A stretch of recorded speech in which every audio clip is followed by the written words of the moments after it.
Years ago, when your father was around the same age as you, he joined a group of remarkable people that defeated one of the most evil creations the world has ever known.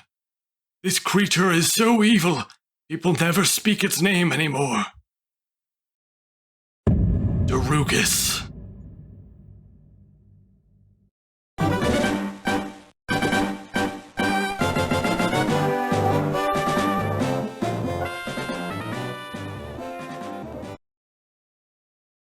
Pokémon Dark Rising. This is a name you might have come across before, probably on forum threads titled things like worst Pokémon ROM hacks of all time. It has a reputation. But personally, I love ROM hacks for their jankiness and unbridled passion on display. It's not easy to get a project as big as a full hack to completion, so the fact that Dark Rising or Snakewood or any other infamous hack got to that point at all is a big accomplishment. And no matter how quote-unquote bad the game could be, there's always something worthwhile in there, and Dark Rising is no exception. In fact, Dark Rising is actually an entire series with multiple sequels and spin-offs, so clearly Dark Rising Girl and her team felt passionate enough about what they made to keep going. I mean, not gonna lie, I'm about to hate on this particular version of the game, so I just wanted to make it clear I do admire the team for their work. I wouldn't make this video if I had no attachment to it, but I did experience a lot of pain, physically and mentally. And that is why I am here today, to share that pain with you. For some backstory, I've had this game since I was a kid, but I've only ever played it up to the first gym. I picked it up again recently for a while until I realized that there was a more updated version. Upon downloading the supposed fixed version, I noticed the file was called Dark Rising Kaizo Fix.gba. Kaizo, huh? Yeah, I've heard of that. Kaizo hacks are known as the hardest hacks in the community. I mean, most people point to Emerald Kaizo as one of the most difficult hacks out there. I never played any Kaizo hack myself, so I wasn't really sure what made them so difficult. But regardless, I read that this version of Dark Rising includes new story events, quality of life changes, and fixes bugs, so I decided to play it over the original. I never finished the original Dark Rising, so I will not be comparing the two versions that much, and I'm going to be talking about Dark Rising Kaizo on its own. This means I won't bother talking about other Kaizo hacks either, even though I'm sure the style of battles is based on those.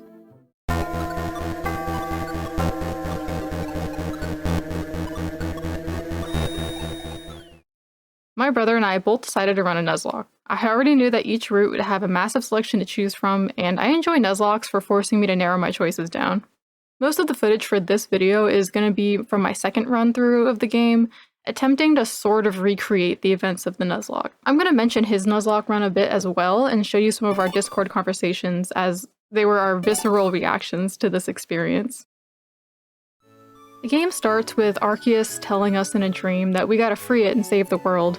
We are the Chosen One, a phrase that becomes meaningless within the story of this game because there's at least 3 Chosen Ones, maybe more, and I can't tell how they're different from any other major character in this game. In fact, the other Chosen One is your best friend. Arceus says that we were chosen for having pure hearts, which is writer speak for, I don't know. There are so many important characters in this game that can fill the vague job description of this role, as you will see. Arceus also says that we have to defeat someone called Darugus, so that's the big bad guy. The girl trainer sprite has slightly more effort put into her redesign than the boy trainer, who is just wearing an all-black shirt. Usually I find that the girl trainers in hacks are given less attention in a redesign, so I just thought this was interesting. I picked that character because I always pick the design I like better. I name myself Cora and my best friend Jeeves for no particular reason. We go to Professor Ivan and get our Pokémon. I chose Bagon because I never raised one. My brother chose Dratini. Arceus takes the role of the tutorial narrator as it tells us how to fight in a battle. Then Ivan sends us on some fetched quest, which sends us in different directions. Everyone keeps telling us that the weather has been weird in the core region lately, and we can see immediately with the rainfall here, and the fact that the Deoxys Appear track starts playing on the first route. I hope you like this 30-second loop, by the way. Seriously, it comes up a lot. Some random guy gives us a Dragon Fang for our starter, which is nice and one of the only times you get a useful held item like this for free. So I like to use Hex Maniac Advanced to crack open ROM hacks I play nowadays and see their insides like little mollusks because there are usually no wikis available, and the ones that do exist tend to have bad information. On this route, we have a huge variety of Pokémon right away. Listed from most common to least common, we can encounter Pidgey, Patrat, Encino, Geodude, Tailo, Rufflet, Roggenrola, Drilbur, Eevee, Timber, Blitzel, and Caterpie. At the moment, we can't catch anything, so I just trained a bit and went to my destination. At the end of the route, there's this cave where we meet another friend of ours, Pete, and a parasol lady standing or maybe floating above us. At first, I wasn't sure if she was a glitch or not, but she actually shows up time and time again, always watching from a distance. She's like a mysterious, omnipresent character, so that's pretty cool. Pete challenges us to a battle as he got his first Pokémon too. Let's do this. I see that he's pretty impressionable as he apparently picked up our catchphrase. He has a Trapinch, which is a cool way to tie him into us. The cave is totally empty and has no encounters in it, unfortunately. The only place to go is this opening at the end, which is where we meet another major character, although we don't get her name just yet. She grills us about Darugus, which we vaguely remember from the dream, and she takes this to mean that we're under his control and challenges us to a battle. Let's do this. She has an Axew, so another dragon-type user like the rest of us. After defeating her, she just kinda does the edgy anime thing to do, which is to answer none of our questions and leaves us with an ominous, "We will meet again." Inside the cave is a Pokemart for some reason. Professor Ivan made us come here to get this package because the weather is too dangerous, but then how did these people get here? Do they just live here? In a cave right next to town? Upon exiting the cave, we're met with a guy with a Tornadus. Our overconfident ass decides to fight him to see how strong we've gotten. We're level 10, bro, we haven't even gotten that far. Red hair guy says that we share a resemblance to someone. Mysterious. So yeah, the Tornadus is level 40. Arceus chimes back in, trying to guide us in the right direction, but we just die in one hit. The guy reveals that his name is Light, and that he's an antagonist, basically. Pete takes us home, and then we can turn in our fetch quest. We get Pokedexes, and Jeeves challenges us to a race to become champion. Typical Pokemon stuff. My first real encounter was an Eevee. It has great potential, but it's so bad unevolved. No offense to Eevee enjoyers out there. The house on this route is a school where we can fight our old teacher, Miss Weatherbell. She has a Roselia that has Sunny Day, Rain Dance, and Weatherball. In this recording, she just spammed Weatherball, but obviously she's supposed to use a weather effect before using it, and I just think that's a neat tie-in to the whole, messed up weather phenomenon of this region. Weirdly enough, Weatherball is a unique move in this game, which we'll get into later. Maybe that is also because of the weather theme of this game, but it's kinda weird. Continuing on, there's a girl here talking to the guard at Twist Woodlands. She is an important, reoccurring character who will sometimes appear to sell us items. I stock up on potions and Pokeballs because they're cheap and they will be necessary very soon. I also get some individual status healing items because a really fun thing in this hack is that you can't use certain items in battle. Rule number 1. You cannot use full heals, full restores, PP restores, revives, or battle items in battle. Yes, I've tried them all in desperate times. The guard tells us that someone named Blitz must have chased away Tornadus because the weather is clear now and we can pass through. Who the hell is Blitz? We're the ones who lost a light. The woodlands on the other side is probably one of the nicest looking areas in the game. It's definitely an improvement from the original Dark Rising, which was just some random grass and a gym in the middle. I caught a Caterpie here with... Runaway? Yeah, so a quirk about the base game is that some Pokemon can spawn with their hidden abilities or Dreamworld abilities in place of their secondary or primary abilities, if it exists in this game. This sounds cool at first, but it really isn't. Upon evolving into a Metapod, it just lost its ability altogether. This is because Metapod does not have a secondary ability nor a hidden ability. Instead of both of its ability slots being Shed Skin, its secondary ability slot was left completely blank. This is true for Butterfree as well, since its hidden ability, Tinted Lens, doesn't exist in FireRed. So my team now consisted of an overleveled Bagon, an Eevee, and an ability-less Pokemon. There's a gym in these woods for some reason, and a giant guy standing in front. He tells us that he's the Core League champion, Adrian. Our character excitedly explains to us, the player, that he was the first person to ever reach and beat the Core League, since most trainers go to the Omni League after 8 badges. After beating the game, I still have no idea what the Omni League or Omni region is, and how it connects to the Core region. Adrian tells us that he came to help Blitz with some kind of crisis. It turns out Blitz is the gym leader here, but he's away on personal business. We'll come back to fight him later. Adrian also says, I always wondered what the Core League is like, after just talking about being the champion. I assume he meant core region, but I don't know why he would not be a native here if he beat the league. Do core region people go to the Omni League? Why is the core league not the de facto champion path for the core region? This one conversation opened up way too many questions for me, even though I know the answer is it's just bad writing? After exiting the woods, you get ambushed by 3 grunts who challenge you one after another with no break. This is where shit gets real. Okay, I'm gonna be honest, I get fucking destroyed in this upcoming fight because I was speedrunning for footage, but when I performed this in the original Nuzlocke, I somehow didn't lose anyone. The first guy sets up Glare with Ekans, and then his full picks can paraflinch you to death with Bite. If you can avoid this, it's not too bad. The grunt recognizes you as the kid of someone named Blake, which we get riled up about. He, him, core a moment. The story seems to be written in anticipation of a male protagonist like most hacks are. Not surprising, but I also thought we were different here at Dark Rising HQ. Or just use they, them like everyone else. Anyway, the second grunt comes out swinging with a Pokemon I've come to recognize as my mortal enemy. Why not? Rule number 2. If there was a grunt, there is a high chance that they might have a Wynot or a Wobbuffet. Wynots and Wobbuffets are known as the Nuzlocke killers because of Shadow Tag and their strategy of tanking and countering any attack. They're monsters. And they're fucking everywhere in this game, it's unbelievable. The last grunt has a Frillish, which also has Shadow Tag. Luckily I wasn't using Eevee when this came out. Rule number 3. If it is a ghost type, it probably has Shadow Tag. After beating this last guy, all 3 of the grunts leave. We tell Jeeves that the grunts were talking about Master Darugus and that they have our dad somewhere. Jeeves recognizes the name Darugus and realizes that we both have the same mysterious dream from Arceus. Well, let's just ignore that for now and keep moving. Doesn't sound important at all. A lady at the Pokemon Center here gives us a Munna, which counts as our encounter for Tiki Village. Using Hex Maniac Advance, I can see that its moveset is actually hella good, and it will prove vital against Wobbuffets later on. Fun fact, there is wild data for Tiki Village where you can catch a variety of water types, but because there's no grass here, they're unobtainable.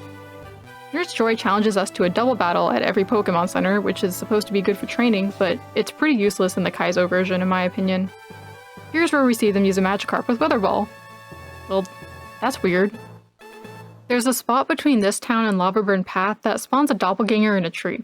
In the original Dark Rising, talking to him will cause the game to crash, but in the Kaizo version, a bush was placed in front of it to prevent that from happening. See? It's a bug fix.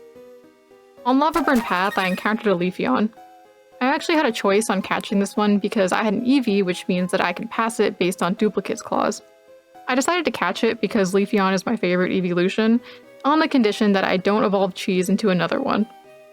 Bonut, named after a Nuzleaf from another Nuzlocke, will later become my partner Pokemon over Cosmo the Bagon. It was holding a Miracle Seed, which clued me into the fact that wild Pokemon are holding all the useful items.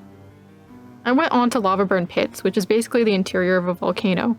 But before I can actually step foot in here, Pete stops us. Apparently he wants to prove himself to be a strong trainer after seeing us leave even though he's too young. We know his dad would worry, so we fight him to make him go back home. This is more content showing how much he looks up to us and stuff, basically. Pretty classic Pokemon rival setup, to be honest. I wouldn't be surprised if this was lifted from Bianca and Wally. He has 4 Pokemon, which is the same as me, so he's actually on pace. He goes back home and vows to have a rematch when he's stronger. Lavaburn Pits is the first area where the encounter rate is set to max. Literally cannot take a step or turn in a direction in the grass without getting an encounter. Now this was actually done to make grinding easier, I think, but it makes getting these items in the corners hell. I probably should have just used a repel here looking back on it. I caught a Vulpix here, but unfortunately Kaizo removed its drought ability. Like I said, some Pokemon can spawn with hidden abilities, which is something present in the base game, but Kaizo removed some of them from what I can tell. This specific change is one that I noted since it's early on, and I actually did check Hex Maniac Advanced to make sure that this was the case. There's 5 grunts spread throughout this area. Even this early into the game, they are pretty annoying. This Duskull using Nightshade, Confuse Ray, and holding a Citrus Berry is probably intended to be a Stallmon. Yanma with Speed Boost and Hypnosis is just the start to the sleep spam we'll see later.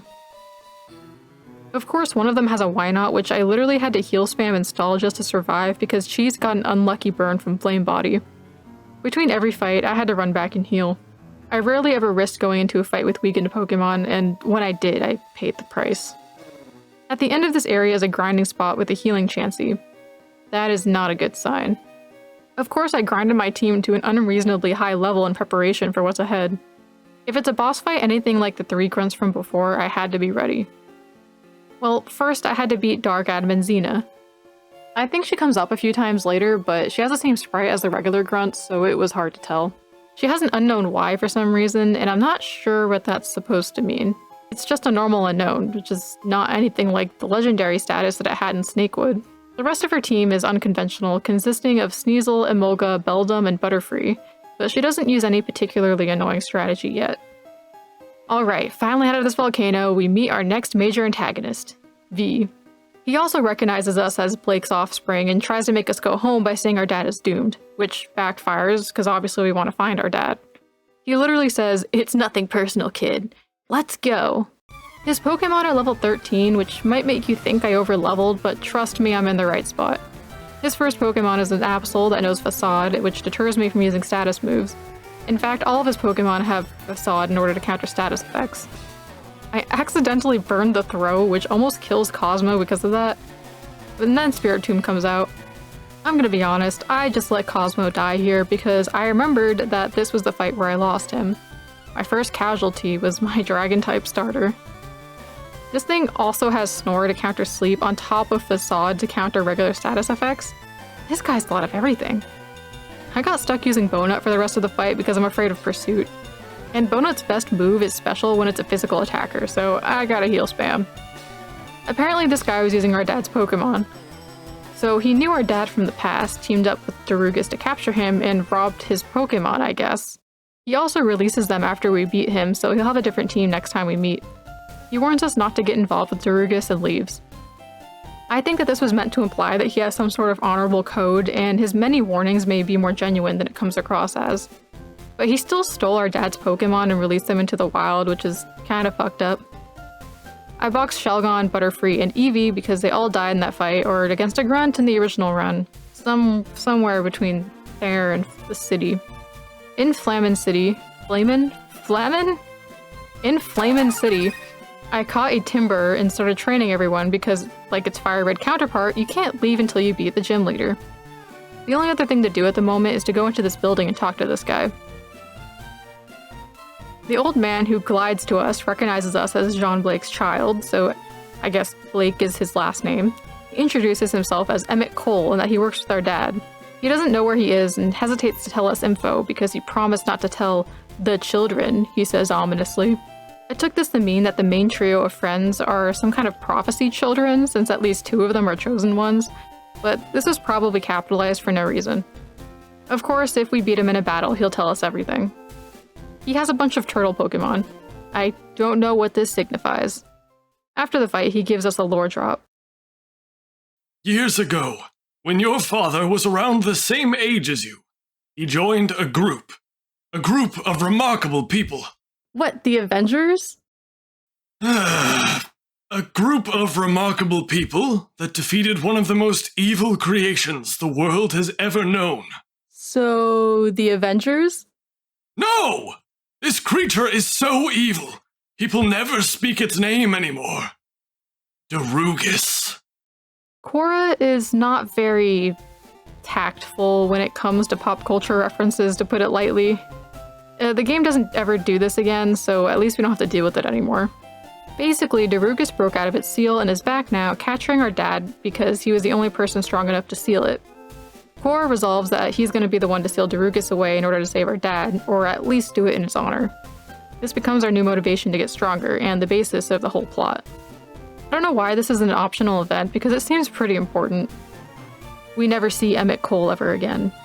Back to training, the gym leader, Fiery, is obviously a fire-type gym leader.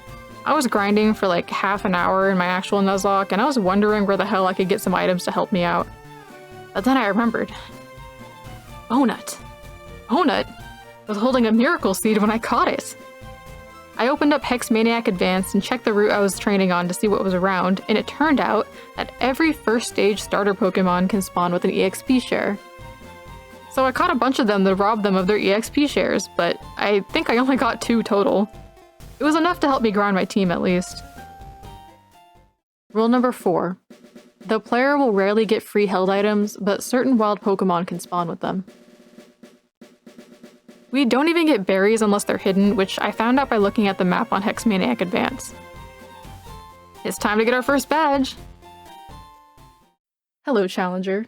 I see this is your first gym battle. Yeah, don't think I'm weak just because I'm new. I've seen your battles and tactics on TV. Well, well.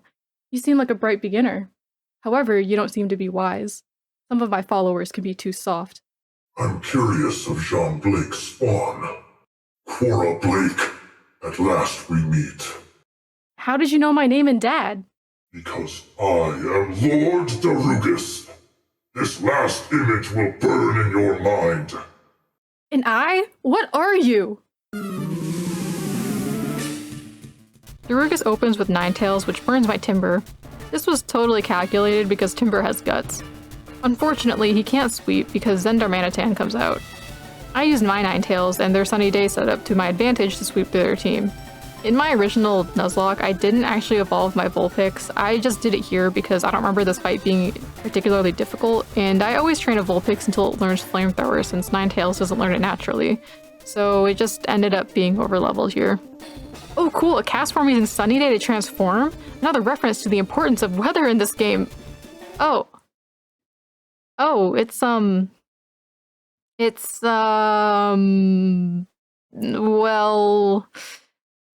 Anyway, we beat Fiery, which releases her from the clutches of Darugus. She gives us a Flamethrower TM, which seems cool at first, until you remember that in the original Dark Rising she gives you Heat Wave, and Heat Wave looks like this in this game. Moving on to the next route, we see a red-haired guy, a different red-haired guy, leading an army of grunts to somewhere called Water's Cavern.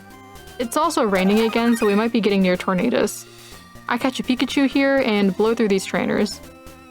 We get to the entrance to Water's Cavern, or as I like to call it, Mount Moon, and run into the blue-haired girl again. She condescendingly calls us a kid and tells us that she seeks revenge on Darugus.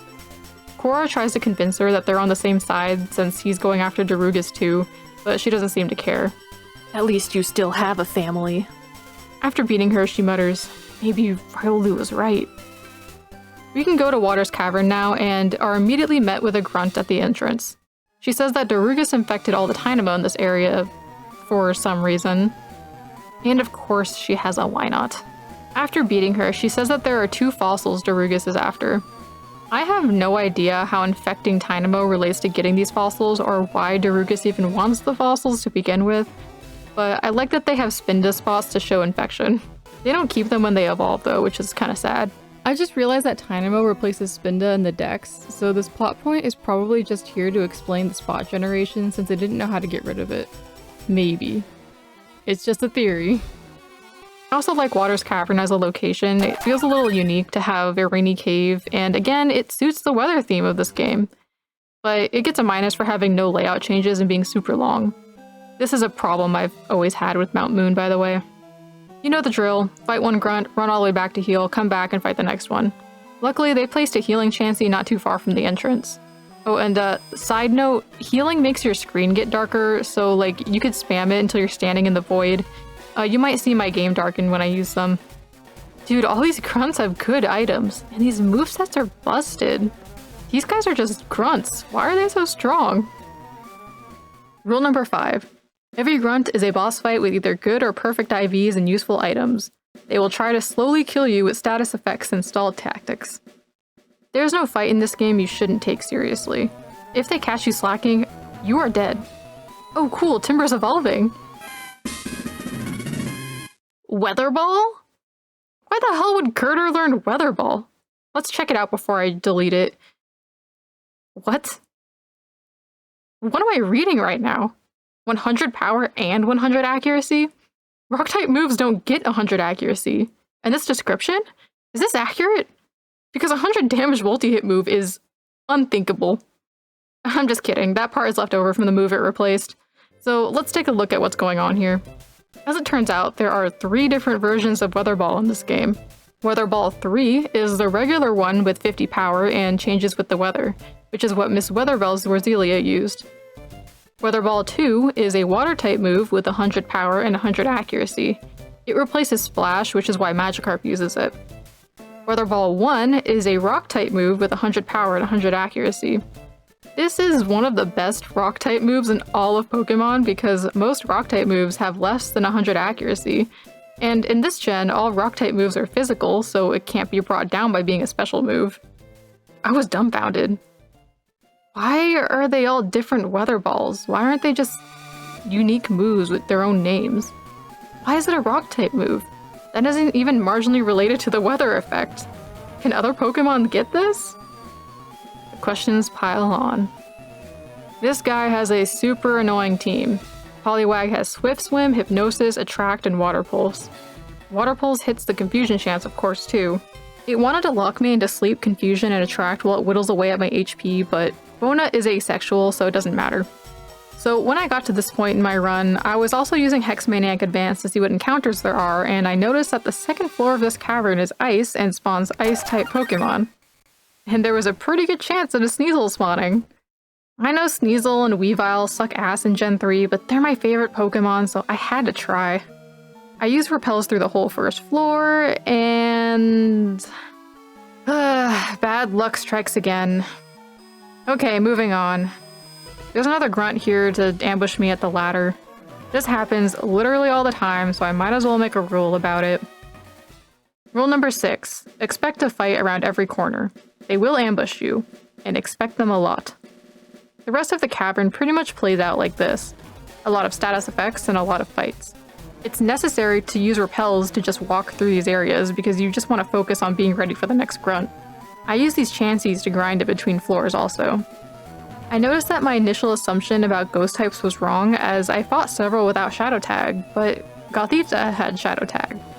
So maybe my expectations should have been this. Rule number 3. If a grunt uses Ghost or Psychic type, it might have Shadow Tag. I did not yet know why this was a thing. At the end of this place, we find the fossils being guarded by Dark Admin Xavier, claiming the fossils belong to a knight working for Darugus. I'm now noticing a pattern with all the admins having X names.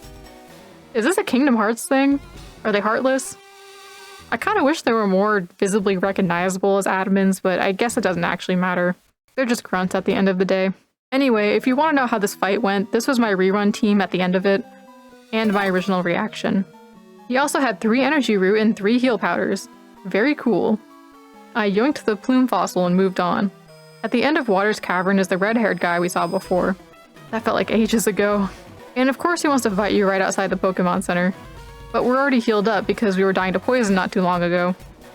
Cora asks if he's part of the grunts, and the red-haired guy just goes, "What a typical thing to ask.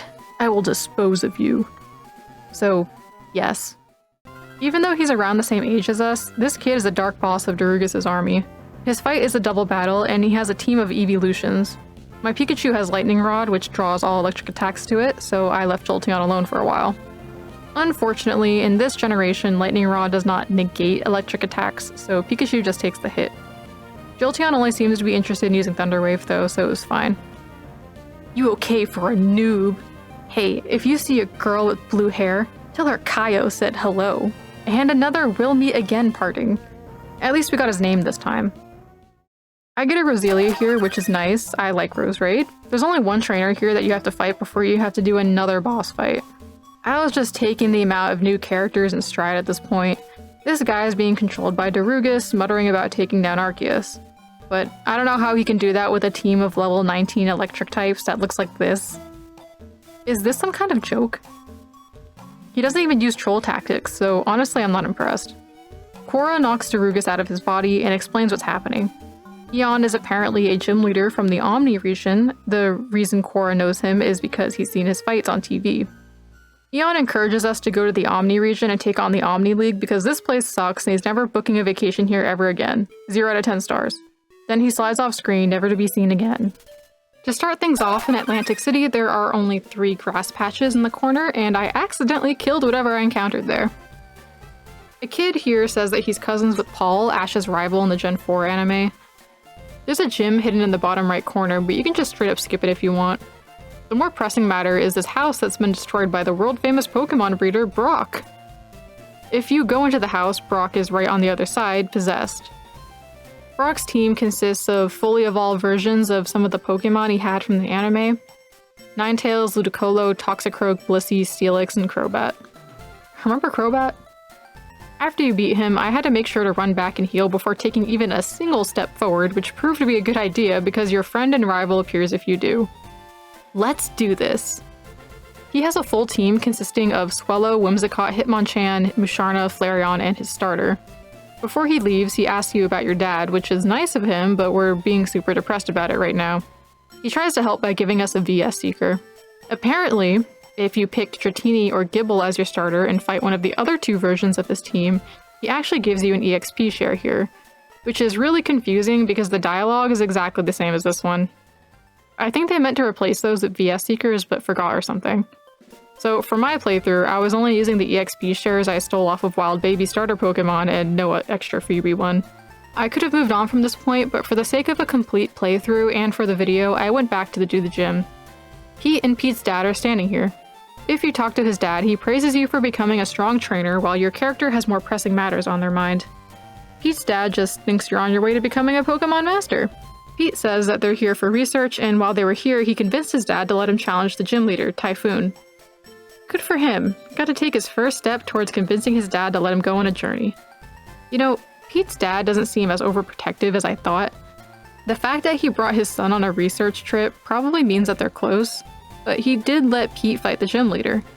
Maybe this scene is supposed to be more like, actually Pete's dad is chill, he's just really close to his son, instead of being like Bianca's overbearing dad in Black and White. This is a water-type gym, and the gym leader talks like a Californian. That is to say, surfer, skater, stoner all in one. Somehow he knows that we lost the light, and then he gets possessed by Darugus mid-sentence. And he's pissed about us saving Eon. This is making me wonder what's up with Brock, then, if he's not possessed by Darugus directly. We beat him and yell, "Where's my father?" because that topic has really been getting to us lately. But Darugus has already been expelled, and Typhoon acts like he just came out of a bender. Apparently he saw some of the fight and is just like, "Wicked fight, broski." And then he gives us the badge and the Water Pulse TM. I caught a Nosepass on Atlantic Path, which is great for a Nuzlocke because Probopass has some really great defensive stats, like probably the best out of any non-legendary. There's a ton of grunts here, taking the place of the Nugget Bridge trainers outside of Cerulean City.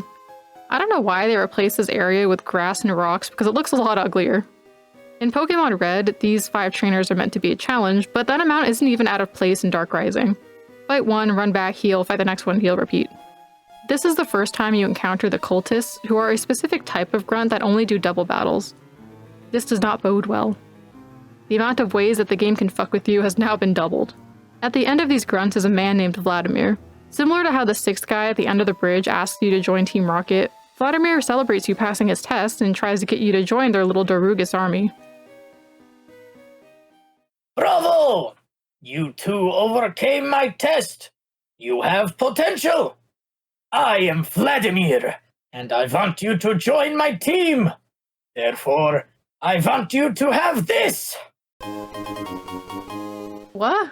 I'm not joining you. You jerks took my dad away. Don't make this hard. V wants to get rid of you.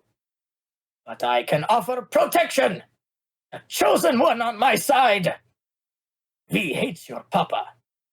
But not you, comrade. We are hunting Entei with Darugus. Care to join me? Never. Then you suffer! I kind of like that he has a character outside of just straight evil guy. He kind of reminds me a bit of the Deadly Seven from Snakewood, but that's probably because of his name. I don't like that his name starts with a V because the other guy is named V. Why? I know it's cool to have a character named after a single letter. I know you watched Death Note and played Pokemon Black and White, but couldn't it have been a different one? Like F?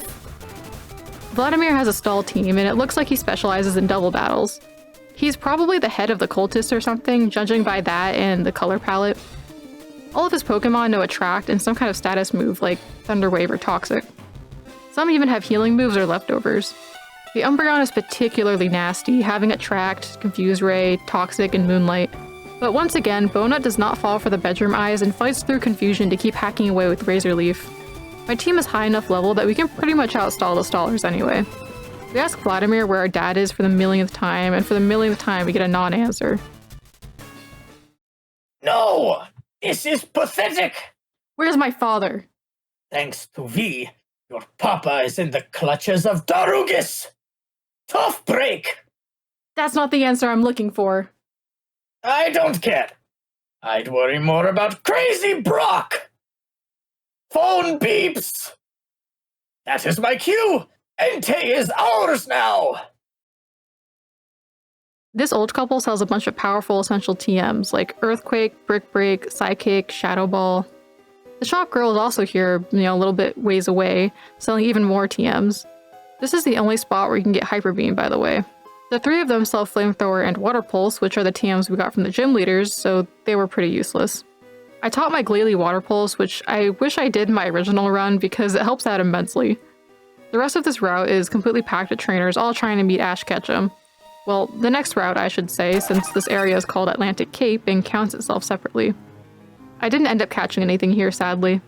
I sped through the 8 trainers and finally met Ash face to face. I was worried that this would be a boss fight because why wouldn't it be, but it turns out he's chill and just talks. He's about to run off to save Brock, saying some people with exploding Pokémon have him. We tell him that we fought Brock at Atlantic City, and for some reason that makes him want to give us the SS ticket. Okay, well, I guess we better follow. There's a grunt directly in front of the ladder as per usual. Geodude seems pretty standard even for Team Rocket, and oh god! It exploded. Whew, that was a close one. Let's just check that guy's team on Hex Maniac Advance and oh no. Rule number 7. If the Pokemon is either a rock type or is vaguely shaped like a bomb, it's probably a bomb. Ash was warning us. He wasn't kidding. Explosion is scary in Gen 3 because back then it would cut opponents' defense in half, effectively doubling its already high 250 base power. Self-destruct does this as well, though it isn't as strong with a base power of 200. In this game, exploding Pokemon are often paired with choice bands, which also boost their attack by 50% more. From here on, I had to center my entire strategy around the possibility that anything in this cave could explode. Most of my Pokemon would not survive such an attack, so I had to be careful. The other thing is that this cave is super long, so I spent a lot of repels trying to avoid wild encounters since some of them can also explode. I had to bet on either one-shotting the enemy, running, or tanking it. I would try to use Glalie Protect to outsmart them, but I couldn't always predict an explosion. If only it were a Frostlass. One of the exceptions is this guy who sends out Zorua and Ditto, which I both learned had Shadow Tag. Why? Because the game wants to force you to fight a transformed version of your Pokemon. But unlike Ditto, you can probably kill Zorua before it tries to transform. And sometimes it doesn't even use it. The reason Ditto is different is because it has a 600 base stat total in this game, making it pretty hard to kill outright. I caught a Graveler in this stupid cave. Graveler is one of the Pokemon that learns self-destruct on level up. I got super lucky and it didn't kill itself in front of me on sight, and I was able to catch it. I decided to keep it on my team along with the Nosepass from earlier because Pikachu and Ninetales were basically worthless, so I had to grind. I had to be sure I could survive. And I had to be sure that these guys evolved or were at least on the same level as everyone else. So I'm speeding through this dumbass cave, getting flashbanged left and right, and somehow surviving it all. I eventually encounter my first deadly double battle combo. Munchlax and Yamask. I already know what's about to go down. I try to take on Munchlax as fast as possible, but I just wasn't fast enough. I swear to God, I was way more careful than this in my Nuzlocke. I think I was higher level than this or something. Like, it's pretty scary seeing the enemy actually being close in level to me, because the longer I went on, the wider I made the level gap between my Pokemon and theirs. This guy's whole team is the specific strategy of pairing exploding Pokemon with ghost types. This will not be the last time we see this strategy. Rule number 8. If a potential exploding Pokemon is paired with a ghost type in a double battle, you can bet your ass it'll pull the pin.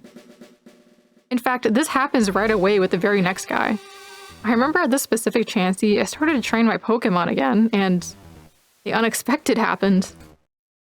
Okay, I know this looks stupid and it's a regular Larvesta, but I saw the shiny sparkles through the emulator speed up, so I caught it and checked. Sure enough, it was indeed shiny. You might be wondering why it didn't have the shiny colors on my first encounter here, and that's because of a little quirk of importing new Pokemon into a hack. Every Pokemon has a regular color palette and a shiny color palette. Most people do not give enough of a shit and either copy their regular palette onto the shiny palette or just fuck it up for some reason, like this Magnezone. I don't know exactly how Dark Rising imported their Pokemon and their shinies, but I can tell it's a mixed bag. All of the starters have their shiny palettes. The Cottony line, the Dano line, Roserade, Weavile, Leafeon, and most of the Pokemon that don't get their shinies have at least fucked up one so you can tell the difference. Like Glaceon, Porygon Z, even some Pokemon that were present in FireRed have the wrong shiny palettes for some reason, like Hitmonchan. But very few have the exact same palette for both their regular palette and their shiny. The only other one I could find was Tynamo. Larvesta happened to be one of those Pokemon with the exact same palette for both, which means I could have very easily missed this. Well, I wanted to use my epic shiny Larvesta, but I wanted it to look the part. So I did a little hacking and voila, golden Larvesta. My brother ended up catching a shiny Honchkrow and a Magby later on. Neither Honchkrow nor Magmortar had their proper shinies in the game either, so I had to hack their sprites in also.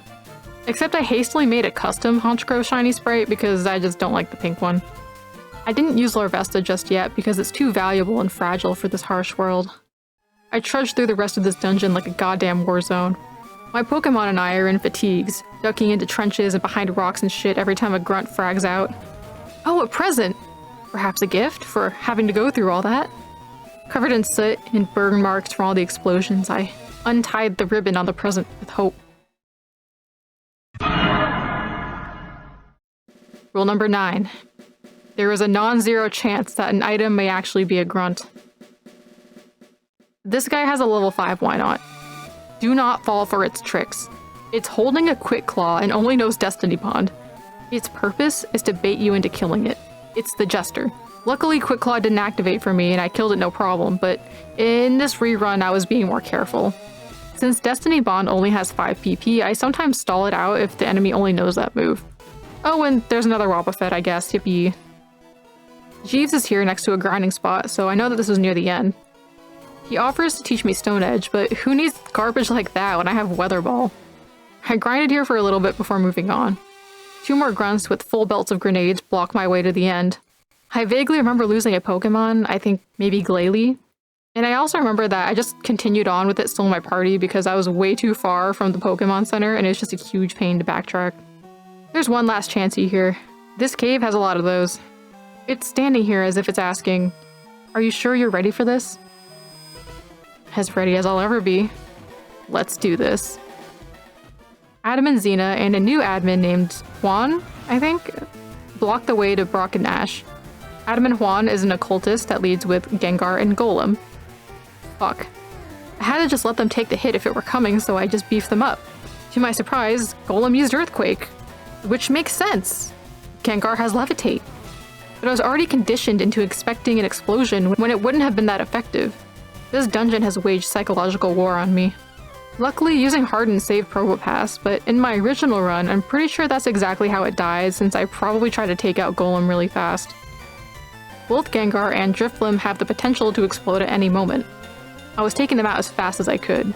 The last Pokemon was Cloyster. It's super defensive and another explosion Pokemon. It was more likely to explode than Drifblim since Drifblim couldn't be affected by it, and Cloyster was physically stronger. I don't make this mistake in the footage here, but I distinctly remember trying to one-shot Cloyster with a fighting attack, and of course it lived and exploded, killing Conkeldurr. I think the difference was that my Probopass was still alive, and none of the Pokemon wanted to use Explosion against it. Adam and Xena also had 2 Explosion Pokemon and a Wobbuffet. The Dragonair was a surprise, but overall it was nothing I couldn't handle. Now at this point at my Nuzlocke, I had just lost 3 Pokemon, so I was forced to go back and grab Ninetales and the others. Alright, let's see what's going on here.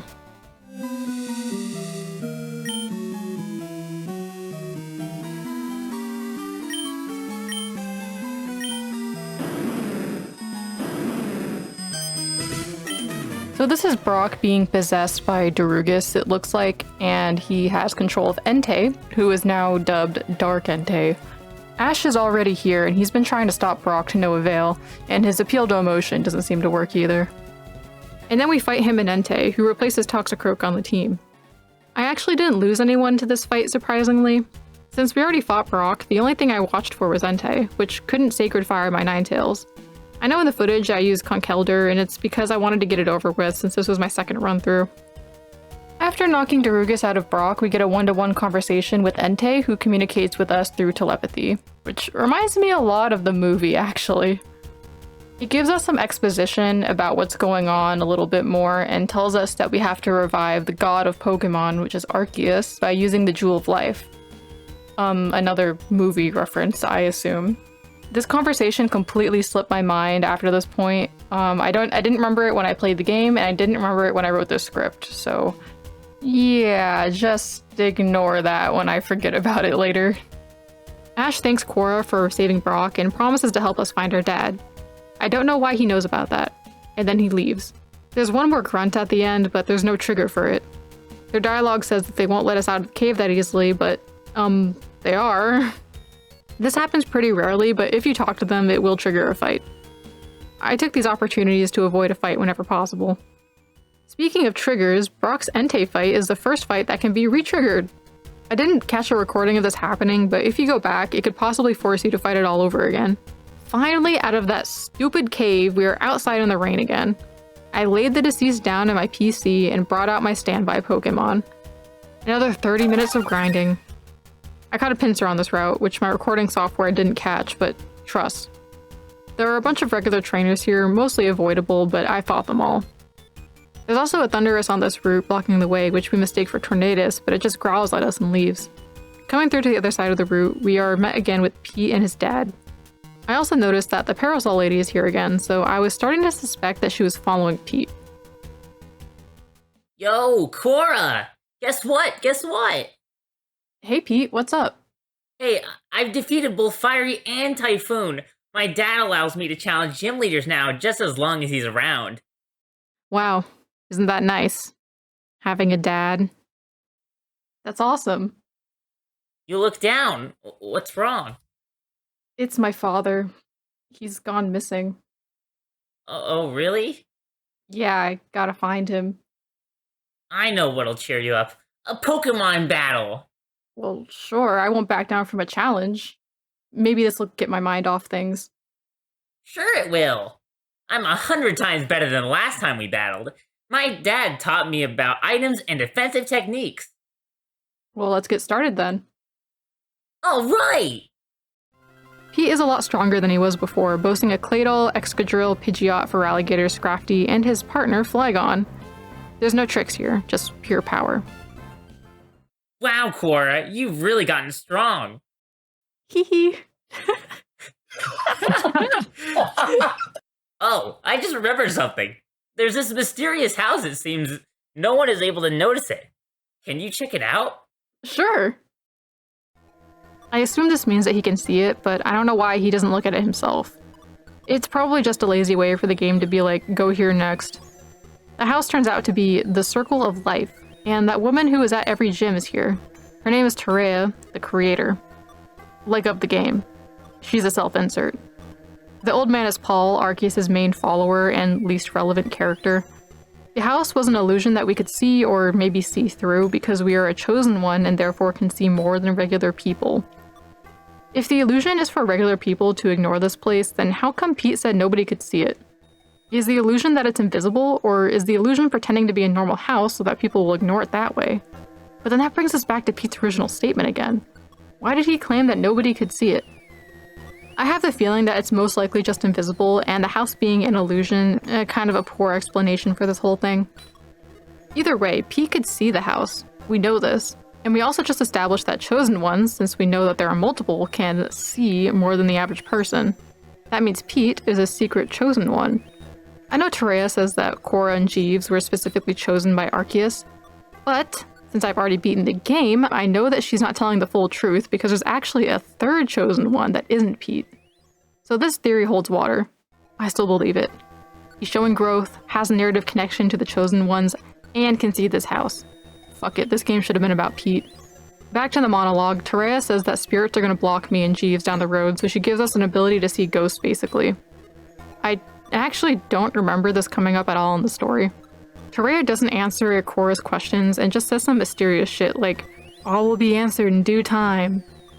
But she mentions that Darugus was born from the opposite energy as Arceus, which means nothing.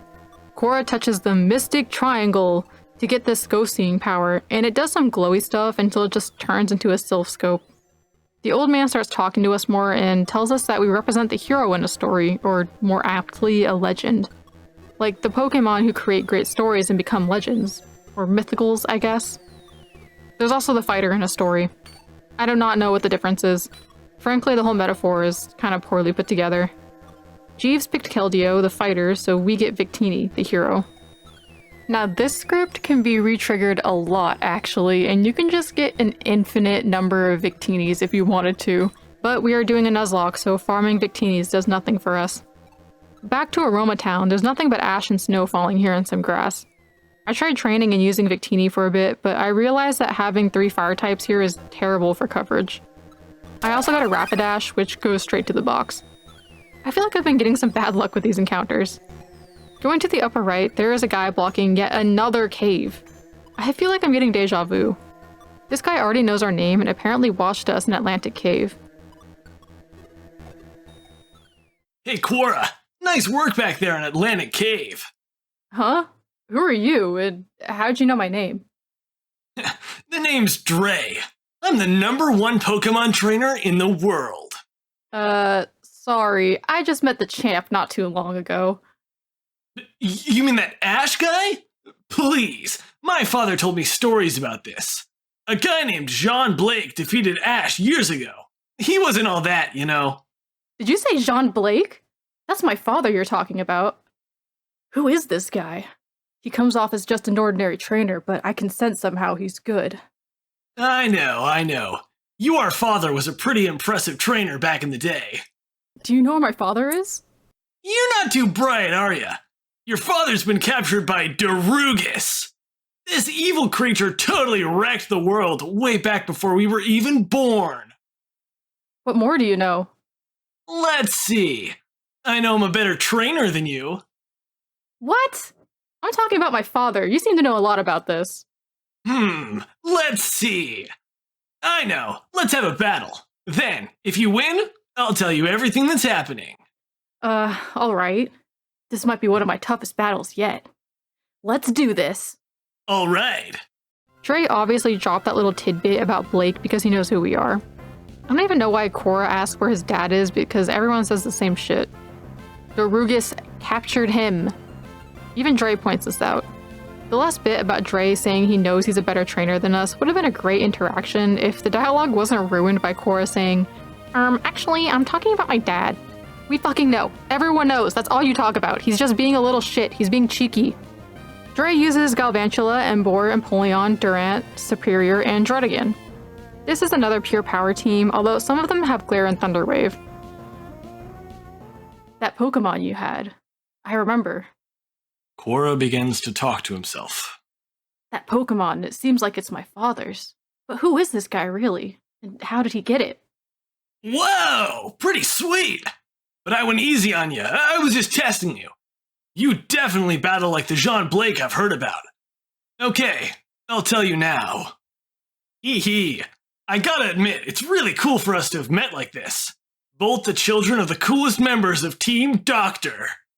What's Team Doctor? How could you not know? Team Doctor stands for Team Dark Rising. It consists of 6 members. It was originally 4 until your dad joined the clique. And that gym leader dude, Blitz. The gym leader near my hometown used to be a member of Team Doctor? Didn't I just say that? All of the members formed the group to defeat all evil that consisted in the world involving Pokémon. My dad, Barrett, was the leader. He led the team into the most dangerous events ever in history. How come I never heard about this? So Darugus is back and captured my father because he defeated it years ago. It beats me why your dad never told you about this stuff. It's not in history books because Team Doctor's more of a secret group or organization. There's one of the female members. Her name's Amaris. She hid the diaries in an old building they once used as their headquarters. Maybe those diaries can give me a location on Darugus. Maybe. Me and my girlfriend are headed for that place now. She went on ahead. I just stopped here to admire your work at Atlantic Cave. You could have helped out, you know. You guys were doing such a good job, I didn't want to steal the show. So, are you gonna help me find my father? My mission is to defeat Darugus like our parents did years ago. Along the way, we'll probably come across your old man if we keep moving and finding clues. Mystic Falls is the next big city. I'd suggest going there. I hear there's a big once-in-a-lifetime party going down. Yeah, I have an invitation to go. Hey, how come I wasn't invited? I guess you're gonna have to go in.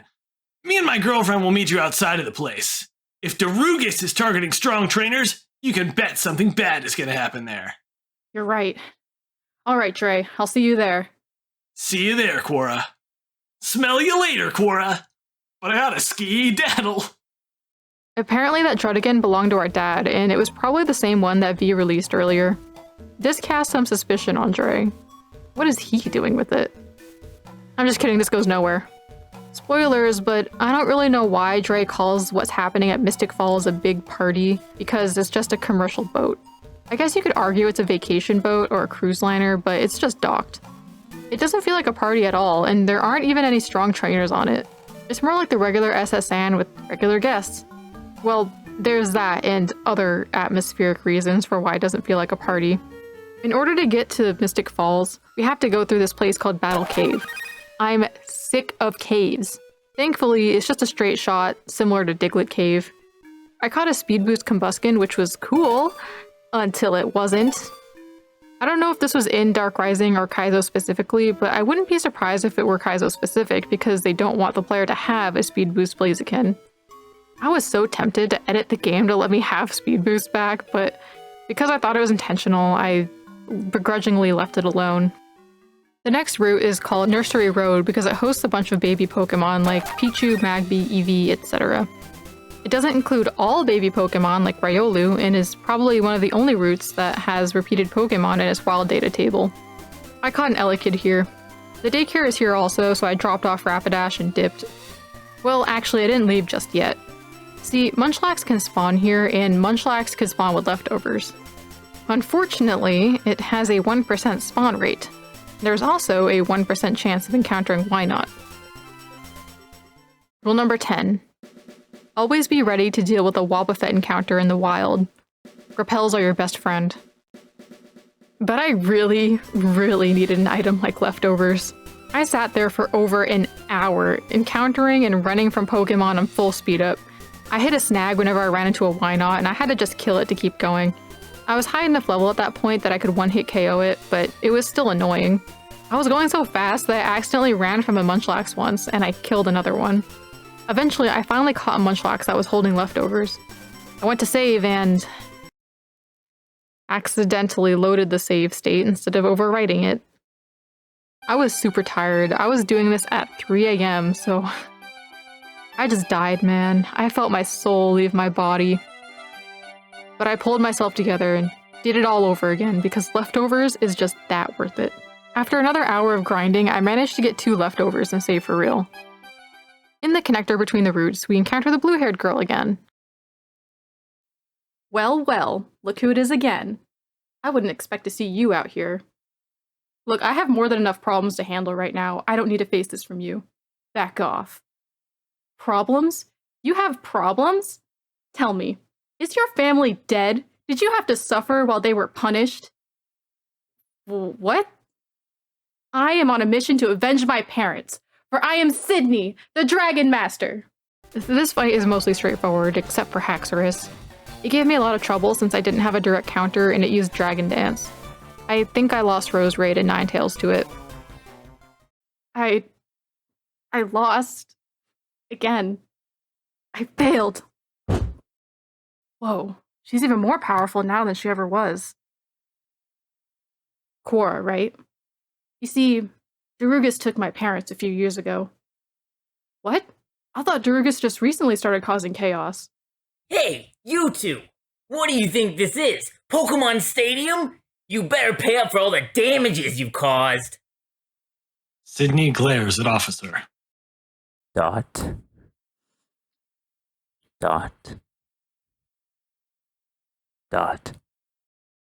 As I was saying, no, Darugus has been hiding in the shadows in control of a boy named Kaizo. He showed my mother and father no mercy when they beeged.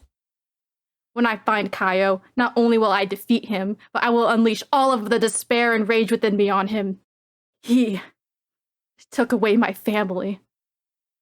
I'm so sorry, Sydney. Please, just leave me be. How fun! Why did Darugus do this? I have no idea. My guess right now is that Sydney's parents were part of Team Dark Rising, like ours was. I do like that Cora mentions how strong Sydney has gotten while she's kicking herself for being a failure. It shows us how high she sets standards for herself. The next route is full of psychic types and has a few regular trainers. They're nothing special. This route also has a chance of spawning Wynot, so I didn't even bother grinding here despite the chancey. And I caught a Grumpig out of all of these Pokemon. Just my luck. At Mystic Falls, I caught a Bouffalont. I named it Asimov. Just a little reference for you Snakewood heads out there. The lab that restores fossils is also here, so I can finally get my Archon. Archeops can finally be unleashed from the prison of having the shitty ability Defeatist.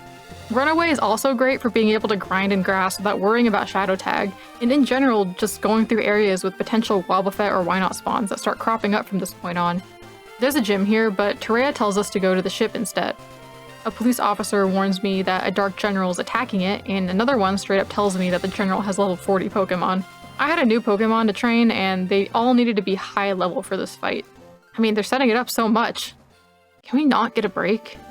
At some point, I talked to this guy outside the Pokemon Center, and after a bit of comedy, he gives me a Calcium. When I tried to use it, it just kicked me out of the menu. It was a suspicion that my brother had before watching the stats of his Pokemon level up, but this was indisputable proof of an intentional game mechanic. Rule number 11. The player does not earn EVs. No EVs, no held items. The only advantage that we're left with is straight up out-leveling the enemies, and that becomes unsustainable when we are very quickly reaching that level cap. I only had 2 gym badges at this point, and I was grinding Pokemon to level 50. I already spent 2 days straight playing this game, and I felt like I had gotten nowhere and that there was so much more left to climb. Before I could get too disillusioned, I steeled my resolve and got to work. I suddenly remembered that I got a VS Seeker from Jeeves forever ago and used that to train even faster than normal. As I was grinding, my brother, who was ahead of me in the game, was warning me about what lay ahead. This gave me some future sight into the upcoming area that I planned around. Or at least tried to. I wouldn't let this happen to me. I would be prepared. After an hour or so of grinding, I finally felt ready to take it on, and I stepped inside.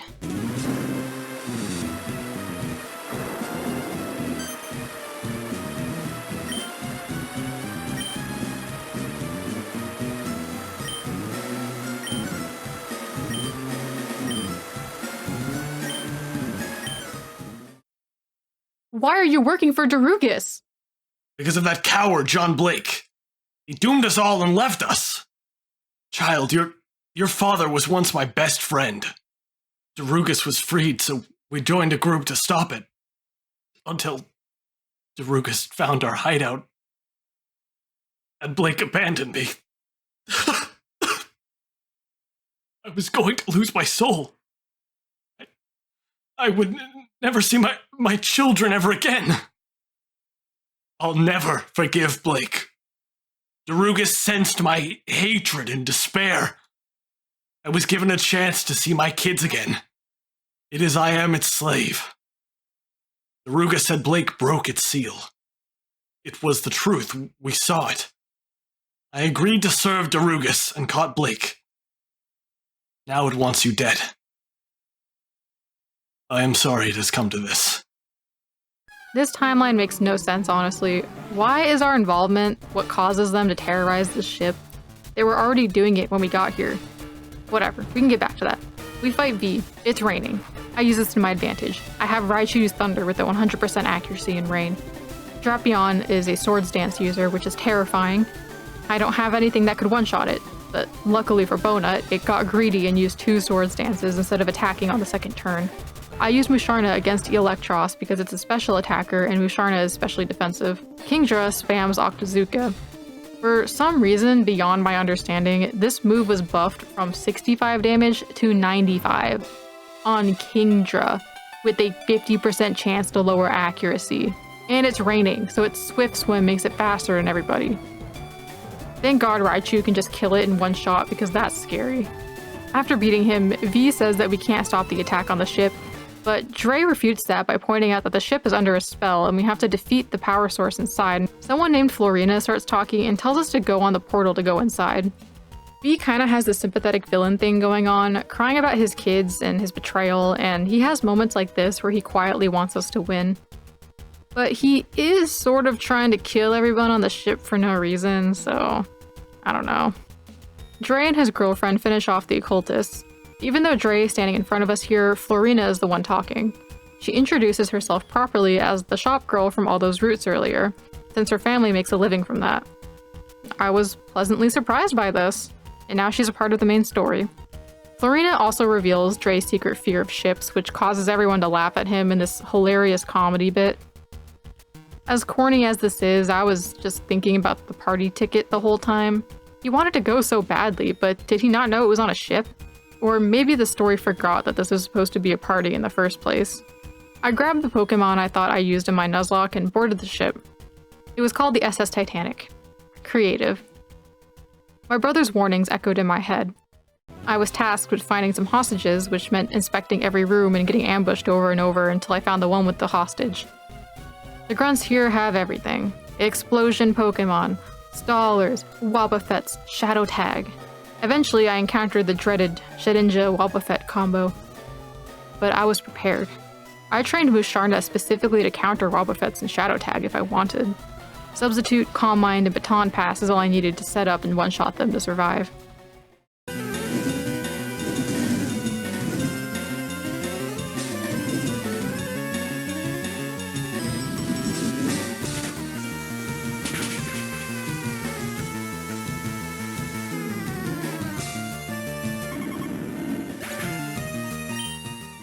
Well, I had Boufflant out this time, so it just killed it in one shot.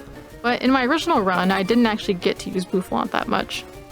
I also lost Grumpig somewhere along the way. I don't remember what happened to it. So just like in between the boss fight and the first area of the ship, I lost Electivire, Boufflant, and Grumpig. So much for not losing 3 Pokemon. I go back, I grabbed Volcarona, Blaziken, and Archon. I spent another hour or two training them, mostly Archon. And even the VS Seeker rematches weren't giving that much XP. It felt impossibly slow. After clearing out everyone on the first area of the ship, I was prompted to go out into the deck and save another hostage. This was another boss fight, and it was the most devastating one yet. Standing on the deck, in a rainstorm, was our good friend Light. The Parasol Lady watches from above. We lost before, but things have changed. We've met new friends, we've grown stronger. We're ready. Let's do this.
Light moves on from the defeat without emotion. He leaves. The young boy thanks us, but the words fall on deaf ears. My controller falls to the ground. My eyes empty and unfocused. My best friend, my true partner, was gone. In one of the most difficult decisions I had to make yet, the gamble cost me everything. My lack of foresight on Seismitoad's ability, its critical hit Ice Punch, Dragonite's Hurricane, and somehow, against all odds, he still managed to do his job one last time. The game, this challenge, completely evaporated my willpower. I took a deep breath. It's just a game. With my hope fractured, heart and Pokeball empty, I grit my teeth and trudged on. I think he would want me to do that. And then compare that to the exact same decision in my recreation footage and how flawlessly it was executed. Why did Seismitoad use muddy water here? I quit. I quit. I quit. Okay, there's one more thing we gotta do on the ship because this thing is still going down. We gotta stop Kaizo and cut off the energy source that's been creating the force field around the ship or whatever the fuck they said it was. We gotta do one more fight. I go and get Pinsir as a quick replacement and go to fight Kaizo on the lowest deck of the ship where that seasick captain usually is. On the way there, we can see Jeeves and Ash preoccupied with an army of grunts and our buddy Vladimir. We walk in on Kaizo and Sydney fighting. Sydney clearly lost, but is still trying to fight and avenge her parents. Kaizo has a weird personality that doesn't really settle anywhere. He's trying to apologize in his emotionally distant way and blaming the murder on the fact that Darugus took control of him back then. But the last time we saw him, he very smugly told us, you know, if you see a girl with blue hair, tell her Kaizo said hello. Which seems like a thing he would say to like rub salt in the wound instead of someone who actually regrets what happened. Huh? When did you get here? You're not a good trainer. What are you doing here? Watch it, KO. I'm kicking you and your minions off this ship. And what have you done to Sydney? I'd like to see you try. Don't worry, she's fine. She just took a few blows. What? I won't hold back. I remember that he did double battles, so Pinsir went out with Musharna to get off Intimidate. However, I forgot that he leads with Suicune and Raikou. Musharna is good enough as a specially defensive tank, so I take the chance to set up. Technically, Volcarona's stats are better, but it has more weaknesses than Musharna. I went with Raichu to set up Light Screen because they're setting up on us too. Raichu gets super lucky with the paralysis and getting one off on both of them. I risked keeping her in to get another Thunderbolt off, even with the special defense drop, and it paid off because Raichu crits. Then Kaizo sends out Entei, which is kind of confusing because I thought we just saved it back at Atlantic Cave. Well, whatever. I baton pass out Musharna once Hydreigon comes out, giving Volcarona its stat buffs. He also has a Grumpig and a Venusaur as his last Pokemon. Kinda random. Spell is lifted off. Not bad. You could be a worthy rival. What's wrong with you? I'll make my parents proud by becoming the best. He'll leave, but keep training. I hope we don't have to find out who his parents are because I'm kind of sick of keeping track of everyone's familiar relations. We check on Sydney, who is barely hanging on to consciousness. Ugh. Quora. Is that you? Yeah, it's me. Yeah. Yeah, it's me. Hi. You saw everything, right? Yeah, here, let me help you. Thanks for helping me out. Something deep inside me awakened. I felt the coldest shiver like I've never felt before. Afterwards, I slowly felt drained. I saw two dragons. 2 dragons? KO only one because I became weak all of a sudden. Anyways, I found Did on the ship. Maybe it can help you. That's the HM Fly. You'll need the Mystic Gym 29 badge first. I always feel something calling me. It's not always black and white if your heart knows what's right. Those are words I'll never, ever forget. Well, I've had enough of my time here. Guess I'll be seeing you.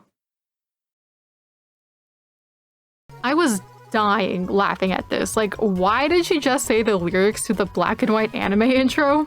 When she passed out, the reason she saw Reshiram and Zekrom wasn't because they were talking to her telepathically, it's because she watched an episode of the anime and the only thing she can remember is the opening. She also gives us the HM for Fly and specifically tells us that we need the Mystic Gym badge to use it. But in my Nuzlocke, I totally forgot she said this because I wasn't paying attention anymore, and when I came back to the game the next day, I just moved on because you don't have to do any of the gym battles in this game. I caught Tangrowth on the next route, Grass Isle, and trained in this area for a bit because it's one of the only areas I could easily train the members on my team. There's some average trainers here, except for this very unaverage old man with a level 100 Metapod. I didn't have trouble with his Rapidash, but it would have been really annoying to deal with if it got to set up because it has Double Team, Hypnosis, Will-O-Wisp, and Horn Drill, and was holding a Bright Powder. Imagine getting hit by Horn Drill after missing all your attacks. Fuck that. The next part is Mystic Cave, which thankfully doesn't have a single grunt or trainer in it. There's just a bunch of ladders and items. I caught a Gastrodon here also. I really needed a water type, and this one had Water Absorb on it, which goes so big. I could have caught a water type back in Water's Cavern if I didn't rappel up to the ice area of that place, but better late than never, I guess. Mystic Cave kind of looks like a maze, but it's actually very straightforward. The worst part about it is that Wobbuffet spawn here. Luckily, I have Archeops, so I can just abuse his runaway ability, but if I had to go through this without him, I would have stocked up on repels. I eventually got to the Chansey grinding spot, so that was indicating to me that there was a big fight up ahead. So I trained. As I suspected, V is waiting for us. Saved those people. You're unlike your father. In a way, it makes me so happy. It's clear you don't like working for Darugus at all. Once I seal Darugus, you can be free. You are a kind soul. My kids would love to meet you. But it's too late for me. I can't be saved. Darugus' 4 loyal servants. The Dark Knights. Their leader threatened my 2 children for you stopping that attack. I have no choice but to make a deal with Darugus. It said if I don't seriously try to stop you, it will take my kids' souls. If I fail, only my soul is forfeit. My kids would be safe. I can't fight you like this. If I defeat you... You must do it, Chosen One. I'm not a saint. I'm pleased that Blake is gone. The Dark Knights provided me with one of 2 clones of Akurum, who was already under Darugus' control. If you want to save your father and the world, you have to defeat me. And now begins the penultimate V fight. He might be working for Darugus, but he isn't mind-controlled, so he's been consciously making these choices to hurt people out of his own personal weakness and desperation to see his kids again. I have to admit, I appreciate V's self-awareness of the situation, and I think he's accepted that he's sorta beyond redemption and would accept his fate here as long as his kids are safe. Archeops just sweeps his whole team, even with the Intimidate drop. Genuinely, Archeops is the best Pokemon that you can get in this hack. Ancient Power Omni Boost is just too good on him. When we finish the fight, V's soul immediately starts to fall away. I can feel my soul leaving me. At least, I got to see my kids one last time. Well done. Cora, tell my children I'll miss them. Good luck. What? V! V! No! V's body slowly fades away. Don't go! I'll save you! I'll seal Darugus, and... Cora sheds tears. I'm so sorry, V. I killed you. V. I'll keep going. If I can't save you, I'll at least defeat Darugus and put an end to this. So yeah, we just killed that guy. That surely won't have consequences. There's not much left of this cave except that there's a grind spot near our exit. We heal up and go through. On the outside, we're stopped by Vladimir and Parasol Lady. And she finally speaks to us. Though I kinda wish Cora would turn around for their conversation. Hehe, how did it feel to kill a guy? I didn't want this. Poor child. Behind you now. You've been through quite a miserable journey, have you? Killing a father while looking for yours. Want to bring them back? No. You're trying to weaken me for Darugus. Who are you? So you can resist him. As for me, I ordered the terrorist attack. You almost killed innocent people. Why'd you do this? Why not? Darugus feeds on the terror, despair, and anguish of living souls, even if it means their doom, as well as to execute all who dare get in our way. You know, it was fun to watch Ash's best friend nearly kill him. The look on his face. Enough! Get down and fight! You wish to face me? No. It's really no fun if we fight now. If you die now, another chosen one will arise. It's a hassle. No. I shall keep observing. Vladimir will fight for me. Try not to embarrass yourself too much, Vladimir. Vladimir winces. Now. Ready to begin? This is the worst of Vladimir's stall team so far. Toxic Stallers paired with Shadow Tag is evil. Every single one of his Pokemon has Toxic except for Crobat somehow, and they all have leftovers in Double Team. But the thing is, most of them also don't have proper attacking moves because they're all relying on Toxic and Confusion to kill us off. I remember I won this fight by having 2 Pokemon use Substitute to avoid Toxic damage and stalling out the Stallers. So the only things on the field were these little Substitute dolls by the end. But here, neither Musharna nor Volcarona use it because I was just able to brute force it. I lost. Bravo, Cora. You're quite a lot of fun to watch. As a reward, I'll tell you who we truly are. I'm the head of the 4 Dark Knights. You may call me Lady Ebony, Darugus's greatest servant. Our mission is simple. Gather followers, enslave legendary allies, destroy any enemy, and resurrect the ruler of this worthless world to his full power.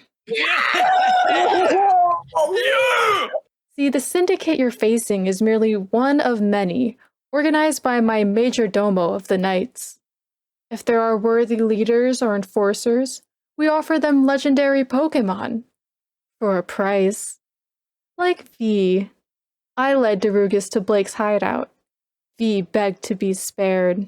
I offered him a chance to see his kids again, if he obeyed us. Thanks to V, Dark Rising stood no chance. Our enforcer of the Knights butchered most of Blake's old friends, the fathers of Bruce, Kai, and Ivan. V captured Jean Blake. Just one more from your father's old team that needs to be punished. Amaris. And she's hiding in a sacred graveyard. How appropriate. With the Jewel of Life in our possession, it's only a matter of time before she is discovered. Vladimir, if you want V's old position, tell his poor kids what Quora has done to their father. Yes, at once, my lady. Remember, I'll be watching you. And everyone you ever cared for, Quora. Who the hell are these people? I started laughing at this again because I was so lost in the story. Like, I kept wondering if I missed something whenever they started lore dumping, but it's actually just bad writing mixed with multiple hours between major story beats due to the insane grinding I would do. And I think another part of this is due to the fact that we're getting a ton of information back to back right now when the first 15 hours of this game was just Quora running around and asking everyone where his dad was, getting 0 response and learning nothing while Darugus just does random evil stuff. Also, I have to point out that this game has such an emphasis on dads and people's relationships to their dads that it can't be a coincidence, right?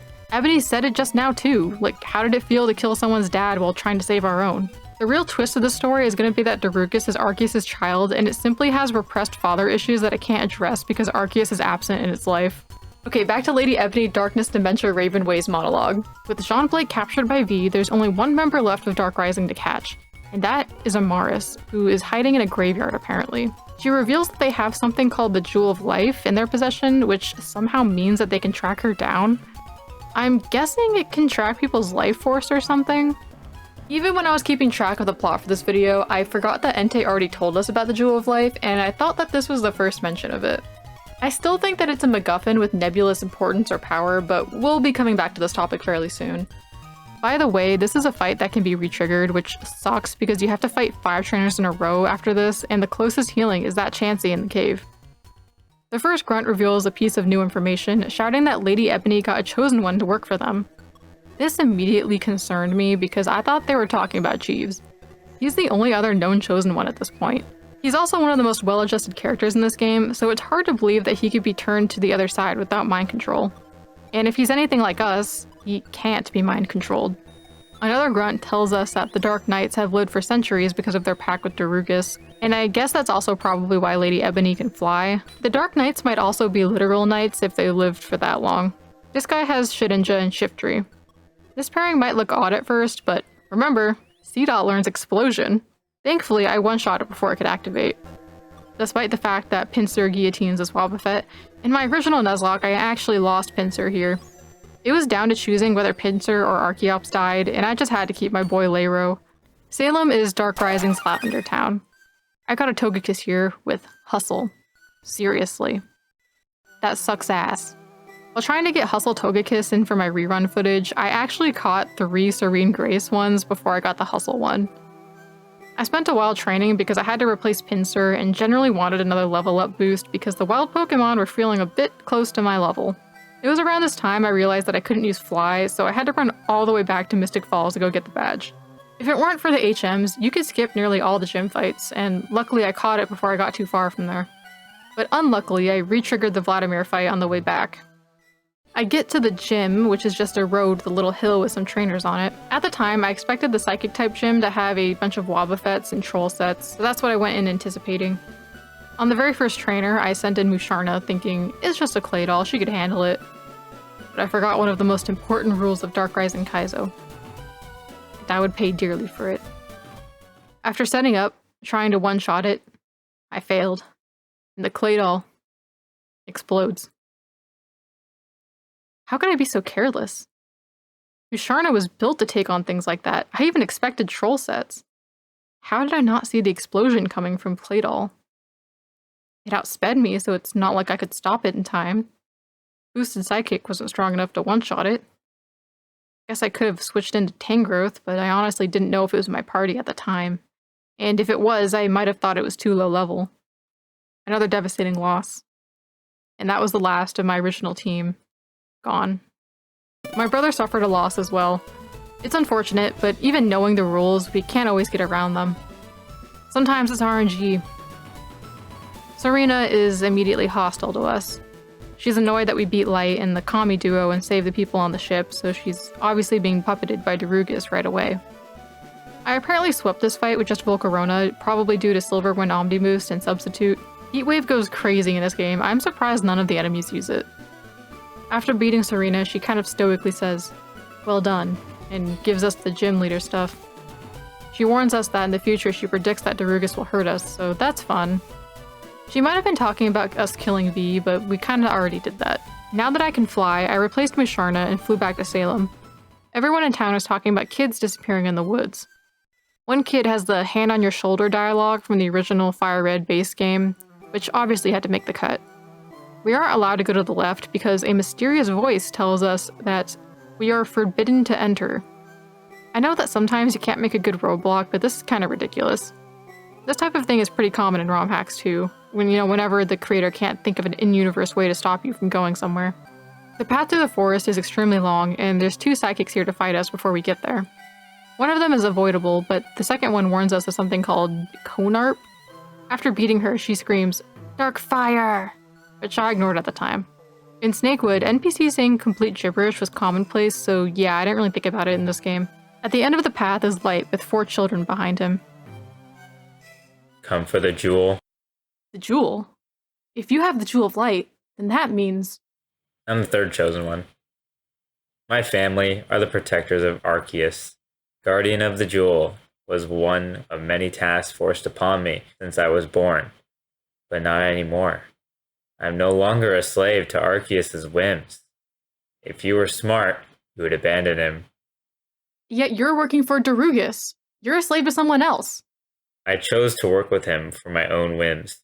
With my small favors, he has granted me great power and autonomy. And what are you doing to those kids? Their souls have been ensnared. I was ordered to do this as one of those small favors. Why? I just felt like it. Don't look at me like that. Their souls are safe and intact. See? holds multiple white orbs. They made an ideal bait. You give their souls back right now or I'll attack. I'll return the souls as soon as I test my newest power. Summons Dark Pokeball. Are you ready? So the chosen one working for Darugus wasn't Jeeves. Light claims that doing small favors for Darugus grants him certain powers and autonomy, and one of those small favors happens to be using the souls of children as bait for something. That doesn't sound like very small bean behavior to me. Okay, now this guy has Suicune. Is it just being passed around between the dark bosses of Darugus or something? Most of his team are pseudo-legendaries, plus Scolipede. I'm sorry, I love you, Scolipede. He doesn't use any of his Kami trio from before, but he does have Konarp? Oh, so that's what that lady was talking about. And it has Wonder Guard, so you have to figure out what type it is. When I played this the first time, I guessed that it was a Steel type, and it did go down, but my guess was wrong. Remember what that lady was yelling about? Yeah, it's a Dark Fire type. It's actually not a bad way to inform the player about it. It's told within the language of the game itself from a character who sounds like they're speaking nonsense but is actually trying to warn you about something that they witnessed. And this also compounds with the fact that Konarp is an artificial Pokemon, which could have been taken for some unnatural spirit or something like that. A Dark Fire Pokemon being the signature Fakemon is very apt for a game titled Dark Rising, where every single Darugus-related NPC is titled Dark Boss or Dark Front, and is used by a character named Light, who uses a Dark Pokeball for it. Does that make sense? Am I making sense? Alright, so I beat his ass and he gives us the Jewel of Life. No matter. You're a slave with no mind of your own. Nevertheless, you passed my test. I'll honor your wish. The Jewel of Life is nothing more than a small instrument of proof, showing you'll do whatever it wants you to do. Here, I don't think I can use it anymore. Hey, what's your problem anyway? I was born to protect and worship Arceus. I never wasted my life like the children you see here. I was never allowed to play games and be as free as them. You sound bitter. You did a good job, but you can't blame others for the life you were brought in. Just make the best of it. I have. I will no longer be a slave to Arceus' wishes. That's why I will choose Darugus' ultimate power.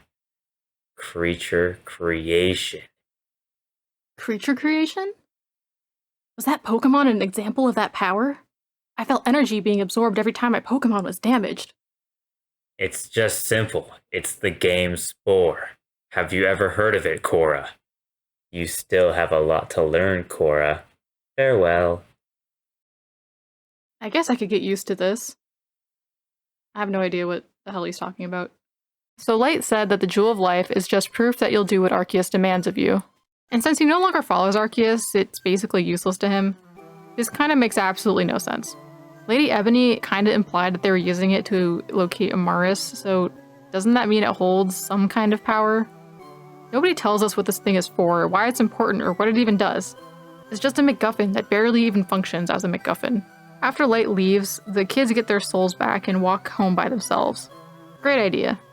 And immediately after, all the NPCs respawn. They're actually harmless and you can walk around them, which I think the devs accounted for with this little path on the bottom. But this is in fact a fight that can be re-triggered very easily. There's some grass in the forest beyond the kids, so I go and catch a Golett. I don't use it for a while, but Golurk is awesome in this game, being a physical ghost ground type and having explosion immunity. Now that that is dealt with, we can go to the left of Salem. The game literally is like, I see that you have the Jewel of Life, so you can go now. There is no textual reason for the Jewel being able to bring us past this, it's just the game literally saying its code out loud to you. We hear Sydney scream, so we hurry on over. Except that we gotta get our encounter first!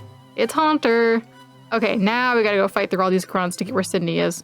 We get through a lot of exploding Pokemon, and one Wynot. One of these guys boasts about having the Jewel of Life, which got them through the barrier surrounding the mansion, but then is shocked that Light gave it to us. Yeah, it's not all that, buddy. Plus, Sydney and Jeeves made it through anyway, which we'll see in a sec. At the end is Amaris' mansion, and there's Healing Chansey in here warning us of what's inside. I make sure I'm ready, maybe even grind for a bit, and then head inside. We get ambushed by two people calling us a murderer. Sydney tries to tell us to run while Jeeves gets us through introductions.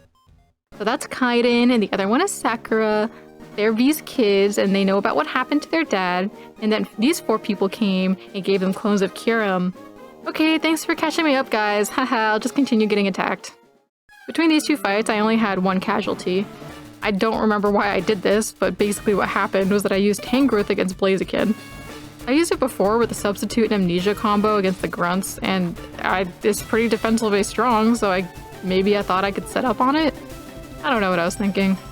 Of course, I couldn't recreate this at all, as it just kept killing me in one shot anyway. Whatever happened here was just some weird genius AI tactics. Since they only have 3 Pokemon each, the rest of it was a cakewalk. I'm so glad that the fused Kyurems are Dragon Ice types and not Dragon Fire or Dragon Electric. Korra tries to explain to the siblings what actually happened, but Kaiden shoots back with, "My dad was tormented and sent to the underworld because of you. Lady Ebony told us about your lies." All that sounds like they're really on board with Darukis' allies, believing that they're helping their dad, but then also proceeds to call their followers thugs, so I think they are sort of aware what side they're on. Korra does a really bad job trying to convince them about what happened because what V left him with wasn't really sufficient enough proof. Like, we can't even deny that we fucking killed him, because we did. Jeeves tries to make us feel better, but he's kinda bad at emotional intelligence. He explains that Sydney fought Kaiden and Sakura, saving his Keldeo, and she gets upset at him for calling her a girl or not young lady or something like that. We, as in me and not Korra, apparently tell them about Lady Ebony and how the Knights are after legendaries like Keldeo and that they're looking for Amaris. But then Jeeves cuts us off and is like, "I feel some kind of presence," and then leaves. Classic Jeeves. Sydney tells us that ever since she set out to destroy Darugis, she's been hearing a dragon call out to her. The real Kyurem, not the clones. First things first, I catch an Electros here. Now that we're alone in the mansion, it's up to us and us alone to track down Amaris before Darugis' lackeys do. Where's Dre? I thought this was his whole goal. Now this place is annoying as hell to get through because even when I use a repel, I still got encounters because there's level 70 and level 99 unknown that spawn. They're the letter A only, I guess for Amaris or something. And of course Wobbuffet spawn also. So I have to keep Archeops out front.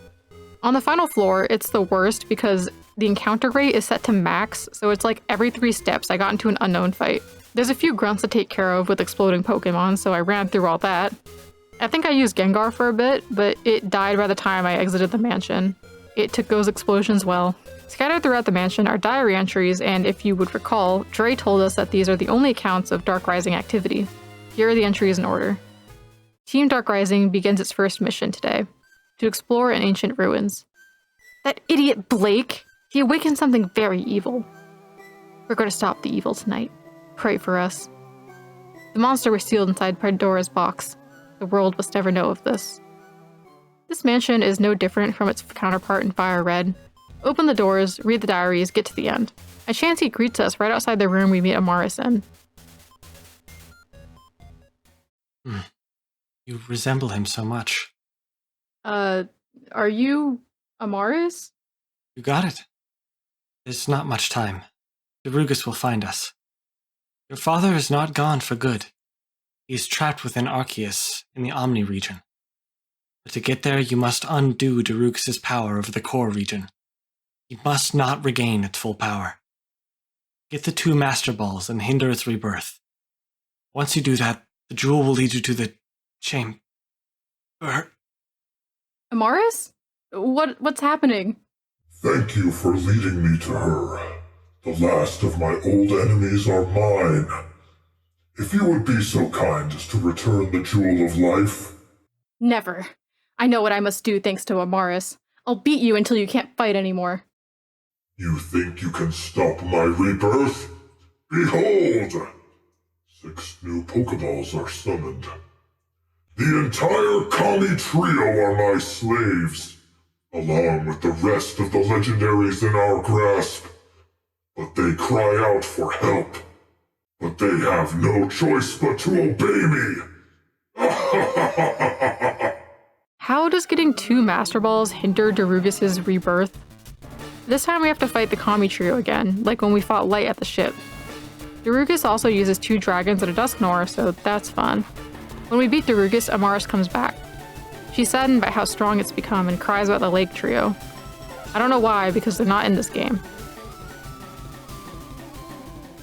Release them all, demon! The 6 Pokeballs suddenly vanish. Amaris? I was too weak. Darugus has become incredibly strong. Azelf, Mesprit, Yuxi, I'm sorry. Amaris? I'm alright, don't worry about me. Please, take the item on the table and continue on your journey ahead. It is the only way he will ever challenge you. Who's he? Forgotten gym leader, who also guards and protects Arceus. With that item, he'll know you're worthy of a gym battle with him. I wish the best of you, Cora. Please, go on without me. I'll be alright. If you say so. She tells us to take the item on the table, which will let us challenge a forgotten gym leader who also guards and protects Arceus. And the item is a puzzle key, whatever that is. So we just take it and leave. We have 4 more grunts to fight before we can leave Salem for good. Explodes, explodes, explodes. One grunt mentions seeing Sydney follow a legendary. Frozen Dungeon is also very similar to its FireRed counterpart, Icefall Cave. Except all the water is frozen. Terea is here to act as our Chansey. I do not know why. I caught a Celio here. The encounters are otherwise super annoying like every cave, so I repelled through it all. On one floor, there is a Never Melt Ice and a full restore, in the shape of Pokeballs instead of presents, so I'm pretty sure these are left over from FireRed on accident. There's no way they would give you an item like Never Melt Ice for free. Just beyond that area, we find Jeeves facing off some grunts. He's talking about trying to save a girl, referring to Sydney. One of the grunts says, "Grr, don't make me, Xander, come over there."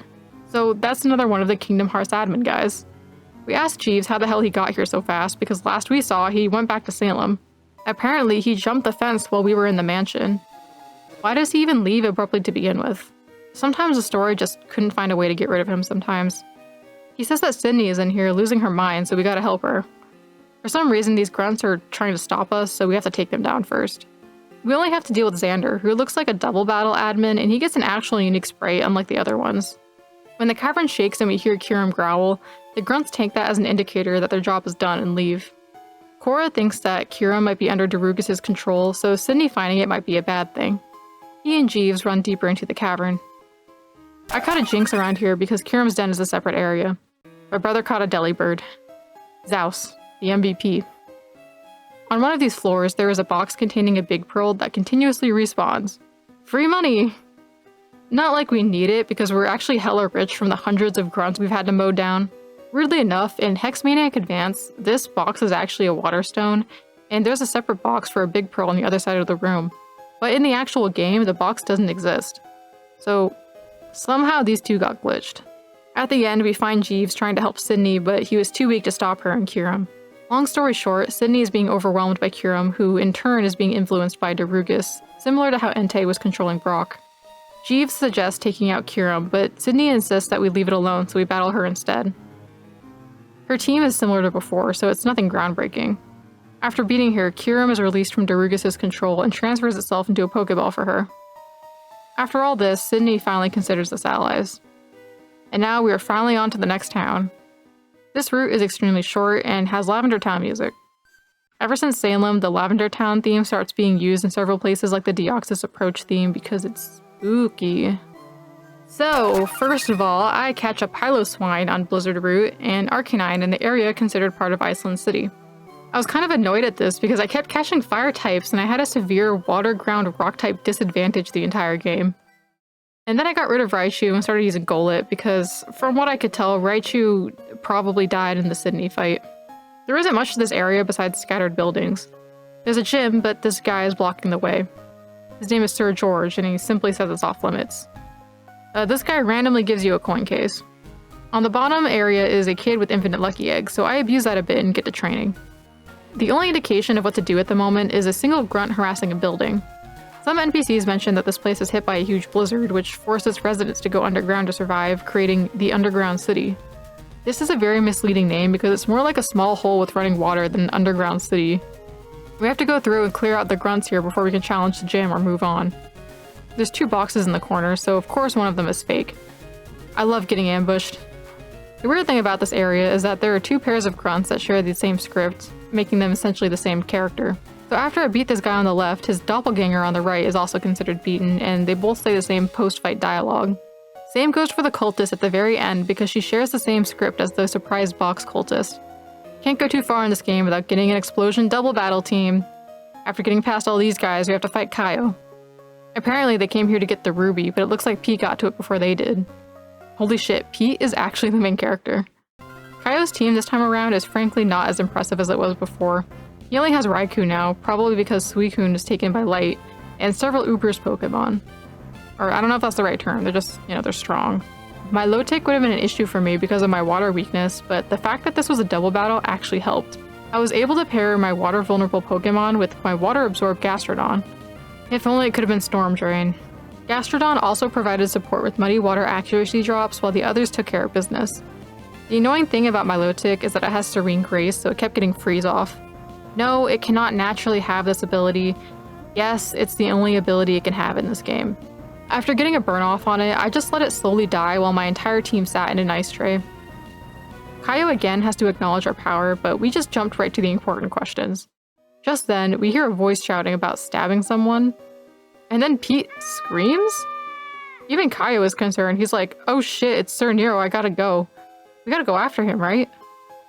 Except no. A character who has been watching us from the sidelines comes to speak to us. This is Kai. You know, the guy Lady Ebony listed off about a full day's playthrough ago? Yeah, that guy. He honestly doesn't seem that concerned about what's going on, but he gives us the HM for Flash and specifically says it can come in handy for the future. But in order to use it, we need the Flame Badge. Well, that's no problem. That's the only badge in the game that we've been forced to obtain. We hear Sir Nero torturing Pete some more outside, but Kai is just like, we might have time for a Pokemon battle. Excuse me? Pete is bleeding out there. Kai just insists that we have to have this gym fight, confident that they won't kill Pete. Korra seems to realize something that we don't and accepts his proposal. Now, like many gym fights in this game, we can just move on, but Pete isn't even anywhere outside this cave, so for the sake of completion, I go back to do the gym. First of all, the gimmick of this gym is kinda commendable. Doing an ice puzzle that doubles as trainer fights is actually pretty cool. They also have sprinklers on in here, so the fire type attacks are weakened and countered with water type attacks. You love to see it. And here is the one trainer that has the exploding cloister.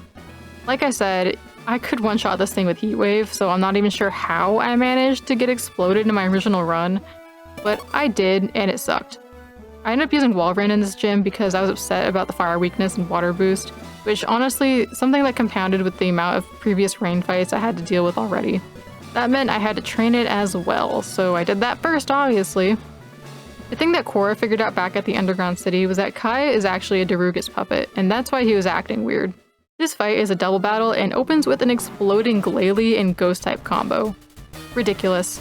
I thought gym leaders had some tact. I used Walrein's Hail to get rid of rain, which is a tactic I plan to use in upcoming rain fights, but as we'll see, I never got that chance. After the fight, Kai reveals that our dads knew each other but doesn't mention Dark Rising. This must be because of the promise the turtle guy mentioned way back in Flamin' City. You know, where the Dark Rising members vow to never tell their children about their book club. He tells us that his dad entrusted him with the Master Ball, one of the only two in the core region. He was told to give it to us if we were ready. He implies that his dad is dead, by the way. I don't know if he knows if that was because of Darugus. I don't know if he knows literally anything at all. Okay, so this might be a good time to mention that I found a scrapped battle hidden within the ocean of Mystic Falls. I waited until now to talk about it because we have more relevant information that will put things into more perspective. I made the trigger playable, but I didn't bother trying to figure out how to get the NPCs to move it according to the script, so they're just here for flavor. Ivan, is this the one you've spoken of? Yes, this is Korra, the child of Jean Blake. Korra, this is Prof. Zachary. He's the one I told you about in Battle Cave. Nice to meet you, Prof. Zachary. I can't say the same. Huh? Now, Zachary, please be polite and patient. No, I will not. This child's father failed to destroy Darugus years ago. Now this generation has to suffer from the beast. Look, that's not my fault. I don't fully know what happened back then, but I'm pretty sure my father and his Pokemon put their lives on the line to save this world from Darugus, and I'm willing to do the same. Another thing, Zachary, I'm not a child anymore. I've grown with my Pokemon and we've become strong together. Prove it. Oh boy. Battle me, smart mouth. I've been searching for the Jewel of Life since I was about your age. To use it, you must have incredible strength and willpower. like your father did. I do have it. Let's do this. Perhaps I was wrong. Maybe it was your destiny to do what you, father, could not. Not to mention you've come here at the right time. This might be faith. Have you discovered something big? I have. The Jewel of Life is hidden in the deep, dark depths of Volair Forest. You, Cora, must allow the mist to carry you to its destination. You have John Blake's blood, allowing you to continue farther than I ever can. With the Jewel of Life, you have proven to be the Chosen One. Only the Chosen One can enter the Cave of Heavens. The location of the cave is still unknown, however. Thanks, Prof. Zachary. With Arceus by my side, I'll be strong enough to defeat Darugus. Do not think it will be that easy. You may be strong, but Arceus is a god. You will be unable to catch it with ordinary means. Ah, yes. I think I know where you're going with this. The Master Ball is possibly the only kind of Pokeball capable of capturing or containing Arceus. I suggest you head off to Iceland City. Kai, the gym leader in that city, is a relative of the creator of the Master Ball. Speak with him. Thanks, Prof. Zachary. Here I come, Father, one step at a time. Well, I guess I'll be going now. I have more things to do in the lab. Good luck, Cora. Zachary never shows up ever in this game, and Professor Ivan never has a cutscene where he plays an important role in the story like this. Somehow this one scrapped scene does more for the story than the actual final cut of the game. He says that our dad was able to wield the Jewel of Life before. Being able to use it seems to be something only a Chosen One can do, so if we can get it, we'll prove our status as a Chosen One as well. Zachary says that since we have Jean Blake's blood, we can venture deeper into Voltaire Forest than the average person. But what does that even mean? Well, my interpretation is that it's because Jean Blake was or is a Chosen One based on the fact that he was able to use the Jewel of Life before. The Jewel of Life naturally obscures itself from anyone who isn't destined to wield it, shown as the mist in the game, which explains why it was so difficult for Zachary to locate and impossible for him to physically find. This would explain why the path there is so long and why Light was there at the end of it. His position as a Chosen One and protector of Arceus allowed him to find the Jewel of Life here. And of course he would already know where it is because of his family's ties to Arceus. The revelation that he is in fact a Chosen One at this time would make a lot more sense with this sort of context, rather than him stealing children's souls randomly and just having the jewel, which we didn't even know existed until Ebony told us not too long ago. But Cora acted like he knew that the Jewel of Life was tied to the Chosen Ones and realized that Light was a Chosen One based on that. So the game is kinda acting like we met Zachary and got that information from him. As it is now, the game doesn't explain what the Jewel of Life is or what it does, but with the information from the scrapped cutscene, we know that it's supposed to let us enter something called the Cave of Heavens. This is presumably where Arceus lies. This scrapped scene also establishes Kai as a relative of the Master Ball creator, and it makes sense why he gives one to us after the gym fight. If we knew beforehand that we should be looking for him, his sudden appearance and random granting of the Master Ball would not feel as sudden anymore. But obviously the reason why this was scrapped is because all of the stuff about capturing Arceus to defeat Darugus was moved into the second or third installment of the series, I don't know. Back to Iceland City, I boxed Volcarona and Electros since they both died somewhere in that gym. I brought out Jinx to fill out the last slot. Now we move on to the next area, which is comprised of 3 routes with 31 trainers and 1 boss fight. And unlike the previous regular trainers we fought before, I would consider some of these guys mini-boss material by the end. I caught a Slacking in Plain Field and a Miltank in Pneumacity Path. While this is going, here are some fun things we found out that they changed in the game. Hurricane has 100 power and 100 accuracy. When I lost Bownet to it in the rain, I assumed that the rain made it never miss move, but it's actually just like that. Braviary has Rockhead and Hustle as its abilities. Sure Force isn't in the game, so Hustle is close enough, but they gave it Rockhead over Keen Eye because they obviously wanted to give it Double Edge and Brave Bird with no recoil. Pokemon that can't learn Counter can learn Counter. Nightmare was changed to a Dark-type move with 90% accuracy that sleeps both opponents on the field. It sounds really similar to Dark Void, but Dark Void has 80% accuracy and is already in the game as a separate move, so I'm not really sure why Nightmare is like this. About halfway to the next town, there's a Chansey, so I took the opportunity to do a bit of grinding before facing Pete. Cora. Pete? Are you okay? I came to rescue you and— Rescue me! I'm sick and tired of everyone to my rescue. Look at you. You're the big hero, huh? savior of the world. You're not that special. Pete, where is this coming from? Everyone in Fellstown always looked down on me, even though I befriended a Pokemon before all of you. You and Jeeves were the ones everyone, though, would make the town proud, not me. They didn't even think about me one bit. Is this how you really feel, Pete? No, I won't believe this. Darugus is controlling you, right? Fight it, Pete. I'm all here, Cora. This is me. Now, I'm ready to show you my true power. Darugus has awoken in me.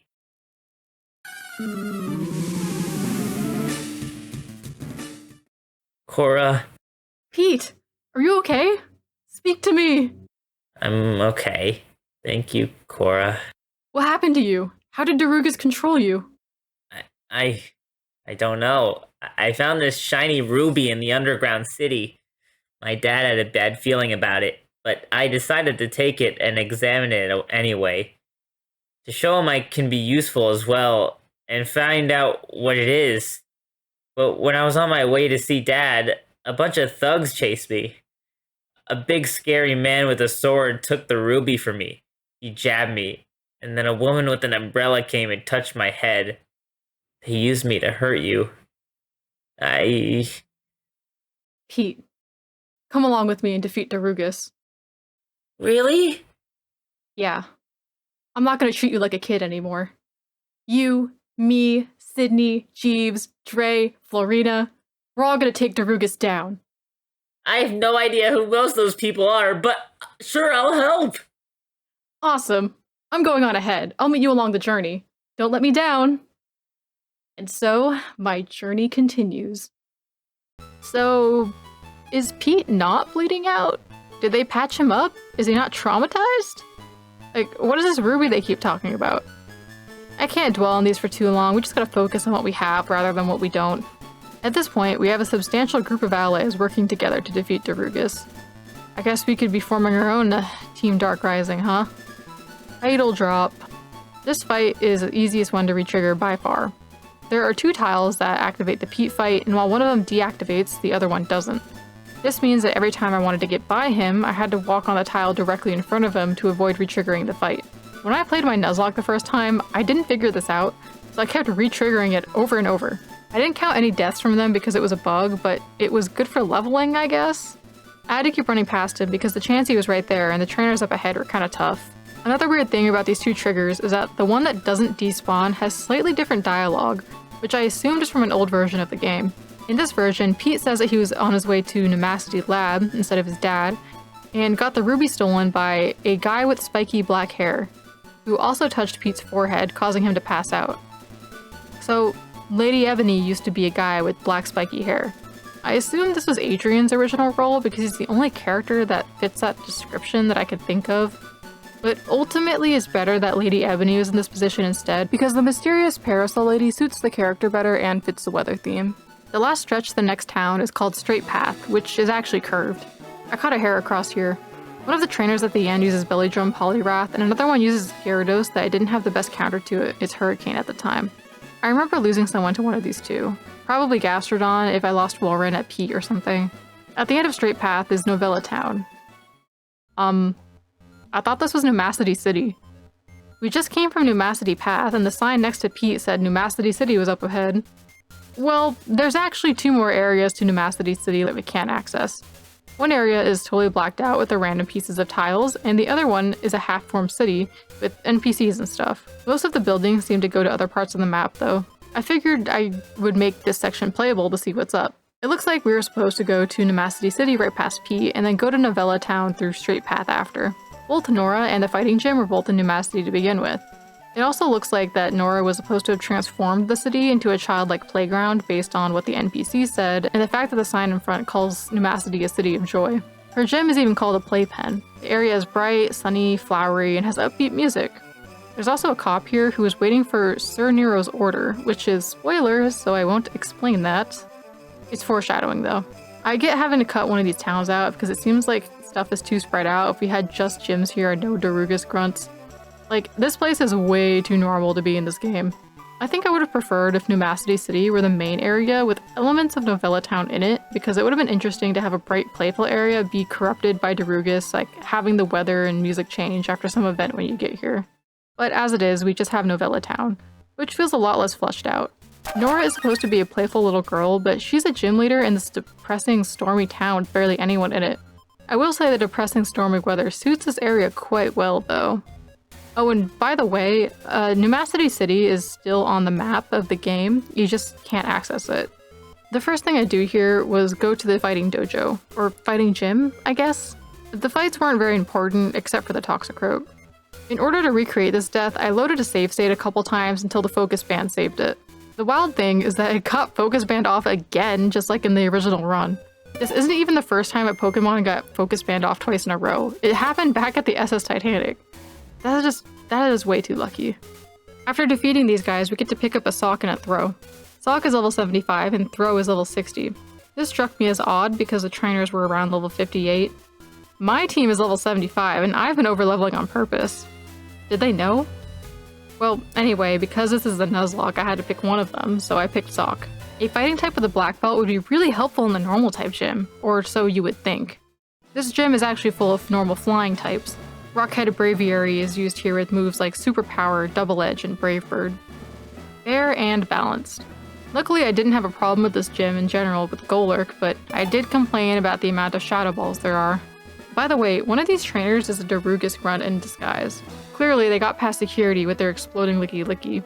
Of course, I predicted this with these, and I get a free substitute off. They gotta be more clever than that. Despite being an 8-year-old or whatever, Darugus controls her as well, unsurprisingly. Nora doesn't get to speak very much in this game, as most of the information we get about her is told through our surroundings and NPCs. Or at least it would if she wasn't the gym leader in this depressing wet town. The fact that Nora is the daughter of Alder is kinda just to explain why she has a Meloetta. Or she befriended it, I should say. She's also not that important to the plot, she's just a special little girl. The next thing you're supposed to do is go to Novella Lab, as some NPCs note that something is going on there. Sir George is back and is standing in front of a building in the corner of town. He explains that Sir Midas, another guy he works with, built this underground tunnel that allows their forces to reach the desert.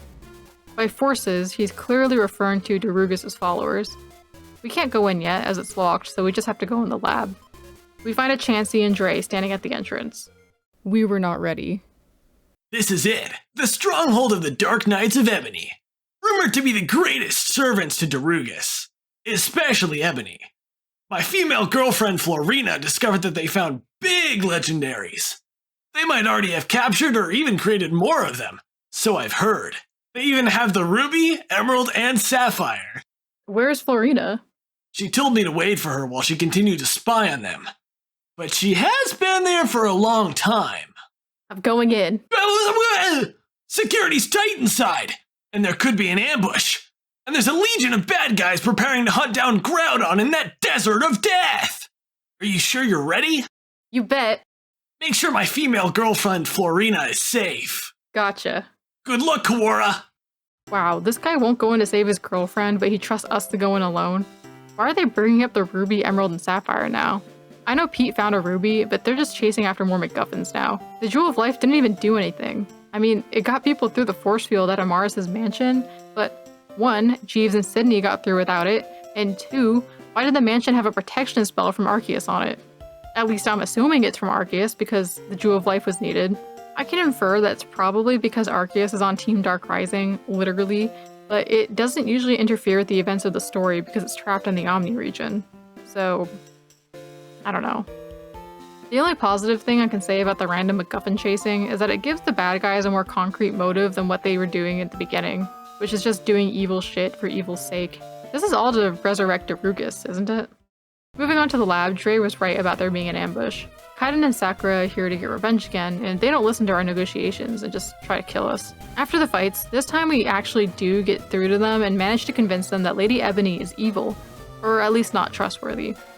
I think they know this, but she's the only one that can bring their dad back, despite what Cora says about, "We'll find a way." We even try to get them to join our new Team Dark Rising, but they refuse because they still can't trust us yet. They do warn us about what's up ahead. Vladimir and Sir Midas wait us at the top of this tower. Alright, we finally made it to the part I recorded when I was still running the Nuzlocke. We have unadulterated, original Nuzlocke footage now. I lost Blaziken, likely at that ambush fight, so this is my new team going in. Pretty much every rule we've established about the grunts comes into play here. It feels like the climax of the game, and in a way, it was. I thought I had these rules down, but even still, I would still make mistakes. Like here, I have my Hitmontop fighting a Ferrothorn. I kept it out front to use Intimidate. I have a very obvious and easy switch in with Golurk, but instead I thought I could kill it for some reason. If Hitmontop were lower level, I would have lost it at that explosion. Against Wobbuffet, I first thought about which move I could use that could slowly chip away at it, but when that didn't work, I wondered if I could PP stall it. I checked counter on Hitmontop to see how much PP it had, and then fucked around until it finally clicked in my brain that I should just stall with my own counter, and then chip away to avoid Destiny Bond. Finally, I tried to read an explosion on Cloyster, but failed. I was able to get Detect off the second time, but because Hitmontop was confused, I risked failing the move. Again, Golurk was right there.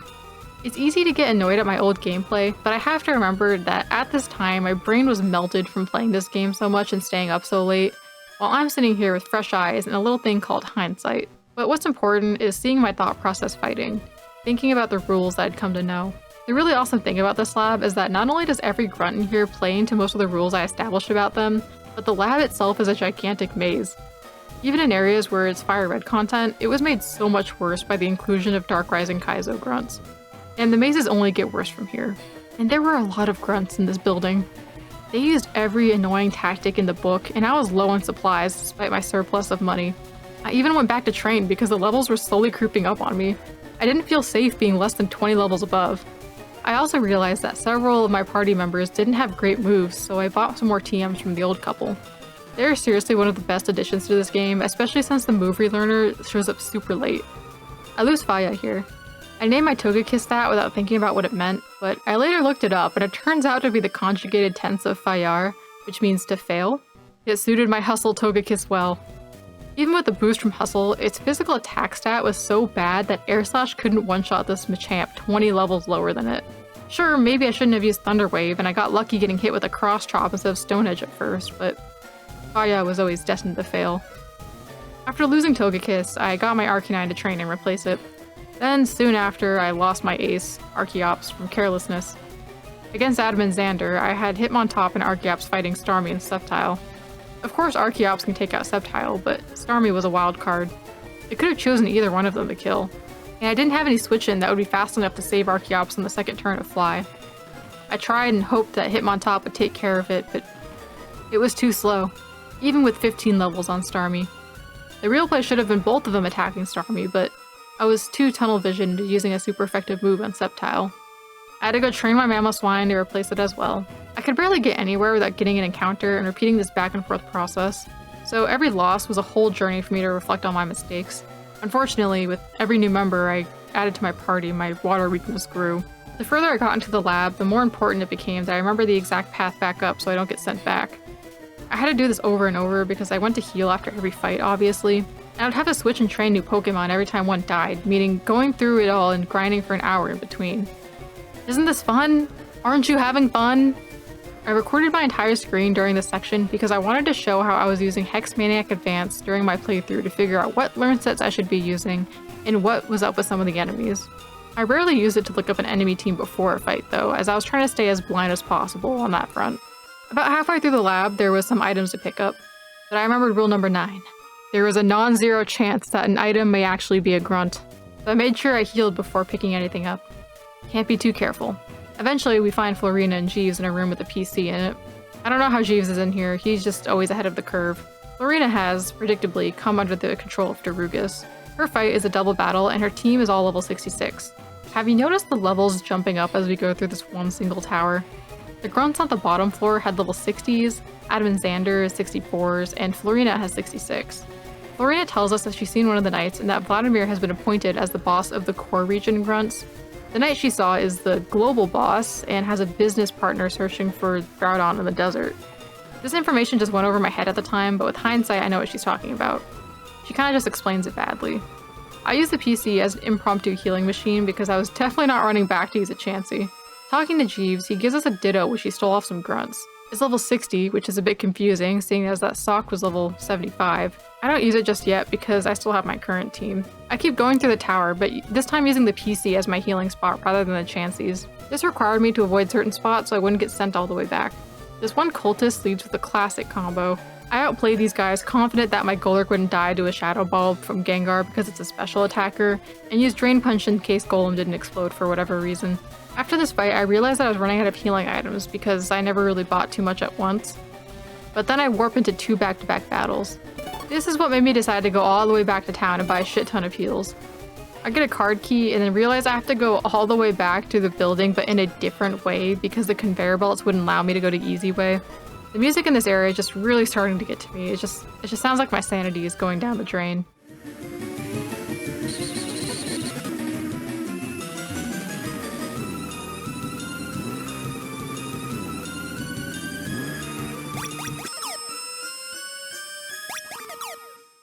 This area is way too long for its own good. Using the keycard to access several warps taking me to this area, I felt like I was nearing the end. But these guys just had to crush my hopes. This particular double battle was where I lost Golurk.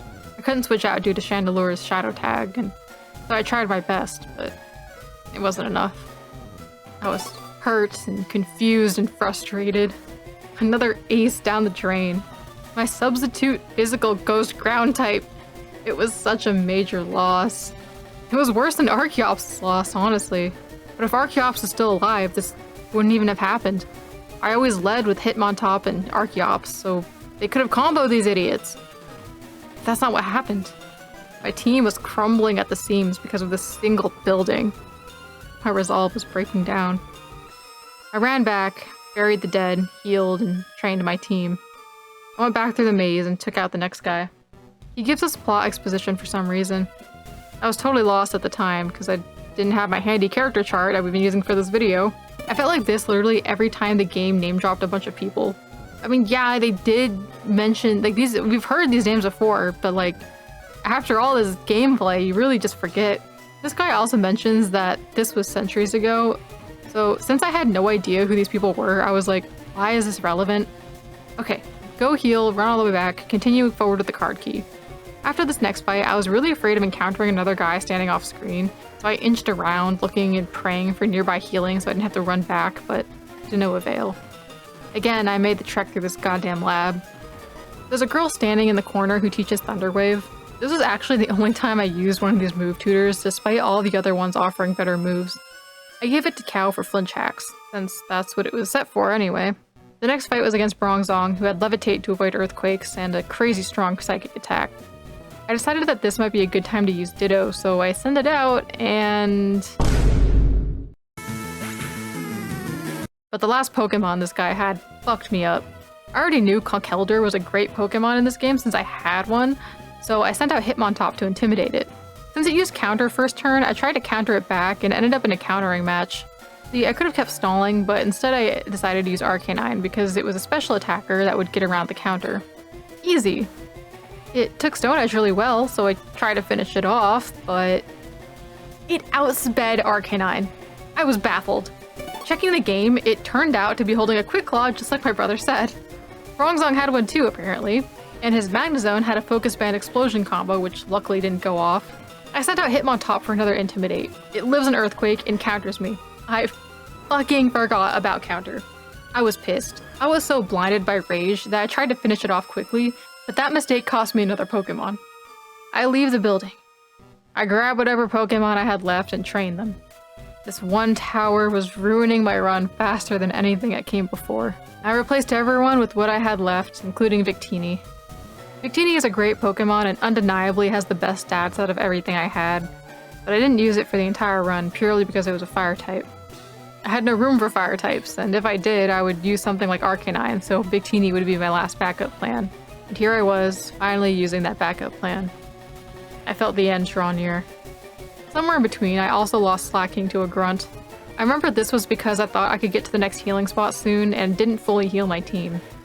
This was the one time I slipped up and made this mistake, and it proved why my strategy of healing before every fight was so crucial. I wasn't sure which Grunt it was since I didn't record it, but I also had to get past this Grunt who uses Shadow Tag and Perish Song combo. It was described by my brother as the worst fight in the game. I have no idea how I was able to get away with only one casualty, but it's RNG sometimes. I lost a bunch of Pokemon sporadically, while my brother lost his whole team at once. We were having pretty similar experience with this place overall. It was in this fight that my brother lost his Nuzlocke run for good, as he only had Delibird, Ditto, and Slacking left. I didn't make it much farther. Eventually, we made our way to the elevator and are greeted by Kaizo, who says this. What, you thought the elevator would be safe? Cora says my thoughts exactly. This dude is level 68, man. Level 80 isn't gonna cut it anymore by the time I finish this dungeon. I wish I had the foresight to train more. His Hydreigon and Alakazam costed my team a lot of health and 2 status effects. This was a difficult fight. I can't believe they put this here. They obviously knew because of Cora's reaction. Incomprehensible game design. Victini comes in clutch because of its 600 base stat total, but I lose Cow in the process. Not Cow. I just taught it Thunder Wave. And then his Gengar kills my stock by outspeeding it. Let's go, dude. At least I'm down to my last Pokemon, so I don't have to train anyone else after putting them away. Kaizo has nothing interesting to say. He's just here to fuck with you. I bury the dead in the nearby PC and continue forth. Adam and Xavier is waiting for us right outside the door, of course. Luckily, I swept through with Victini. Its Serene Grace ability is so good. I could have learned a substitute support set, but I opted for variety because I was running out of Pokemon. And right after, we have to fight Admin Juan. At this time, I didn't realize that these were admins because they were indistinguishable from regular grunts in both looks and teams. But it's hitting me now that this place is throwing every boss fight at you. I lose Mamoswine here to Kingdra's stupid broken Octazooka. I hesitated before healing Heracross instead because I recognized that this would be a sack. Healing Mamoswine would just have him die in one hit anyway, and sending in anyone else would be a death sentence. Rest in peace. At the very end, yes, this is the end, we come face to face with Vladimir. My first day as general, and you beat up everyone in the fort. You're making me look bad in front of my appointer, Sir Midas. I'll shock your Pokemon for this. Silly Vladimir, don't you know that you're the comic relief? This fight is a single battle unlike his previous double battle encounters. Unfortunately, I was stuck with only 2 Pokemon left, and he had changed up his team comp. Instead of poison or PP stallers, he now has a full team of pure damage. Even his Blissey doesn't use Toxic, instead going for Thunder Wave, Soft Boiled, Psy-Wave, and Seismic Toss. But even though he's all damaged now, he still loves to use status effects and constantly inflicts paralysis. I straight up ran out of Paralyze heals during this fight. There was really no point because everyone on his team had it. I had to use Victini against Dragonite until I ran out of Hurricanes because Heracross wasn't able to do anything. And then it died to a crit Shadow Ball. You love to see it. My Heracross was hurting bad, and without full restores, I just had to heal the best I could without letting her take too much damage. Even though Victini was gone, its sacrifice to eat those Hurricanes allowed Heracross to kill it.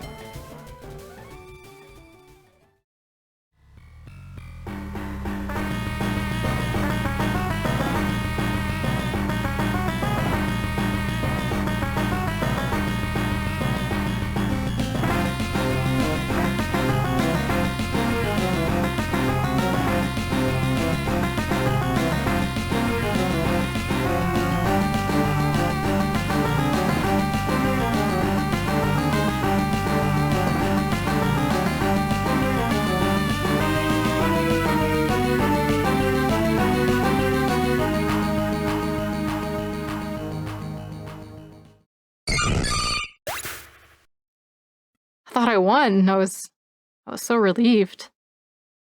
But it turned out to be a premature victory.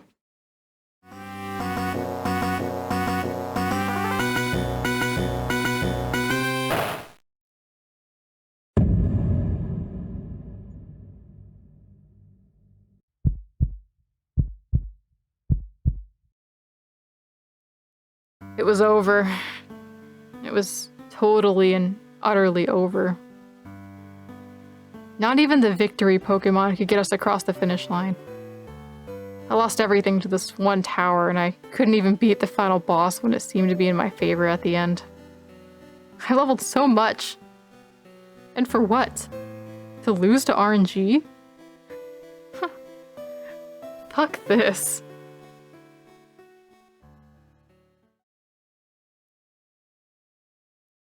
I have to tell you something. I've been keeping a secret. Maybe it's not even a very good secret, but it's one that might undermine my struggle here a bit. By the time I got to Novella Town, I was down a lot of members. I needed to get my team around 75 to 80, and that was tough, even with lucky eggs. At this point, my brother and I had been playing this game for like 6 days straight. Our routine, or at least my routine, was practically waking up and playing this game with speed up on until I went to bed. We were feeling very beat down at this point, and we came to a conclusion. Grinding is the reason we were spending so much time on this. All these hours of grinding, while part of the experience, were slowly draining us.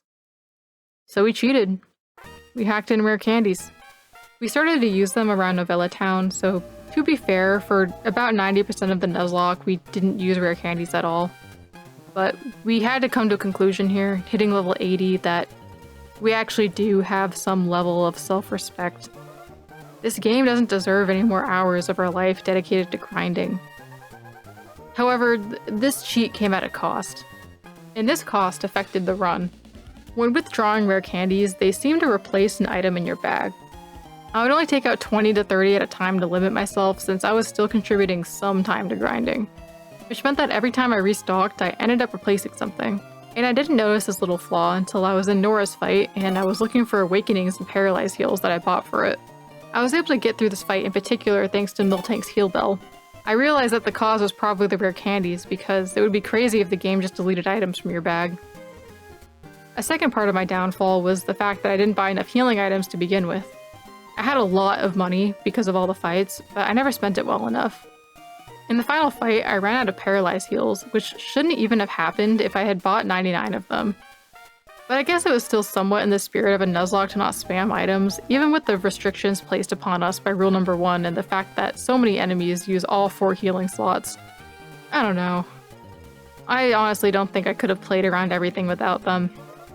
Especially since most of my team had similar weaknesses and everything in this game is Earthquake and Stone Edge. At this point, there's no such thing as honor. The game barely respects you as a human being. Why should I have even cared? The fact that I even made it this far is a miracle. On my laptop, I have opened my recording of my gameplay. I have been typing my thoughts while letting it run, oblivious as to what is happening. After writing what is currently 58 pages of a script, I realize that I'm just a bit past the halfway point. I stop typing. I wake up every day, record footage, type all my thoughts, type the plot. I dig through screenshots and text messages, trying to piece this miserable experience back together. Why? What was it all for? The sounds of a PC box being used startles me. I didn't even realize it was silent in the room just a second ago. I looked at my recording. At some point, I had stopped playing for a few minutes and had just returned. I watched my past self play the game exactly how I would if I had picked it up right now. Isn't it weird that we can record our past actions and replay them in the future? Is my past self playing this game on my laptop another person interacting with me? Did they know I had paused my work and paused at the exact same time? This was for me. I needed to pay myself some kind of service for what I went through and from what my brother went through. This horrible experience we put ourselves through for over a week straight. I have to deliver and transcribe events that I know happened but I have little proof of. Explain the context of the footage I am showing you through the lens of that original playthrough. And detail my current thoughts on the story as I write it while still withholding what I know is in store for the future in order for this to make any sense at all. I just want to be able to capture this experience, have it exist, be tangible, have it turn into a person of its own in some strange way, and I can finally let go of it.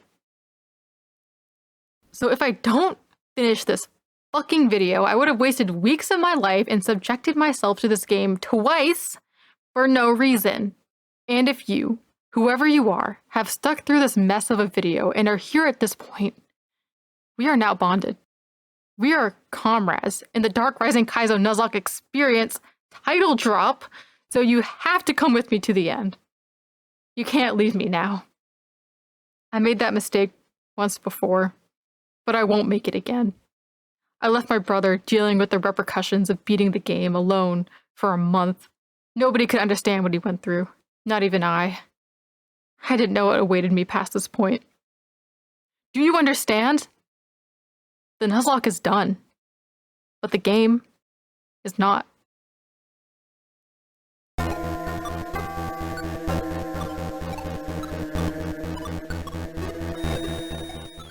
I didn't necessarily give up right away, actually. I revived some of my favorite members from my Nuzlocke and went back to beat Vladimir. I stormed in there with a full party and swept the floor with him. After he leaves, we can talk to Sir Midas. Remember when Sydney and Jeeves are telling us about a man with blonde hair? This is him. He doesn't do anything to us, surprisingly. He just summons fog ominously and tells us to leave. I used the PC to heal and then warped out. But upon stepping out, I see that it's the building that Sir George told us led to the desert. I went upstairs to find Kaizo and Professor Ivan. Professor Ivan tells us that he was captured and that there's no way out for him. He seems to be trying to reason with Kaizo, though. Okay, thanks for the amulet coin. This item is totally worthless in this game. I have no idea why Kaizo is here, we just fought him in the elevator. He doesn't even seem to care about us anymore. Maybe Ivan has been successfully talking him down. The paper next to him tells us that the 5 major teams of the mainline games from the first 5 generations are reforming, and speculates if they're forming one organization together. Holy shit, is this Team Rainbow Rocket? Did they seriously do that? Are we gonna have to fight them? No, probably not, but it might be relevant in the sequels, I'm sure. I went to go check out the other warp, and I found out that the entire Novella Lab building was cleared. Continuing through the other exit, we get treated to the Deoxys approach theme again, and we walk past a collection of warps behind a door, Sir Midas in that meeting he mentioned, and some random arrow tiles. We can't open any of these doors with our keycard. At first I thought this meant there was more to the Novella Lab, but the music is just scary for no reason. A Chansey stands at the end of the hallway. A bad omen. Right outside, we end up in a desert. Florina is here to sell us items. I don't know why they use this music for this route because I was sick of hearing it.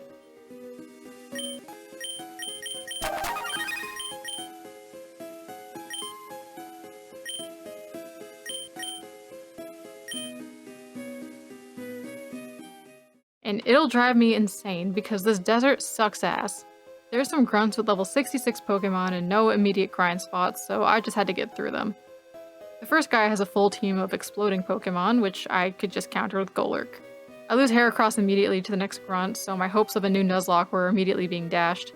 It probably doesn't help that my team still has a major rock weakness, so a Pokemon like Empoleon that also has flying and water-type moves at its disposal was pretty bad.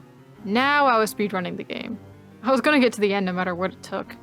I would use rare candies, catch no more Pokemon, and power through to the end. I wouldn't let this journey be in vain. I eventually decided to go to the upper left-hand corner for the grass, but I see a box and try to get it first. Oh. He's even called the Dark Box Poser. The constant sandstorm is actually a welcome change in this area because it damages a lot of the Pokemon that the enemies use, as opposed to the rain, which almost always put me at a disadvantage. The next guy has toxic stallers with leftovers. Love that. Past him, we get this really shitty desert maze. We're supposed to use the cacti to guide us, but it seemed really unhelpful. I was just staring at my screen intently, trying to see the lighter colored tiles through the sandstorm, since those were the ones we were allowed to walk on. It only took me about 10 minutes to figure it out, but it felt like an eternity. My eyes were actually hurting from the strain of staring at the stupid desert. I don't think I've ever played a Pokemon game that's caused me physical harm like this. Of course, there are a bunch of trainers on the other side, and I wasn't about to go all the way back through the maze to get the Chansey, so I had no choice but to power through with what healing items I had. I didn't even have any revives, so whenever a Pokemon fainted, I used a rare candy instead. But of course, I didn't pack enough of them, so I couldn't even rely on that. If I were still doing a Nuzlocke, I would have lost at this point because I didn't have anywhere to fully heal my team between fights. Or I would have suffered a migraine from backtracking through the maze every time I fought a grunt. It's nearly impossible to just take all these fights in a row without healing. Even if I had bought enough healing items from Florina to do that, I wouldn't have enough PP restores. And I do run out of PP later on. The last guy before I get to the stairs is a demolition expert, so as you can imagine, he has a bunch of exploding Pokemon. I try to avoid the next guy, but there is no escape from this hell. When is the next healing spot? This desert literally feels like I'm crawling through hot sand, dying of thirst, searching for my oasis. I got to the point where my whole team had fainted except for Archeops. I only had one rare candy left, so I had to choose the best partner for Archeops to take on Light. This was evil. Evil. Only one healing spot, and it was at the beginning of the desert behind the ice rainy cactus maze, and at the end we have a boss fight. I don't even know if I can credit this to being intentional, but this desert was in fact as brutal as described, and definitely would have ended my run. I cannot deny that you are quite stubborn.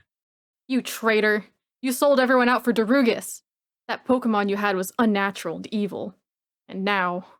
Quora, evil humans and Pokemon are after Groudon. A man with a Slowbro has my brethren. I thought this man would help me, but he is helping the Dark Force and is using me. Defeat him now. It spoke? Silence. I'll join if you save me. I am not like those slaves. I intend to use you for my own objectives. Doing small favors for my superiors will grant me power. They are convenient allies with the upper hand. I'm on my own side. Then you're a dirty leech. You're no protector of Arceus. It's ironic that your name is Light, you pretentious... Oh, you have quite a mouth, don't you, child? Do us a favor and just stop talking like a good little kid. And that goes double for you, Landorus. Now, transform! Landorus looks sadly at Cora. I think out of all the bosses we've been forced to fight throughout this game, Light is meant to be the biggest and baddest of them all so far. He was set up at the start as being way too strong for us, and we chased after him for the whole game. This is probably because of his Chosen One status, making him our most direct rival. Ironically, that leaves Jeeves, our actual rival and other Chosen One, left on the wayside. Remember what I said about not having PP heals? Yeah, well, I ran out of moves this fight. Archeops dies because I had no ancient powers left. I had to rely on Golurk to do the entire fight on its own, but that clearly didn't work out. We get sent all the way back to Novella Town. I make sure to get more rare candies and stock up more appropriately before tackling the desert again. I also switch Heracross out for Electivire, even though Electivire may seem like a bad pick for a desert.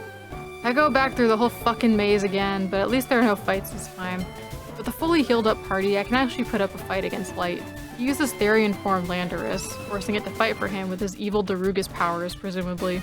Surprisingly, no Conart, but it seems like he just left it at home. After this fight, we get the chance to catch Landorus. I used save states to catch this thing, cause why not? I didn't end up using it, but I just wanted to have it. This Landorus actually just respawns over and over because it's one of those scripted events that doesn't properly go away, so I had to kill it to move on. The next area is underground, in a steamy cave of some sort. I had to fight Admin Xena right away. The wild Pokemon here are around level 70, and my team is level 90. The level cap is approaching quickly. This place has a Chansey in it, thank god. The next cultist says that Sir Nero would torture them if we got past them, so that's their motivation for stopping us. This guy seems to like torture a lot, huh? This grunt uses Encore Wobbuffets, which we've seen before, and it actually works this time. They killed my Victini. I sent in Volcarona with Substitute, which doesn't even matter because they use Destiny Bond. The rest of this cave is actually empty, save for a Chansey. And we know what that means. I don't grind because I'm past that now. Rare candies all the way down, baby. At the last area, we finally meet Sir Nero, surrounded by Zender Manitans and a blackened crystal. That armor. Is that the ruby? It's all blackened and dull. What did you do? You're too late! The ruby served its purpose. The stone's power has waned. So you're Sir Nero, the one who hurt Pete. Who? The whelp? You're bigger and uglier than I expected. Silence!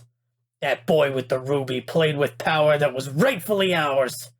His fate amused me. My ruby has summoned the ancient legendary Groudon.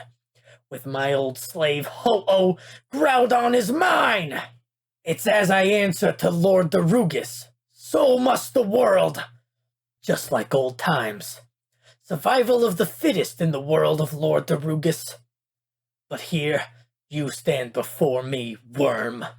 I am unlike all those weaklings you fought. Quora, the Chosen One, fall prey to Ho-Oh and Groudon. Never! So the Ruby, Emerald, and Sapphire play the same role they do in FireRed. I think. I don't know, I never actually beat that game. This dude caught Groudon and already had a Ho-Oh apparently. Beating him has them released and makes him unable to move for some reason. I cannot move. My legendary slaves. Gone. Heed my words. Had I brought my destroyers instead of my abductor Pokémon, I'll be taking that ruby, my allies and minions will avenge me, Quora! and I'll beat them. I picked up the ruby. I also talked to one of these Zendar Manatan, and it turns out that you can catch them. Fucking hell, the other end of this cave is more sand. Some guy named Bruce left a sign warning us not to go further. It's too late, buddy. We already got through the maze. We have more mini-boss fights to get through, but at least we can go back to the cave and heal at the Chansey. Just past the first grunt, there's a Chansey next to some grass. Oh, I guess I could have used that. Wait, what? Now that's messed up. I guess I should edit rule number 9 then. Rule number 9. There is a non-zero chance that an item may actually be a grunt. Every grunt is a mini-boss anyway, so they're honestly not even breaking out of the mold from the average Darugus follower either. This cave is called Malice Tunnel, which is a word we'll see more often by the end. There's a PC here, so I can heal, thankfully. The guy standing here is Giovanni, and he's a business partner of Midas. Yeah, Giovanni's dialogue is really choppy and sort of bugged. It seems like Sir Midas is interested in artificial Pokemon, which is something we've seen before at Darugus' brand of artificial Pokemon being Conart. It sounds like they really are forming Team Rebo Rocket, but instead of Giovanni being at the head, it's Darugus' minions. Sir Midas, Light, Lady Ebony. I'm not sure which one of them is supposed to be the leader here. I guess Darugus itself. Giovanni doesn't even use any of the Pokemon he normally uses. It's just the same shit we've been fighting throughout the game with the addition of Mewtwo. After healing again, we run past the tunnel and run into Vladimir at the end. I got word that you not only bested our entire army, Light, and our good friend Giovanni, but even Sir Nero of the Unstoppable Dark Knights? Now I really wish you had accepted my offer to join forces with me. But seeing how worn out you are crossing the evil desert, you are soon going to regret everything you did. That's not fair, I haven't even rested yet. Too bad, kiddo.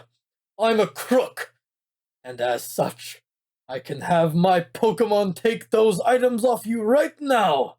In a way, it's good for me that you took that ruby. Now, I can capture Groudon for myself. No need to make a risky deal with Darugus or the Dark Knights. Is that why you don't have a single legendary Pokemon? I envy those Dark Masters for having them. But at least I won't end up like V. Oh, did I touch a nerve? Boo-hoo! You can't do anything if I scorch you and your Pokemon. That ruby is mine! Even Quora is fed up with this shit. It looks like Vladimir is trying to prove himself to his superiors, trying to stop us on his own. I actually feel bad for him. They still won't trust him with the legendary, even though he's supposed to have V's position now. He's not even trusted enough to do anything particularly heinous, like when V blew up the SS Titanic. Vladimir is always just around to try and stop us, and fails every time. I think if any of these evil guys deserved a redemption arc, it's him. At least if he changed his ways, he wouldn't have to deal with his annoying tactics. He fights you the most out of any of the bosses, clocking in with a total of 7 battles. He still mentions here that he wants to be on the same side as us, wishing that we'd chosen to join him. But doesn't he see he can just join us? When we beat him, he breaks down. Why can't he stop us? He's been trying so hard. And then Quora robs him? Like, I don't even fault him for being pissed at us, even if we are a kid. No! My new team! My Ruby! Arrgh! Why? Why won't you go down? My plans! Now give me your items. I hate you! I needed that to reach Groudon! I'll throttle you! My Pokemon won't let you do that. Back off. You one kid. You and your friends will pay. I'll get a manhunt for your Team Dark Rising. Just you all wait! He almost Bart Simpsons us, but our Pokemon are still here to protect us. He vows to take out our new Dark Rising squad and storms out. I feel like a bully, and he's like a victim who can only lash out because he doesn't have a proper support structure. Just more violence around him. Well, anyway, Sir George is watching here the whole time. The other side brings us to Montage Fortress. Pete is waiting here for us next to a Chansey. Pete tells us that Dre flew him over here because he was worried about us. We tell him that we're fine, and we even beat Sir Nero, who tortured him before. His response is just like, "Wow, awesome! I'll teach Substitute as thanks!" It's really strange to me how unaffected Pete is from that whole situation. This town is isolated by the desert protecting them, but they still have a gym. It feels very late to have the move deleter here, but I think the reason is because we need to use Surf for the next area. I stock up at the store, and as you can see, they sell soft sand for $100. This is weird because of rule number 3, but I like that this implies that this town's major export is sand due to the desert. If you go to the right near this building, you can hear someone shout, "I can't take this anymore!" and see someone at the roof, poised to jump. Cora tries to convince him not to do it, but it turns out the kid is actually just frustrated at not being able to complete his Pokedex and is throwing it off the roof. There's another building over here called the Training Grounds, but I don't even bother because I have rare candies. The building this kid was on the roof of houses the game devs, like in most Pokemon games. Terea, aka Dark Rising Girl, added herself to this office. Cora's response is just, "Cool, thanks." Because I guess without her, he wouldn't exist. I don't know if I would be thanking her personally. So there's only 2 things to do here. Talk to Kaio, who is blocking the gym, or go down the montage port where Misty is standing. Well, we can't pass up the gym. Okay, so Kaio has just become a Pokemon rival detached from Darugus and wants to have her final battle atop Thunder Mountain. He claims that he's the best trainer in the world. Has he met Dre? He also claimed that title. Or Ash. The gym is just a cave with a sandstorm in it. Bruce, the gym leader, is a Steel-type user. I expected ground, but Steel works too. Every fight here is a double battle, and a lot of them do actually have ground types. They also pair their Pokemon with water types to counter fire and ground. We just can't have anything, can we? Bruce tells us that he used to work with Blake, but before he can reminisce too much, Darugus takes control. This guy has a Cobalion for some reason. I know Nora had a Meloetta, but I thought it was because she was just a special little girl. I guess if he used an average team, it would have felt indistinguishable from the other trainers in the gym and the hundreds of grunts we've battled before. Because this game has curved itself in such a way that every fight is so hard, by the time we start reaching the end game, they have to start using legendaries to make actual boss fights feel more like boss fights. He claims his badge lets us use Surf outside of battle and gives us the second Master Ball. Now we can go to Montage Port and fight Misty. Well, actually, she just gives us Surf, which we'll need to get to the next area. There are a lot of trainers here, but overall it's just a normal route.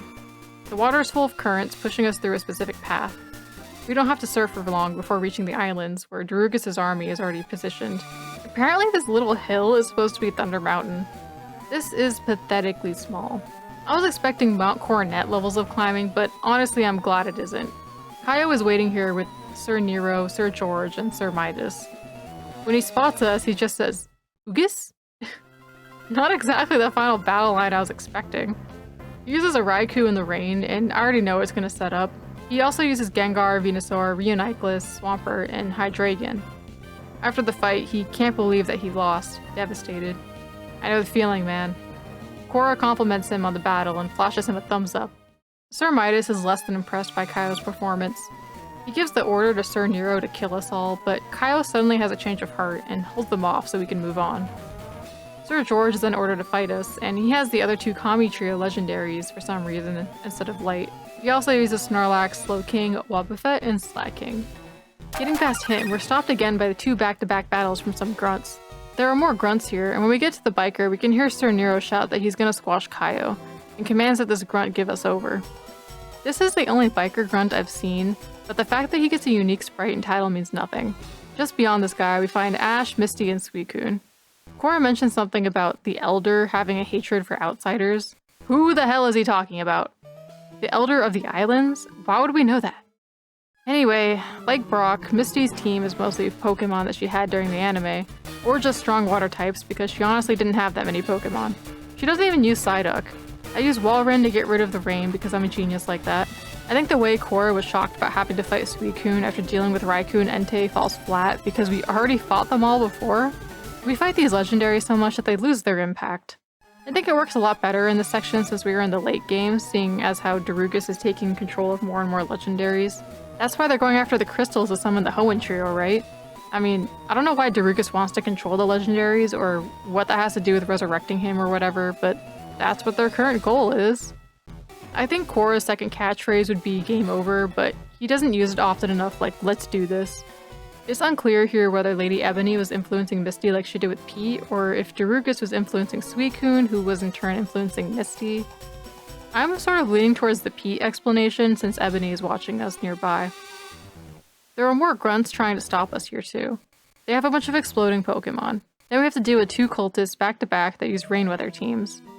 My Pokémon are level 95 and these fights still give me trouble because of how overtuned they are. This Frostlass uses Thunder. I can really feel the lack of EVs kicking in at this point. Just past these cultists, we come to a cave called the Twilight Zone.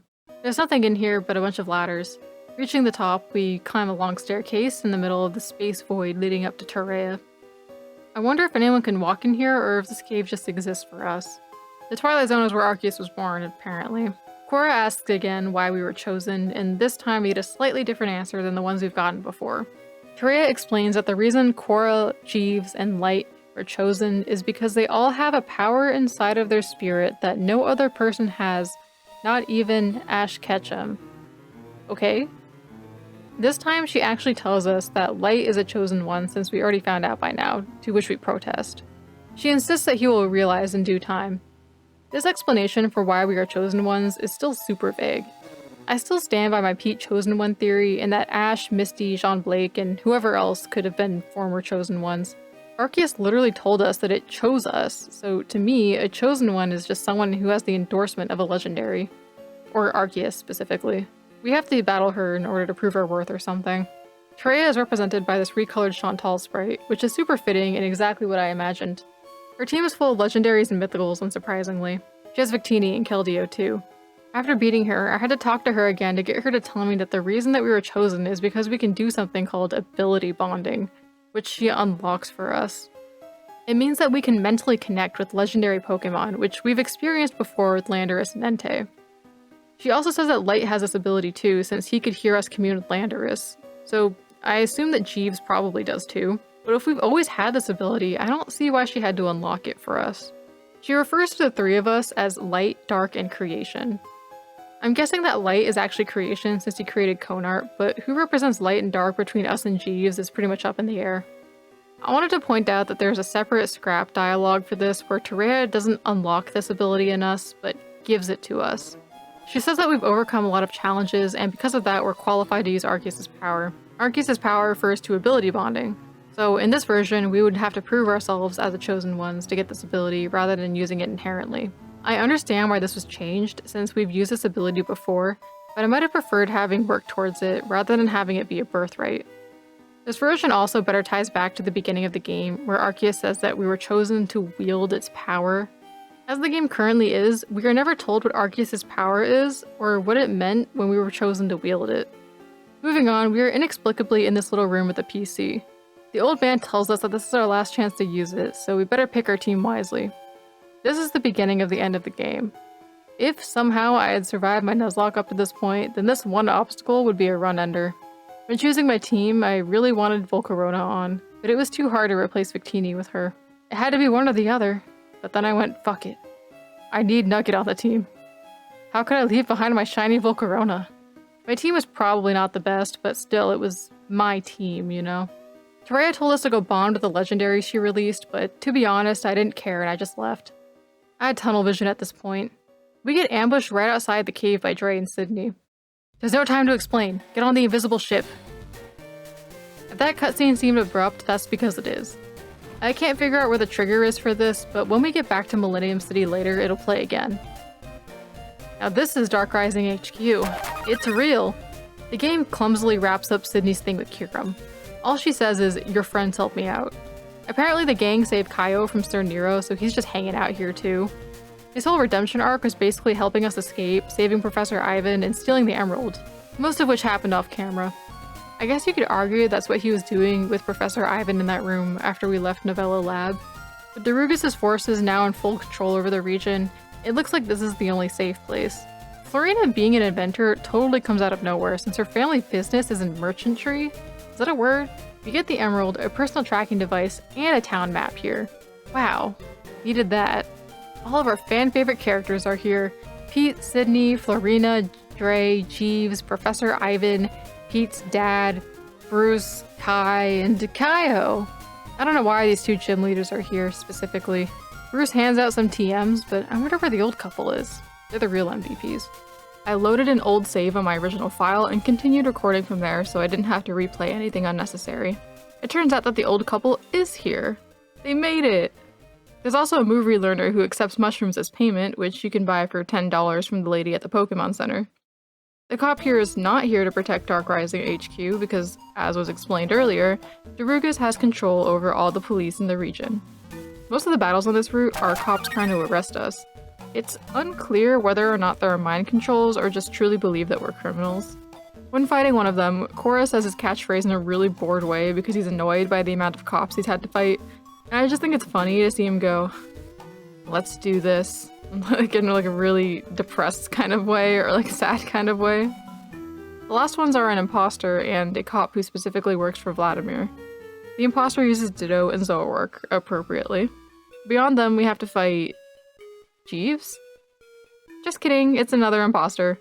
There are going to be a lot more people impersonating our friends later on. I kind of wish they gave them their actual teams because we aren't going to fight them anymore for real, so this would be a good way around that. There are two annoying grunts under this bridge who use stall tactics, and at the end we find Sir George and his Slowbro. He's too sleepy to fight, and the Slowbro uses telepathy to tell us off. Okay. I wonder why he wasn't used in battle then, since we fought a Slowking before. Before moving on, I went back to the Pokémon Center to restock and ended up talking to Florina. This made Korra give her the ruby, which she put in the machine to power it, but it wasn't enough yet. She asked for Lost, and we have to say yes. She tells us that we need the emerald in order to completely power the machine and clear our names in order to return to Millennium City. Except that Kaizo already stole the emerald, didn't he? We're holding it? We're using it to look for the Sapphire right now. The order of events in this section of the game feels out of order and it's kind of hard to keep track of, so for now let's just ignore what she says. Jeeves then gives us a bottle of Gatorade. For some reason. I guess it was some kind of prank Dre thinks is funny, and it's actually the most character we've seen out of Jeeves in a while, and it wasn't even his idea. It kind of stuck out at me because I wrote an interaction almost exactly like this when I was 11. Something about doing something completely random, and it's not funny at all, but like it's the best approximation of a joke that you can make because you don't know how to do anything not seriously. You know?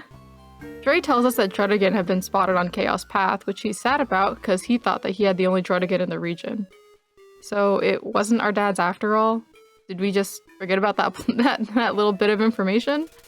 I honestly don't get the importance placed on this Pokemon since it can just be found in the wild also. So here is the Dark Hideout. I guess this is the headquarters for Darugas' army. Well, maybe just one of them since Novella Lab was for the Knights. It's so close to Dark Rising's headquarters too. This place isn't very big, but it has the worst conveyor belt puzzle. On top of that, it's dark in here. Remember when Kai gave us that HM that will help us in the future? Yeah, he gave us Flash! And we're in the future! So I tried to teach it to one of my Pokemon to light up this area, but when I tried to use it... yeah, it doesn't work. But we have the Flame Badge. What gives? Well, you see, the thing is that the badges that we've been getting are totally out of order. We're still missing badges 1 and 6, and we need badge 1 in order to use Flash. I just know nobody playtested this, or at least it was never updated after any sort of playthrough and feedback.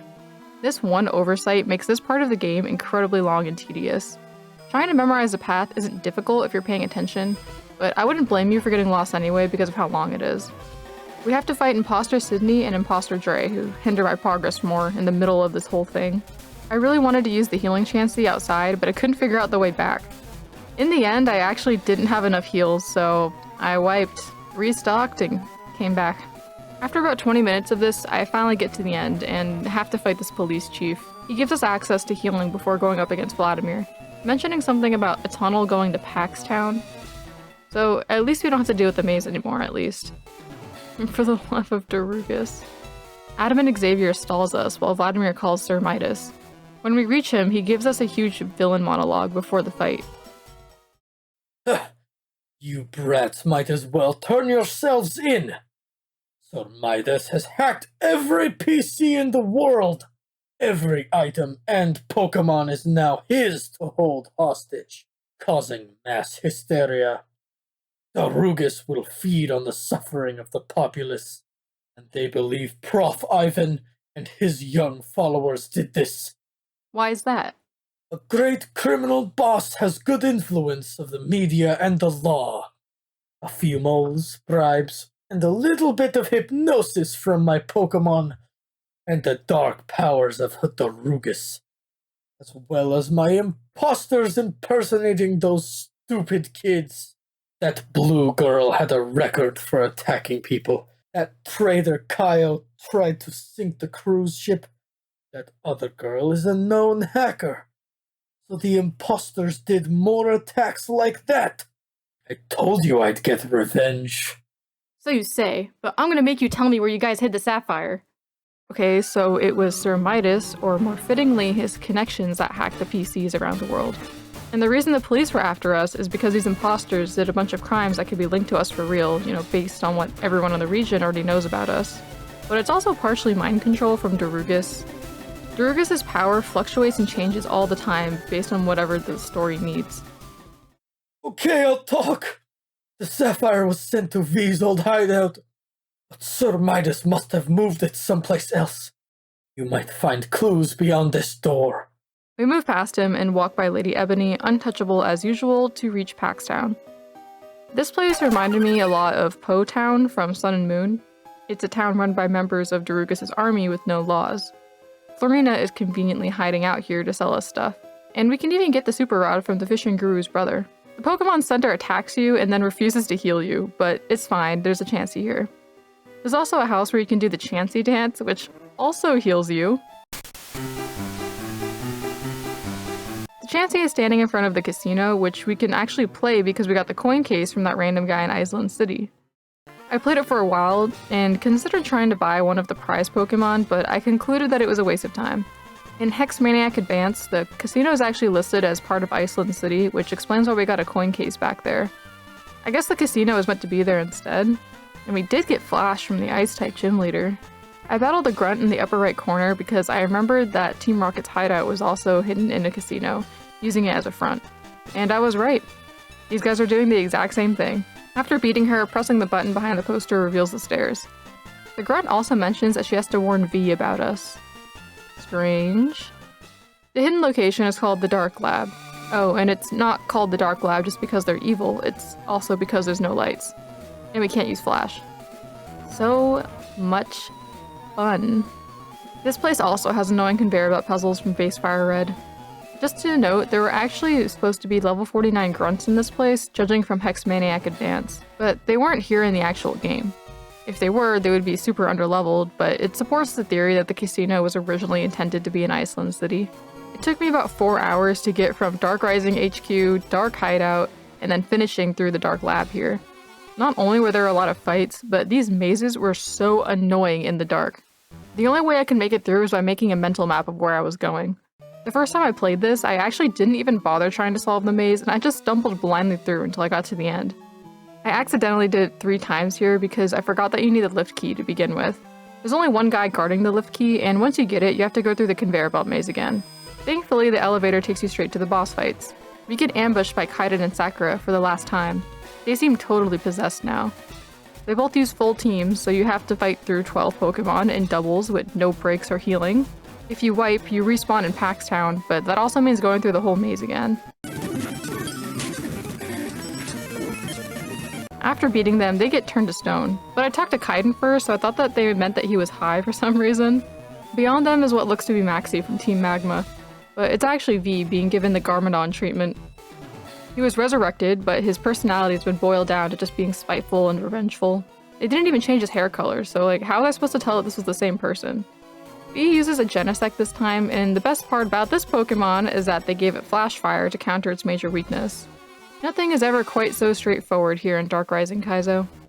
After beating him, he tells us that his kids offered their souls to Ebony to bring him back to life. So thanks to us, they're dead. We try to convince him that we're going to bring them all back somehow, but he cuts us off. They deserve it. Then he vanishes. There's truly nothing left of him besides his most evil aspects. After all of that, we're not getting any closer to the Sapphire or Emerald. The only roadblock that was cleared was Sir George blocking the main road above Paxtown. His main role in this game is to stand in your way, I swear. Chansey can be caught here, and I caught it because they gave me a lucky punch. This is the only Pokemon I caught in the end game, and you'll see why this matters by the end. The route is extremely short, but leads to this little building where we find Florina pacing back and forth, incredulous about the fact that the grunts explode their Pokemon. Welcome to the club, buddy. You new here? Oh, thank Arceus you're here. Apparently Sir Nero kidnapped Dre, and Florina got stopped by Light's fake Mon. Pete busts in before we can say much else. He tells us that the police found the HQ and were overrunning the place while Cindy and the others hold them off. The characters are sure the reason that they were found is because there's a spy, but it isn't Kaizo as he's fighting with them. That little mystery will have to be put on hold because we have to save Dre first. We can't use the PC until we go outside and get ambushed by this guy complaining that Florina got the PC system back online. Pinochle City is just around the corner and is one of the most neglected areas in the game. There's barely any houses here and it hardly constitutes as a town, let alone city. And the wild Pokemon table looks like this. It's not recommended to try and catch these placeholder Pokemon because they crash the game. Even though they should only spawn at level 1, you can actually find level 0 versions too. The only reason this place exists is so we can have this encounter with Sir Nero. He's mad that he didn't get to kill Kaizo, so he's trying to kill Dre. Dre apparently tried to steal the Sapphire too. I thought we were doing that. Also, Dre is Dark Rising's leader? That's news to me. Well, I guess he knew the most about Dark Rising. It was the one who was originally hunting down Darugus. But we're the main character. This must be because Dre's dad is the old leader. Nepotism. This section triggers 4 fights in a row, each increasing the amount of Pokemon on their team. This means that we have to fight 17 Pokemon in a row with no breaks for healing. And the third trainer is Kaizo? So he was a traitor? Oh, no, it's an imposter. Okay. The last person who fights us is Admin Juan. After getting through all that, Sir Nero runs off with Dre. Florina keeps giving us free items, which I think is actually a neat touch since she always has a stock on her as a saleswoman. Some NPCs tell us that Chaos Path is the most dangerous place in the core region, but we just went through No Man's Land, so I don't know about that. On this route, we encounter the 7 deadly sins, of course. Snakewood had the deadly 7 too, but there were actually like 10 or 11 of them, and they were actually entertaining. These guys are pretty generic. I'm not even sure why they're here because they hold no plot relevance, and most of them don't show up again. If they wanted to do something interesting, the Kingdom Hearts admin and the Darugus bosses could have been replaced with the Deadly 7, since the obvious theming and tied directly into Darugus as the root of all evil, or however that goes. This idea will make more sense once we get into Darugus' origin story. Also, I'm willing to bet that at least someone on the team has seen Fullmetal Alchemist. Along this route, we can encounter Tornadus and Thundurus, who escaped after Sir George used them apparently. Sir Nero runs by this area without batting an eye, I assume, so I guess they didn't actually care about the Kami trio anymore. I already had a Landorus, so I didn't care about catching them and moved on. The end of this route brings us to Haunted Forest, which only plays this tune and then goes completely silent.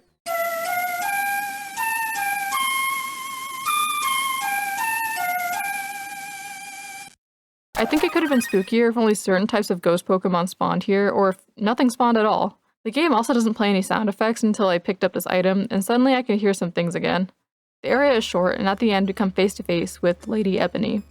She says that she made good use of Dre, and then summons a wild level 90 Chandelure to distract us. She swipes the Sapphire off of us while we were fighting, saying that she'll use it to summon Kyogre. Just to be clear, we actually didn't have the Sapphire in our inventory, so I have no idea why this happened. Dre, Ash, and Jeeves discover us as it begins to storm, and then we black out. Clearly, this is another fragment of the story that is told out of order, or it's left over from an older version of the script. It's totally contradictory that Ebony did something to Dre, and then have him show up to save us. Also, Ash is nowhere around here, so he shouldn't even be in the cutscene, even though none of these characters appear physically. We get taken back to this little house where Dre is talking about he won't let the bad guys take Florina away again, which, again, is wrong because Dre is the one who got kidnapped. Cora says he's gonna go back to the forest to take care of Light, even though we had zero indication that he was there. I thought we were gonna try to find Sir Nero, cause like, where did that guy go? Talking to Florina, she lets us know that HQ is safe again and takes the emerald since Light has the Sapphire now. Oh yeah, I guess we were using that to track the Sapphire. Not sure what happened at HQ, I guess they fended off all the police and they backed off or something. She says that they don't know how Light got the Sapphire, but he seems to be aligned with the bad guys. I mean, obviously. I can assume that Ebony gave it to him, but there's no way Florina would know that Light had the Sapphire, and there's no way that we would know Light is in that forest. These also seem to be left over from elements of an older version of the story. Or I'm just getting lost because it's being communicated very poorly. We go back into the forest and enter Light's factory hidden within it. It's empty in here, but there are encounters. A good chunk of it is full of invisible walls, and one wall which has no collision. At the end of it, we get to battle Light for the last time.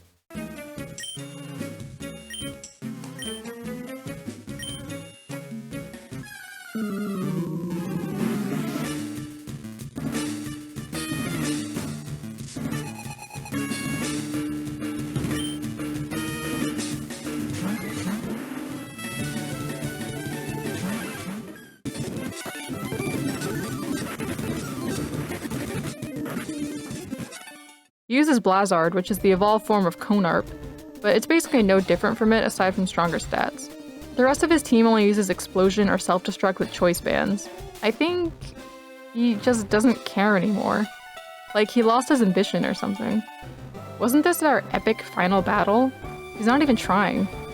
I wonder what kind of arc he went through, because we don't get to see it. Fun fact, there is an alternate version of this team where he uses a level 90 Magikarp instead of Blazard. It has the same moveset, so it might be placeholder.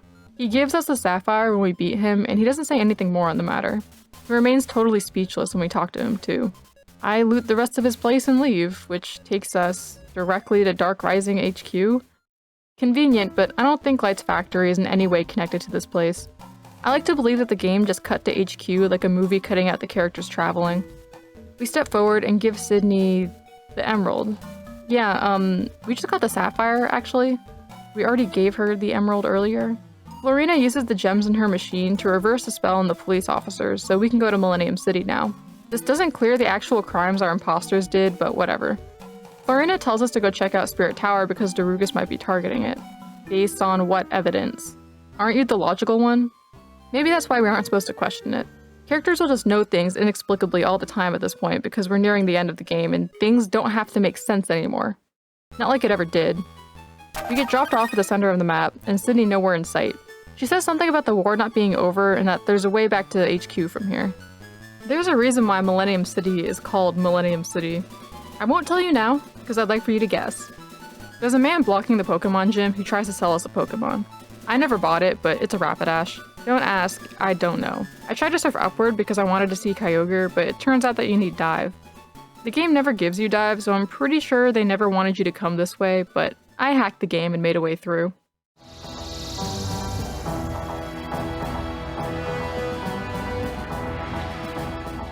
I went to go check out this cave after I beat the game, so my team is all level 100. We get ambushed by Admin Xena right away. Her team sucks. They all use double team, have a healing move, and leftovers, so they pretty much intend to stall you out. If you get past her, you have to get through the maze to get to the next grunt, Admin Juan. This guy uses a Sunny Day team. Where he's standing is a good indicator of where to go next. He says that Lady Ebony has Kyogre, and you won't get to see it because she has a surprise for us. I memorized the path through, somehow missing all the rooms with items in them. We can get TM06, Leftovers, a Lumberry, and Soldew. Weird selection. At the end, we are met with our mom? Yes, shockingly enough, your mom does do something in the story. I like that Ebony talks about how powerful Kyogre storms are and how it's sort of their ultimate final legendary. We have sort of strayed away a little bit from how central storms and weather is to this story, so I'm kind of glad that it's the penultimate encounter outside of Malice Castle. I'm not totally sure where in the story this is supposed to take place. It's obviously supposed to take place before you fight Ebony for real in Malice Castle, based on her dialogue, so it's probably somewhere between Ebony taking the Sapphire and her fight there. But our mom's team is level 100, which we don't even see until we get to the end of the game. I actually got destroyed, so I switched up my team a little bit and came back. Her team benefits way too much from rain, but lucky for me, my surf Pokemon happens to be Walrein, who knows hail. She uses the ultimate Wobbuffet. Cosmic Power, Rest, Counter, and Mirror Coat. But I'm not above heal spamming to kill it. I lost all my PP on Electivire doing so, but it was worth it. This is probably a way to stop sweepers, but I don't know what Pokemon could even sweep this team. As it is, the way that this place is inaccessible and pretty difficult, this makes this fight the secret final boss for me. After the fight, we can try to catch Kyogre, but I don't. I guess this answers why we don't see Kyogre in the game proper. Alright, that's it for this little detour. Let's go back to Millennium City, in the past. An NPC tells us that the gym leader is handsome and from another world. Okay, not the first time an NPC says that the gym leader is handsome, but definitely the first time they've said they're from another world. This girl tells us that she's afraid of dead Pokemon in the Spirit Tower rising up as zombies, to which Cora responds, "Yo, wait? Snakewood reference?" This totally canonizes Pokemon Snakewood as being part of the same universe as Dark Rising, and that Dark Rising takes place in the future. So maybe you could do the Deadly Seven sometime in the core region? Better not get my hopes up. On the first floor of the tower, you are challenged by none other than Professor Ivan. I suppose Light couldn't be trusted. He helped you. Wait, you mean you are the spy? Yes! Yes, he was the spy who ratted us out to the police, except that had, like, no consequences. This actually doesn't come out of nowhere, surprisingly. He got, mind-controlled or something when he was captured by Lady Ebony. That's why Ebony had me captured. I thought our escape was too easy. Darugus is after some legendaries in here. I followed one of the knights, hunting for them. Be careful. When you pinch Wendy's pennies, they pinch Gay Luigi. It's not explained at all how he got mind-controlled, since he seemed to be acting normally on his own the whole time. Because it's not explained, we can't even say that Ebony planted something that would allow Darugus to control Professor Ivan after a set amount of time or anything like that. It just raises the question, why couldn't it just mind control him whenever it wants to, like it does the gym leaders? Or why does it not possess our friends? I mean, if I had to guess, like, Bruce and Kai were both controlled by Darugus in the past, so they would have made pretty good candidates for traitors too. Whatever, we gotta climb the tower now. You can avoid almost every fight in this tower if you navigate correctly. Max repels are very useful here too, since a lot of ghost types have Shadow Tag. All of the people here are called channelers and are being possessed by ghosts. One recognizes that we can see spirits because of the Sylph Scope, but this never comes up or matters at all. It might be left over from FireRed. I want to point out that even though I didn't fight most of them, a lot of these people taunt us about our dad being dead. I'm not totally sure what's going on here at all. Maybe Darugus is messing with the spirits and the spirits are possessing the channelers. At the top, Sir Midas is waiting for us. And a shiny Rayquaza. I knew you'd come for Giratina. We're all alike in some ways, such as my goal to collect every single Pokemon in the Pokédex, especially ancient, man-made, and mythical ones. Lord Darugus provided me great benefits, giving me eternal life, wealth, and power. I founded organizations dedicated to serving my lord. Yet, you've bested one of my biggest ones. I invested so much in that one. My Kyurem clones, my special Genesect. Thanks to that wretched girl, I lost my collection of Pokemon, even yours. And worse, Light. He was supposed to give you that fake Sapphire, but he gave you the real one, hindering our conquest. So Light did come to his senses.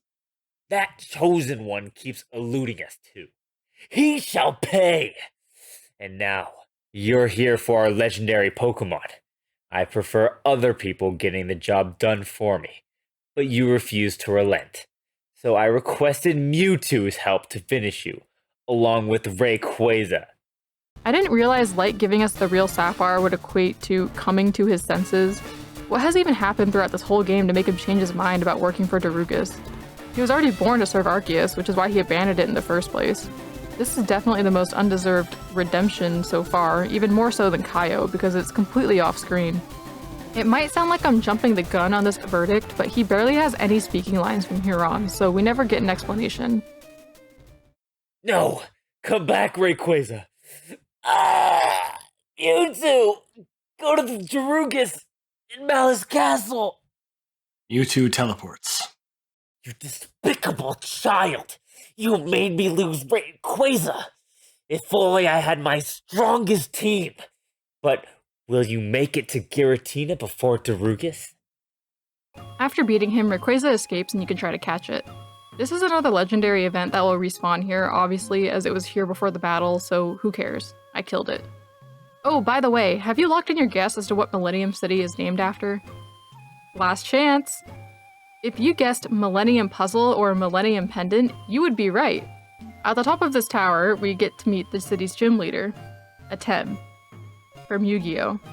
He's super special for not only being a Pokemon-adjacent tie-in character, but also because Atem is on record to be the only gym leader to resist Darugis' control. He was sort of forced into the gym leader position, and he just wants to go home. Giratina brought him here through the Shadow Realm, which can apparently travel through time and space, and needs us to weaken it so he can hitch a ride back. It's funny to me that Giratina just gets both of Dialga's and Palkia's powers combined. I mean, that's kind of OP, isn't it? Cora says that Darugis said that Giratina was banished unfairly, but I can offer it revenge and freedom. Where does he get this information from? Darugis never said that. Also, it seems like Darugis is referring to Giratina as an equal, which would make sense because they both take up the same space in the story. But ultimately, Giratina is still treated like many of the other legendaries in the end. When we try to fight it, it turns out to be a Zoroark. Pranked. Darugis already has Giratina. Atem can't go home yet. But we can battle at the gym now. This gym is Blaine's gym, with the quiz machines you can answer instead of fighting the trainers. Most of these questions are in FireRed, but some of them are unique. The very first question, in fact, asks if Darumaka has a Zen mode. I answered no, because it doesn't. It's Darmanitan, its evolution, that has Zen mode. But the buzzer sounded incorrectly and it triggered a fight. What? Did they think Darumaka had Zen mode or something? I guess that explains why the Zen Pokemon in this game are called Zen Daruma instead of Zen Darmani, or however you would fit that into the character limit. The only explanation I can think of is that this battle was here to intentionally get us into a battle. There's another one later asking if ghost Pokemon are scary, and I had no idea what they wanted me to say. Apparently they're not. Atem says if we prove ourselves officially that we could defeat Darugis, maybe he means by getting all the badges? He's technically not wrong, I guess. I mean, we could have gone through this whole game without getting most of the badges, so I'm not really sure if this is true or not. His sprite is fucked up, man. It's so crunchy and faded for some reason. He uses Egyptian-themed Pokemon, unsurprisingly. As well as some others I don't really get the connection to. See, I don't actually know anything about Yu-Gi-Oh! Other than Exodia and Dark Magician, so maybe these are references I don't get. After beating him, he tells us that the last gym is in Twist Woodlands, near Tiki Village. Oh yeah! That gym near our hometown. The one Adrian was guarding. Remember that? So we leave the gym and... oh. There's the cutscene. Even though they're invisible, Sydney and Dre meet us outside the gym to tell us about how Darugis has control of every cop and that they're after us. This is what was supposed to be the cutscene that played after we exited the Twilight Zone, but for some reason it happens here instead. This is probably another product of story beats being moved around. This choice can actually softlock you, so for demonstration's sake, I chose no. This causes Sydney to wait at the Pokemon Center for you to leave on your own time. But because this cutscene is super broken, she teleports you inside this building in Millennium City, and we get trapped here. If you select yes, when Dre asks if you're coming, the rest of the cutscene plays as normal, save for the visuals. This is kinda inconvenient, but I ended up talking to Florina for no particular reason, and Cora gave her the Sapphire. The game calls her Celio because they forgot to change her name for that bit. With the Ruby and Sapphire, the machine should block out Darugis' control forever. Or something. Right? I'm pretty sure the dialogue Florina says is directly from Celio from FireRed. I can tell because it's way more emotional than anything Florina has ever showcased before. Also, if you inspect the machine, it's still called a network machine that links Hoenn and Kanto. Now that we're on the Sevi Islands, which Dark Rising HQ is located in, our map is no longer connected to the main map of the region. This means I can't fly straight to Tiki Town. The only way back is to teach Cut to someone to get back to Millennium City. Sydney and Kaio, of all people, are here together at the gym. Sydney tells us that Darugis was the one who took her parents, as well as Kaio's parents, so she recognizes that she misplaced the blame on Kaio. After the way he helped at HQ, she's basically forgiven him. That's great and all, I guess. I don't really know why he could escape Darugis' clutches so easily. Vladimir implied that to get legendaries, he would have to make a risky deal involving his soul, and since Kaio used legendaries, I have to assume that he made that deal. But he doesn't get turned into stone or anything, and despite being susceptible to Darugis' possession in the past, he seems to be immune now. Let's just move on. Kaio informs us that the champion, Adrian, is Darugis' main vessel. The Elite Four that he defeated was actually the Dark Knights taking the Elite Four's place, as a plan to enslave whoever beat them all. This begs the question, where is the real Elite Four and why has nobody ever beaten them before? Or maybe the rumor that nobody's ever beaten the core region Elite Four is because they were the Dark Knights the whole time. And they are immortal. Anyway, Kaizo says that we have to beat Blitz in order to get to Malice Castle, which is an area replacing the Indigo Plateau. Dre and Florina are gonna go there after Blitz is, quote, out of the way, but then Kaizo immediately says that Jeeves already beat him and went on ahead. Like always, why do we even need to do anything if Jeeves already did it? This place is full of grunts. Yes, we're still being subjected to rule number 6, and it's only gonna get worse. The grunts drop some lore about the Knights and how they own the League, and how Sir George befriends Pokemon, has gotten almost all the legendaries, and how Sir Nero is the most dedicated to battling and trains them. Blitz is already being controlled by Darugus when we get to him. I guess that machine Florina made doesn't work. Shocker. You know, I was disappointed to find out my followers couldn't stop you from unlocking the stone's power to weaken my control over this region. But it's too late. I shall be reborn very soon, and the world will be mine. His team is every fully evolved dragon type we've had to fight, plus Salamence. Nobody uses Salamence. Not even me, even after losing the Nuzlocke. John Blake would be so proud of you. It is not too late to save your father. He'll appear near Arceus if you beat Adrian, Darugus' main host. Also, take this strong TM. Consider it a gift for your Omni League challenge. Getting the TM from him, he says that it's a gift for our Omni League journey, which makes no sense because we're in the core region. Maybe Omni was this region's original name, but when they realized they wanted to do a sequel, they made it the sequel region? I don't know. Blitz, I need... What's happening to me? You gym leaders failed me.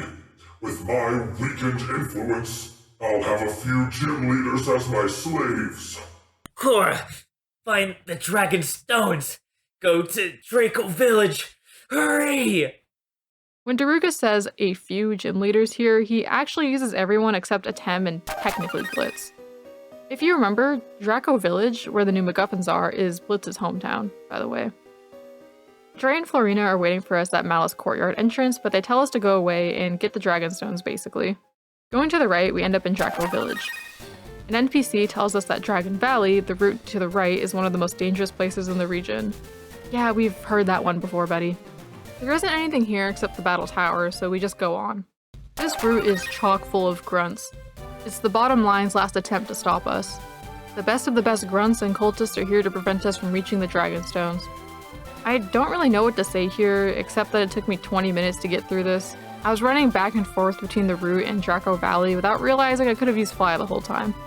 At the end, Sir George is sitting in front of these two caves with doors on them. He says that he and Slowbrow have been together for an eternity, and he isn't exaggerating since they were granted eternal life. He's known for being the best at befriending Pokemon and catching them, since his life goal is to meet every Pokemon.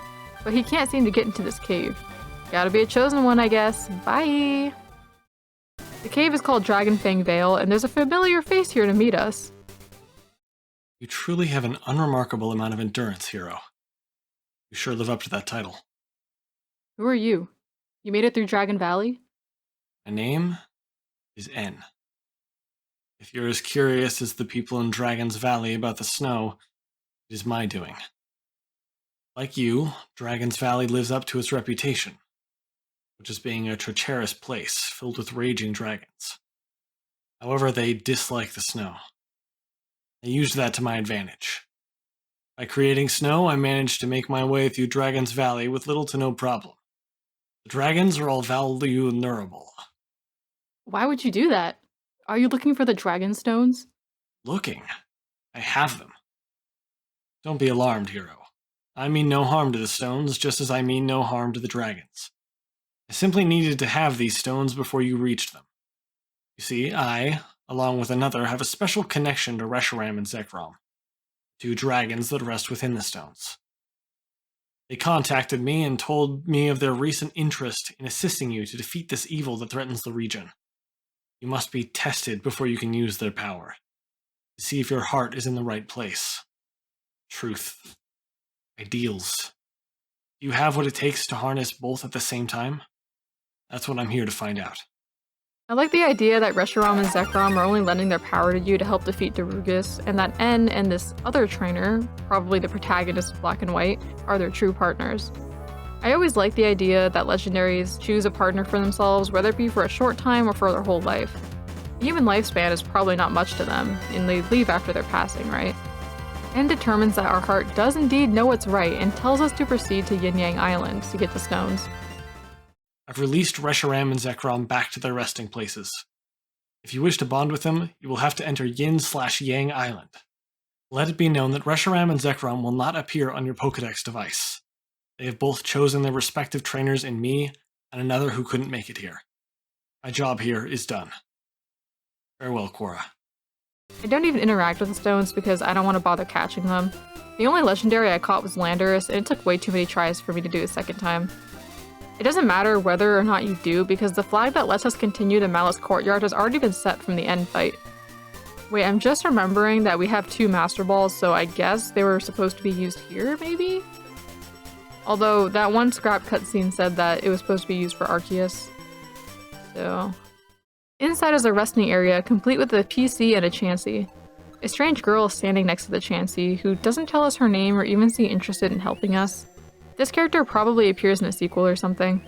This is the start of our long trek to the Elite Four, or Elite Knights, I guess. Of course, it has to be raining again at the finale. Even without Tornadus or Thunderous, this game just can't end without another rain section. Ash is the first of many to challenge us in this area. He also says something about the show, so obviously this threat isn't a big enough deal to these super overpowered trainers for them to actually get involved. Nah, we got this. We're the fucking chosen one. Ash is only testing us and is letting us be the hero of the story, basically. He only uses Pikachu in Lapras. His Pikachu has 680 base stat total and Rockhead, so it can spam Volt Tackle, Superpower, and Double Edge. It also knows Surf to take advantage of the weather conditions and to counter ground types. His Lapras is nothing special, but it uses Thunder, which always hits in rain. Return is probably used to represent how close he is to his Pokemon, as opposed to how Frustration is used to show how a Pokemon dislikes its trainer. We will see this come up again later. For some reason, Pride from the Deadly Seven Sins is here. I guess they're not admitting that they lost to us or some narrative reason that can conjure up. Up next is the 4 Heartless admin, Xena, Xavier, Juan, and Xander, all trying to stop us while our Dark Rising friends battle the other grunts. If you talk to Kaio, he gives you some encouraging words and flashes you a thumbs up. Holy shit. We gave him a thumbs up on Thunder Mountain. Character growth. Payoff. Wow. Also, look at Xander's soul being stolen here. Lady Ebony watches us as we get past the courtyard. We are transported into Pandora's box, which is supposed to house Darugus, but it's also the inside of its mind. Where am I? Welcome to Pandora's box. You are now in the mind of Darugus. I am the voice. Why am I here? Show yourself. I do not have a physical form. Now, allow me to tell you the origins of which you are now a part of. Long ago, there was only darkness. Until Arceus, god of Pokémon, decided to make a new world. A world filled with Pokémon. Continue on. It took Arceus 7 days to complete the new world. On the 7th day, he rested. He began creating Pokémon of different natures, types, and species, on the ground, air, water, even underground. Arceus' followers, the legendary Pokémon of history, helped Arceus create the world. Each one with a designated job. One in particular was named Darugus. Darugus' job was to create harmony through the Pokémon world. He was the highest in command. The other legendaries loved him. He soon began to feel superior. A recognition and sheer ambition in him began to emit darkness, negativity, jealousy. He soon challenged Arceus, but evidently lost. Arceus sent him to the bowels of darkness, locking him inside Pandora's box. The few legendaries did not like how Arceus had banished Darugus, and began to separate, creating their own worlds. Darugus plotted, seeking revenge on Arceus. Darugus was still connected to Arceus in some way because Arceus cared for its followers. Arceus wanted to create friendship and love, and thought Pokémon would be lonely. He felt they needed. Thus, he created humans. However, Darugus saw the creation of humans as a plan. He tempted the first humans, as it released it from its imprisonment. Negativity was now spread out through Earth. Anger, jealousy, hatred, envy, and so forth.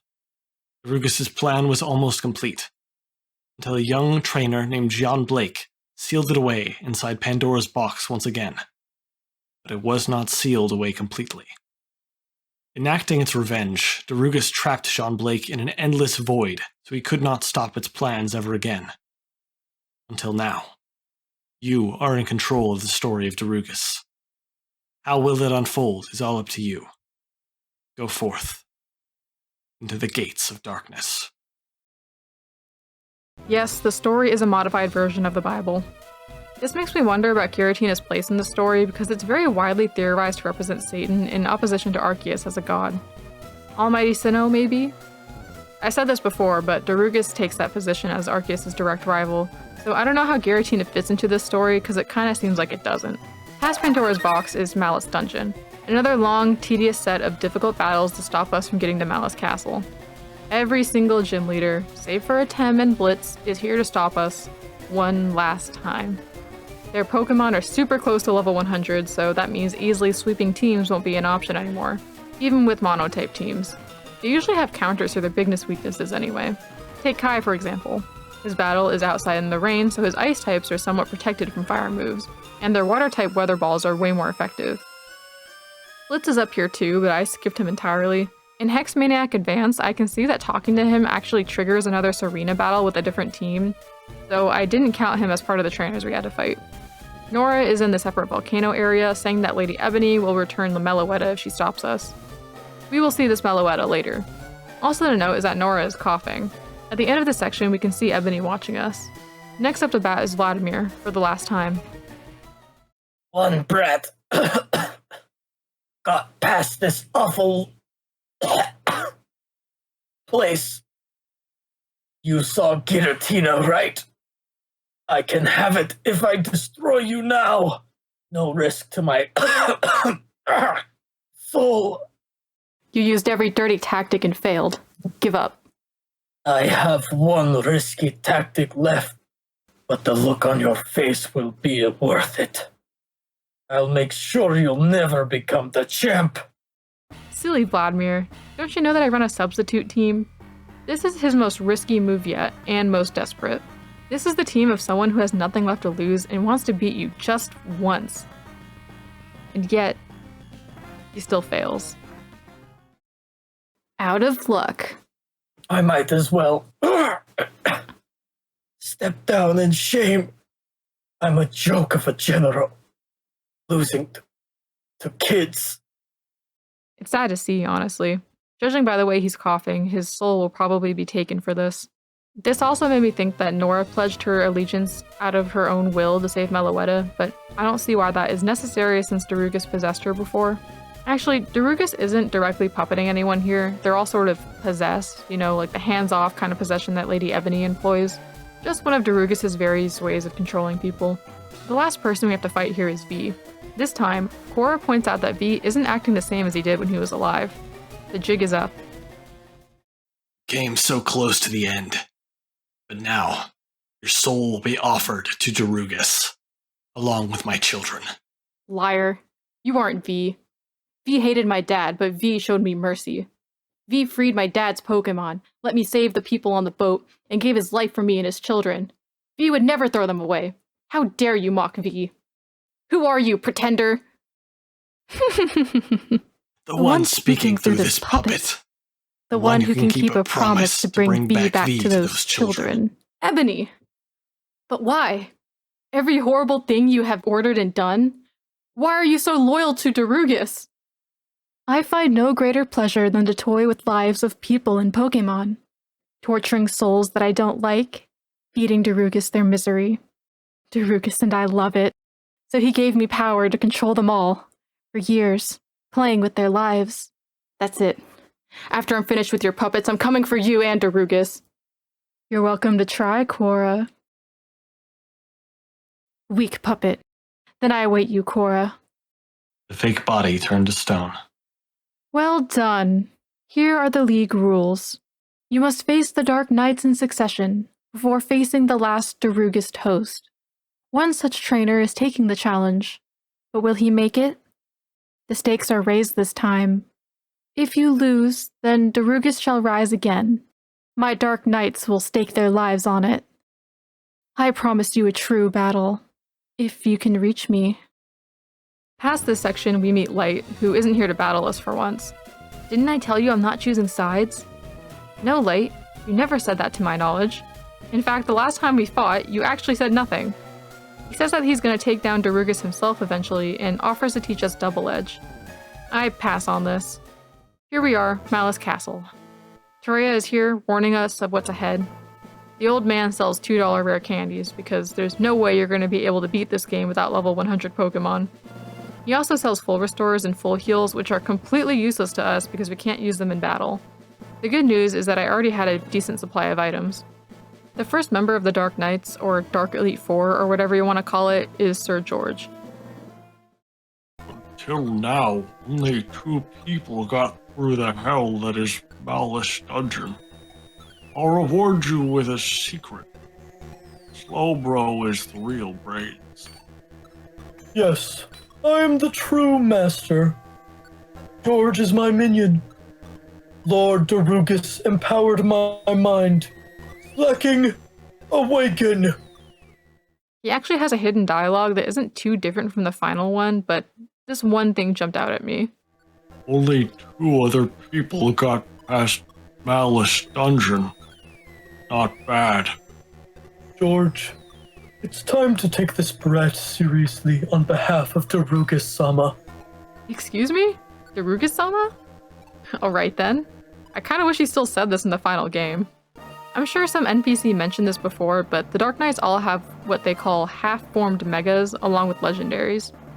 Sir George leads with Cresselia, which is a Pokemon we haven't encountered yet, but it gives us an omen for its opposite, which will appear later.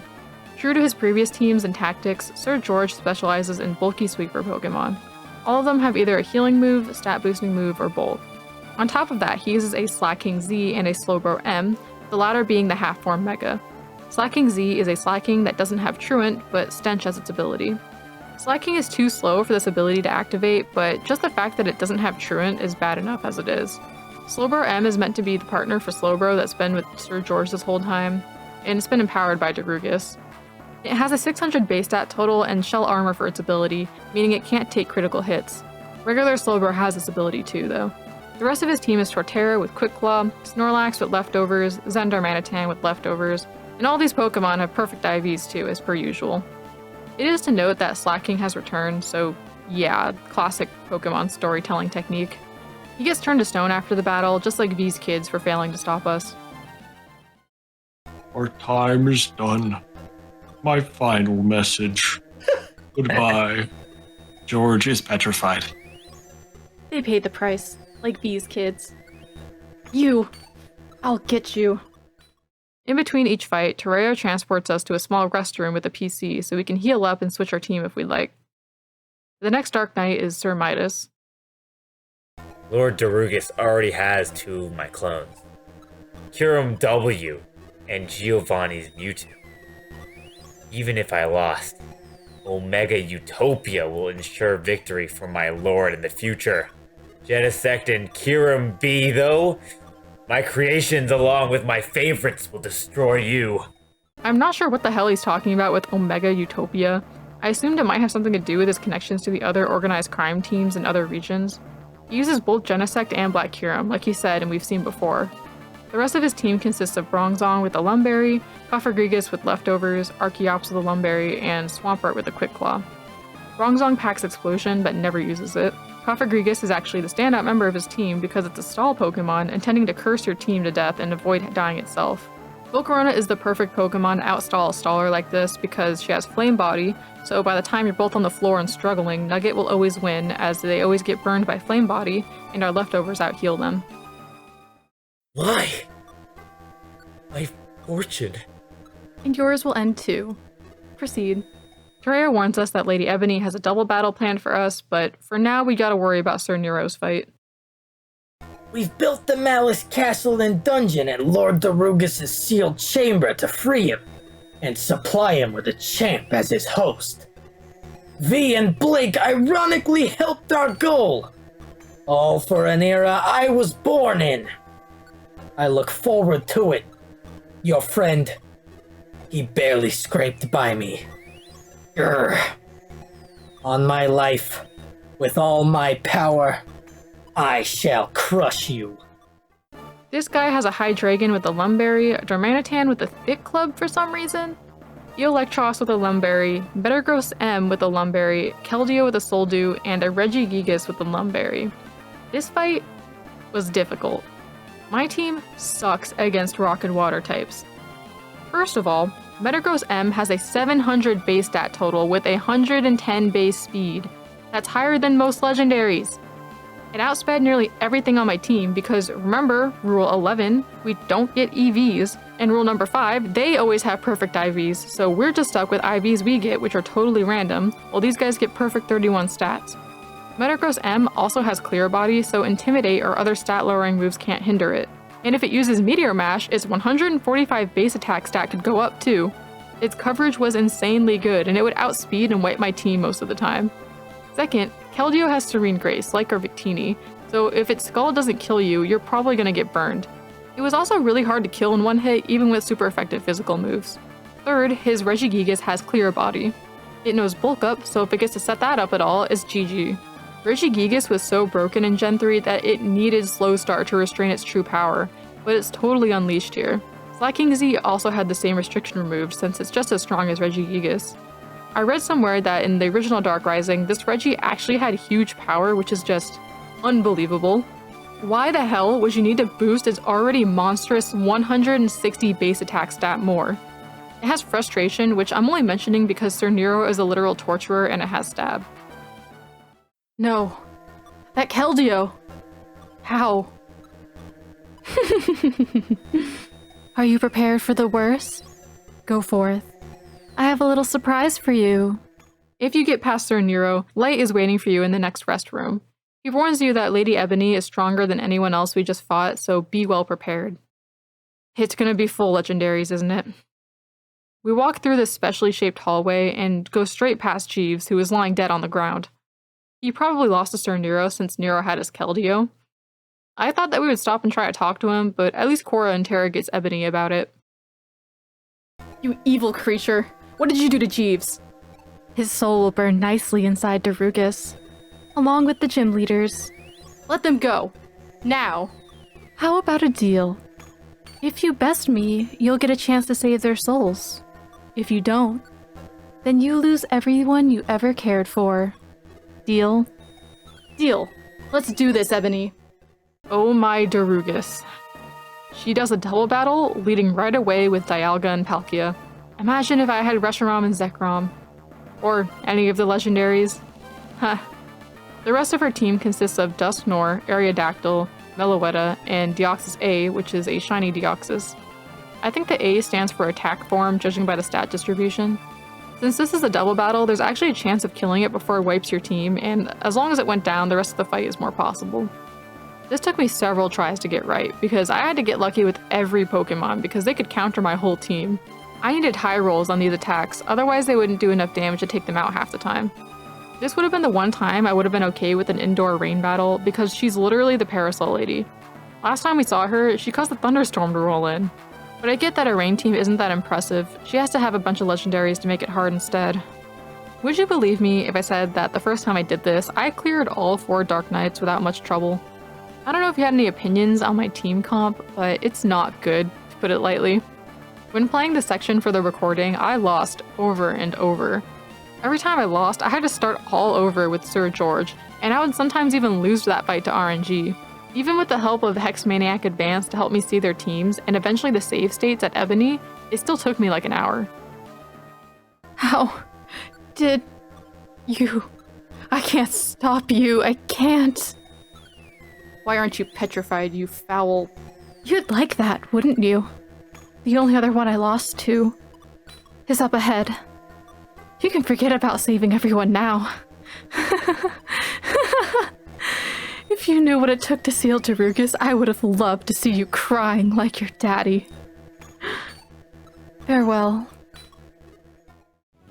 There is nobody here to give you advice before the champion fight. You just have to do your best. I knew you'd come. Adrian. I know you're in there, Darugus. I grow tired of you all. Even my dark knights could not destroy you.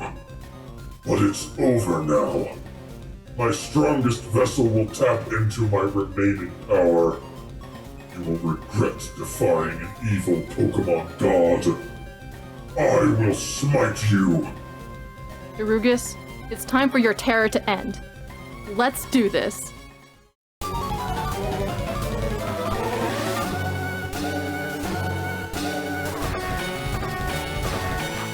Now this I recorded my first playthrough after losing several times. And I use save states shamelessly, because honestly, fuck going through all that again. This man uses a full team of legendaries. Every choice matters. Every moment of RNG counts. I was so desperate to win this fight, I evolved my Eevee into Umbreon and used rare candies on Landorus, Roserade, and Chansey. You'll see why later. There's 8 different Adrian fights listed in the game, and they're all extremely similar with only slight variation in the movesets. For example, Mewtwo has Flamethrower in one of them, but not in the version that we fight. The only team that's different is the one where he has a level 90 Umbreon. I wonder if this was a start to a different team comp that wasn't all legendaries, and then they were like, nah, that's lame. Or maybe it's from a scrap version of the game where he takes a different role in the story. Well, none of that matters. What matters is the team that we fight in the game. Let's start with Darkrai. Of course, it tries to use Dark Void first turn nearly every time. As its signature move, it's an 80% accuracy sleep. Luckily, it doesn't use Nightmare, and if you remember, that move was changed to a 90% accuracy sleep. This obstacle was so important to avoid that I would reset if the move hit. I couldn't afford losing anyone to sleep or even being KO'd by Darkrai because of it. That meant I was banking on a 20% chance that it would miss just so I could continue the fight. Darkrai also has a move called Dark Chaos among its normal moveset of Psychic and Aura Sphere. This move is the signature move of his Shadow Lugia, which is a Ghost and Dark type with a 700 base stat total. Now this thing functions similarly to a competitive Lugia, which just spams Cosmic Power and basically stalls you to death. Dark Chaos is a 100 power, 100 accuracy Dark type attack with a 30% chance to cause confusion. With its Cosmic Power, Recovery, and Will-O-Wisp, the best option I had was to stall it right back. He uses Mewtwo and White Kyurem as stated by Sir Midas. Mewtwo is best dealt with by using a Dark type because its move pool consists of Calm Mind, Psystrike, Recover, and Signal Beam. Even if it spams Calm Mind, Signal Beam is a physical move in Gen 3, so it wouldn't be able to sweep your team with it as long as you kept yourself sufficiently healed. This is why Umbreon was a crucial pick for this fight, and it was sort of a blessing that I lost Eevee so early into the run. White Kyurem is exactly the same as we've seen before, using Ice Beam, Draco Meteor, Sacred Fire, and Superpower. I just used whatever I had available for this one. Giratina is used in its origin form, which makes it more offensive than defensive, but its bulk is nothing to scoff at. It was really strong and had the greatest potential to sweep my team, going for an all-out offensive strategy with Flamethrower, Draco Meteor, Shadow Ball, and Aura Sphere. Its leftovers made it even harder to take down. His final Pokemon is Blizzard, Light's artificial Pokemon. I know Light said that Darugus took it, but when did that happen? After Light betrayed Darugus at our last fight, did it confiscate it? Also, why didn't Light receive more punishment like everyone else who betrayed Darugus? Because he's a chosen one? Then that would make Kyle a chosen one? Sorry, I'm getting into it again. Anyway, Blizzard has Calm Mind, Sacred Fire, Crunch, and Scald. Surprisingly, it doesn't use Dark Chaos. It was important to have at least one Pokemon that could still deal with it by the time it comes out. So if I lost all my Pokemon with Earthquake, for example, I had to reset because the run was over. My only status effect was probably a burn off Volcarona, but since it's a fire type, that wouldn't be helpful. This fight literally took me over 2 hours, because it was all trial and error to figure out what exact combination I needed and in what order I needed to send them out in order to give me my best shot of survival. Out of all the combinations I tried, based on the Pokemon I had available in my PC at the time and nothing more, this was the all-star team I came up with. Conkeldurr, Roserade, Umbreon, Blissey, Slaking, and Landorus. I tried really hard to have Bona and Nugget on the team, but they weren't really helping. In the end, Landorus and Slaking didn't help either, so I guess they can just pretend that they were there for moral support. I opened with Conkeldurr to take out Darkrai. If everything goes right, it can be taken down in one shot without casualties or sleeping. It uses Psychic. Okay, that's fine. As long as it isn't Dark Void. High roll the Drain Punch. Nice. 1 down. Switch out to Umbreon on Mewtwo. It uses Psy Strike, so it's a free switch in.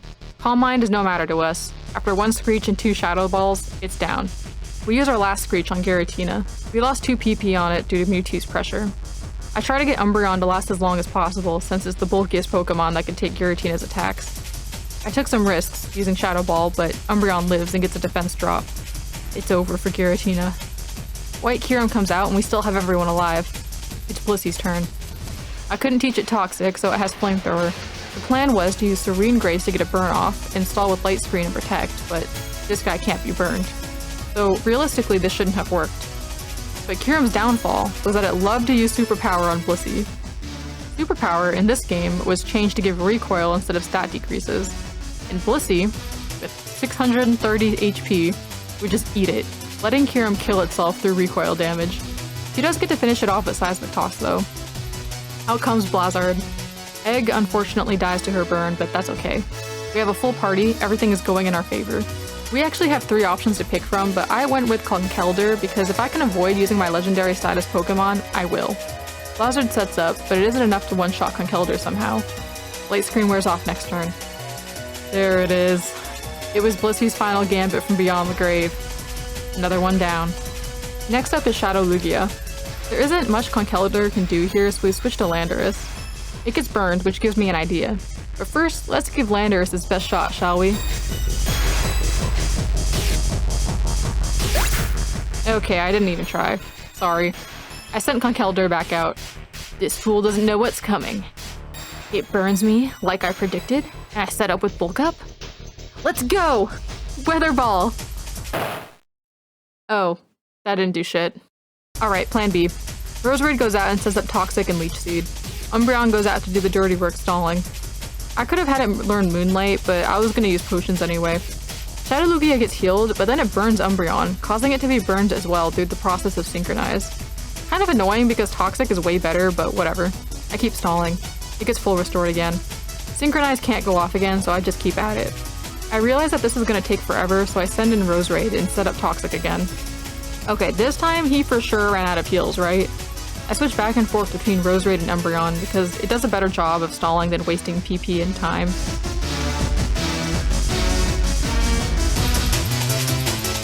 Toxic does its magic. It goes down. Even my strongest vessel, my efforts to reach my ultimate form, impeded once again. Damn you, Quora. My captured souls are leaving me. You won for now, but I shall escape. I cannot be reborn today, but I have a way to venture the Omni region. Gora! Jeeves, you're alright? Yeah! You defeated Adrian. My empire in the Omni region will restore my full power. Ebony, entomb all these fools inside this castle. You dirty coward. I'm free. Gotta escape now. There's a back door that leads to a way out of this castle. I'll undo the barriers. All of you must go on to the Omni region to stop this evil for good. You should leave too, Adrian. I'm getting a call from Dre. You two gotta get out of there! My female girlfriend Florina says the castle's starting to collapse! Gora, let's go!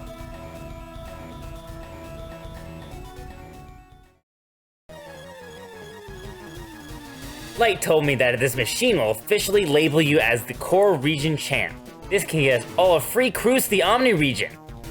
Cora, thanks for saving us. We'll get your dad back and seal Darugus for good. Time to go. We'll meet up with Team Dark Rising on the boat.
And that is Dark Rising Kaizo.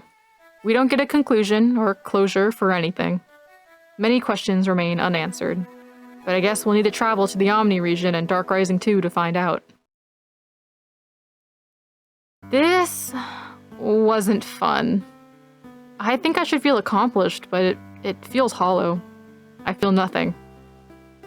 The lack of closure narratively makes me feel like everything I did didn't even matter in the end. I tried to talk to my mom to see if she had anything to say. She doesn't. I can't even feel relieved because, well, I made this video, didn't I? This game etched something deep into my brain and it wouldn't let me rest until I got it out. After beating the final boss and reflecting on this long journey and writing about it, I remembered something. There was a forgotten Pokémon. A Pokémon that I could have used back at Novella Lab.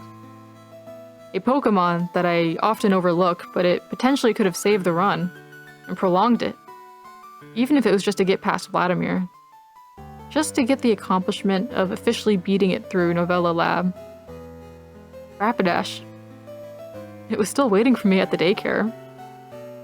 At this point, it probably reached level 100 just like everyone else on my team, raring to be used and treated the same as all the other level 100s.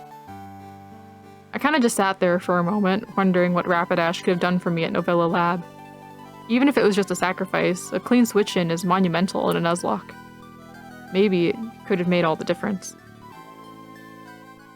At the core, core, of this game's narrative, it seems to be like a religious clash between followers of Arceus and followers of Darugus.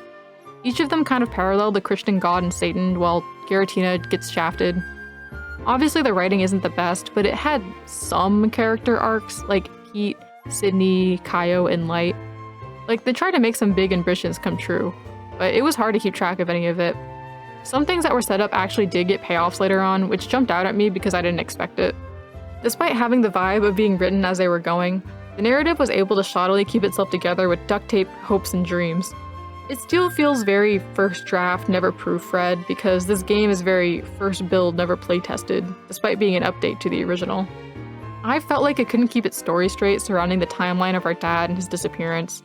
Whenever the characters talk about the past, it's always some unspecified amount of years ago. Korra acts like his dad has been gone all his life since he never brought it up himself at the start, but in some instances it sounded like Blake's disappearance happened pretty recently. Like when V explains that he was the one who captured Blake and how Darugus rising up was sort of happening at this moment. Another aspect of the story that really muddied what was going on was how undefinable Darugus's powers are. This is the list of powers that I put together after playing this game 2 times.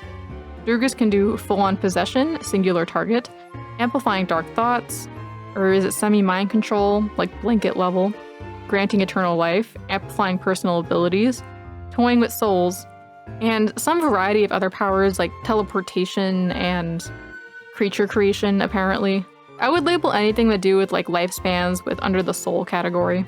The most confusing part about it was the possession thing. It was never clear why some characters could be possessed but not others. Trainers far more powerful than the main character could be influenced or possessed. Pete and Sydney both came under the influence of Darugus, and Kaio was straight up puppeted at one time in his life. My guess is that chosen ones are exempt from possession, like Korra, Jeeves, and Light, while everyone else was susceptible to full-on possession or, at minimum, amplifying their dark thoughts. Why some characters seem to be fully possessed and others only influenced and mind-controlled? Darugus can only be one place at once, so maybe it utilizes blanket mind control on a wider scale, or through Ebony, who can enact an influencing mind control since she's known to be the main manipulator. That's the best bone I could throw out to this story. The other confusing thing is the Chosen One stuff. The 3 Chosen Ones have this power called ability bonding, but then what was up with the light, dark, and creation thing? It's not touched upon at all since Terea mentioned it, so I assume this was made up on the spot or something. I also thought creature creation was an ability that Darugus gifted Light, so was it just all in God's plan to let him slip away and then come back with this new ability? The biggest drawback to the story is the amount of characters there are and how difficult the game was. As I was playing, I was barely able to keep track of what was going on because my main goal was to survive. I spent so much time training that I forgot what the next and last story beat was. You know, it was like, think about how you were given the story in a regular mainline Pokemon game. You're given little bite-sized chunks throughout your journey, and as you get later into the game, you start getting to the main course as it ramps up and the evil team totally derails your champion journey. In the case of Dark Rising Kaizo, you're given 3-course meals every time there's a cutscene or encounter an important character, and by the time you're at the endgame, they're force-feeding you exposition for things that will continue to be left unexplained by the conclusion. The only reason I'm able to have an opinion on any of this now is because I made a character chart and recapped the story for this video. There were major story elements that I didn't remember at all on my first run-through, even if they're brought up constantly. But when you're actually playing this game, your eyes just glaze over. My only takeaway at the end was, let's do this. The fact that so many characters are being introduced every other route or town had my head spinning. I didn't care about any of these people, and in some cases I shouldn't have. Like Eon, for example. He didn't need to be in the game. I don't care if he was supposed to be like an Omni region Easter egg. By the time I beat the game, I had forgotten that the Omni region even existed, so I shouldn't have even had to meet that guy. The one guy who knew our dad at the beginning with the turtle Pokemon was also super irrelevant. Professor Ivan played almost no role in the story and could have been omitted entirely. I wish he got that scene with Zachary and in Battle Cave because his only other relevant moment was as the spy. The spy role could have been given to anyone else. Florina became surprisingly plot-centric after her tech prowess was revealed, but I kinda wish it didn't come out of nowhere.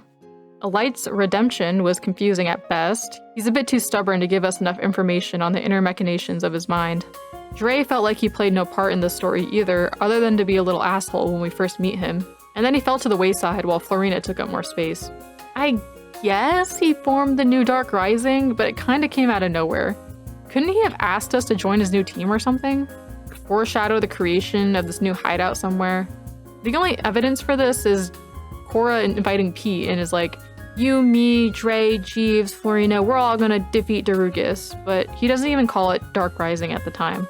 I never saw Dre do anything worthwhile except getting tortured by Sir Nero and give us exposition sometimes. He talks the big talk, but can't walk the walk. In most places that Dre was in, Jeeves could have taken his place. Speaking of Jeeves, he was totally underutilized in this story. You would think that the other Chosen One would have some kind of greater role, but he barely has a personality to begin with. Every time we meet him to talk about something important, he makes up some excuse to go run off and then reappear 50 steps ahead of us. We don't even battle him that often, despite being rivals. After the second fight around Brock, we never fight again. I felt like the story could have leaned into the Chosen One cop-out, making us believe that Jeeves had converted sides when it turned out to be Light all along. They could have done this by making the discovery of the Jewel of Life be their main goal up to this point, and that it was discovered by a Chosen One working for them, just now, when Lady Ebony told us that they had it. Maybe Jeeves had some actual character moments where he shows some signs of hesitation or weakness, and then maybe build up to the reveal, like having Cora straight up wonder if Jeeves had switched sides, if they wanted. In my opinion, Pete's arc is probably the best in the game. To me, Pete has always proven himself to be just as capable of a trainer as Cora or Jeeves. He technically became one first, after all. Every time we fought him, his team was just as strong as we were, and yet we looked down on him. His dad, despite how supportive he is, seems to think that Pete can't go out on his own, even though we're probably not that much older doing just that. Pete's been trying to show everyone his strength the whole game, but we kept pushing him down. Pete looks up at Cora, so being looked down on and pushed away over and over must have built up resentment over time. Having Cora finally acknowledge him is all he really wanted in the end. The fact that Pete was negatively influenced by Darugus throws a bit of a wrench in my Pete is a Chosen One theory, but I have an explanation for this. Chosen Ones can't be directly puppeted by Darugus, but Lady Ebony can influence someone by amplifying their darkest thoughts and fears. This seems to be a power that Darugus gave her, which would make it weaker than its direct control, but I would argue that Lady Ebony is already very manipulative on her own. So it could be that after being tortured, a weakened Pete would be easier to succumb to her power if she already planted the seed of doubt by speaking to him while unconscious or dazed. This could also be applied to Light, who we factually know is a Chosen One working for the enemy. Paralleling Pete, Light also had a lifetime of resentment built up, and Lady Ebony, and by extension Darugus, simply took advantage of that. We don't know what Light is like outside of this plot, so we don't actually have any evidence that he's any more than his dark thoughts. I do wish we had Jeeves interact with Pete at some point though, but his personality doesn't expand too far outside of player's arrival to be able to interact meaningfully with other characters, as we saw with Sydney. There are a few things I thought they could have gone into more, like how Sir Nero's torture affected him, or if he could have gone evil for longer and more out of his free will rather than being controlled by Ebony. It could have been a bit more interesting seeing him grow up, you know? But his character just kind of gets dropped after we have him join Dark Rising, which is the same treatment pretty much every other main character got. My favorite character was Vladimir. I think he should have been given a shred of decency by someone, or given us a hint of something beyond his supervillain facade to really bring it home. He uses annoying tactics, sure, but he doesn't ever do anything that bad in the story. Like, he vaguely gestures towards the grunts to steal things and tries to stop us a lot, I guess. The worst thing he actually does is try to kill us with his bare hands, but that was after we crushed him for the 6th time and robbed him, so I get it. He makes a point to us that he doesn't make shady deals with Ebony or Darugus because he doesn't want to lose his soul, so that is why he doesn't have legendary Pokemon. I am not going to address the Kaizo-shaped plot hole this makes. Vladimir was a broken man, and our character doesn't even consider why he could be like this. On the other hand, V imprisoned our dad, stole his Pokemon, and did a terrorism on SS Titanic for seemingly no reason. Yet he gets the sympathy of the main character. He was betrayed by our dad and taken advantage of. He does everything out of love for his kids. He has to work for Darugus because he has no choice. Because V is self-aware about the situation and feels sorry for us, we're given a reason behind his actions, and our character even tries to save him the whole game. At least he doesn't actually get a proper redemption arc and actually dies in the end, which is the proper way to go out, I think. But then look at Vladimir. His brand of tragedy feels so much more tangible than V's. That man is just as desperate, if not more so, than V. He struggled to be recognized as a real threat to us and to be taken seriously within Darugus' ranks, even after taking V's old position. He tried over and over to stop us, changing his team tactics, using cheap tricks, and even got so desperate that his final gambit was using a full team of one-hit KO spam. We don't get any sort of explanation or backstory for him because the story simply doesn't respect him enough to give him one. He continuously doubles down on trying to be an evil villain over and over, like maybe it's because this is all he knows.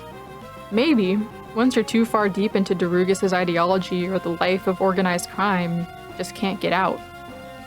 But this is just interpretation. He's living in V's shadow both in the narrative and in the meta-narrative. Unlike most heroes of the story, Vladimir doesn't have any family that we know of, so he has no support system outside of what Darugus offers. He's consistently treated like a joke in the story and by other characters.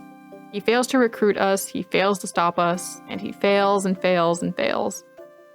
The fact that he isn't even respected by a literal kid is sad, isn't it? In a way, isn't he a bit like Pete? Yeah, it seems like he's always grasping for the power that Darugus can provide, Giratina being his ultimate prize, but I think beneath that, he just wanted to be taken seriously. With his last line, he does become a bit self-aware. Was it really Giratina he was after, or was he just after the prestige of being respected? Usually a character who's more pathetic than evil makes them a lot more sympathetic than a self-aware villain, in my opinion. What would really cement this character as a tragic figure is if he was given some kind of lifeline and refused it. If he continued to make the wrong choices over and over when he could have done something different. Like maybe he tried to become a villain if he couldn't be respected as a hero. Or even if we got to see a bit of his true personality, only for it to be snuffed out by his villain bravado. I feel like we have the tiniest sliver of that when he says he refuses to sell his soul in exchange for power.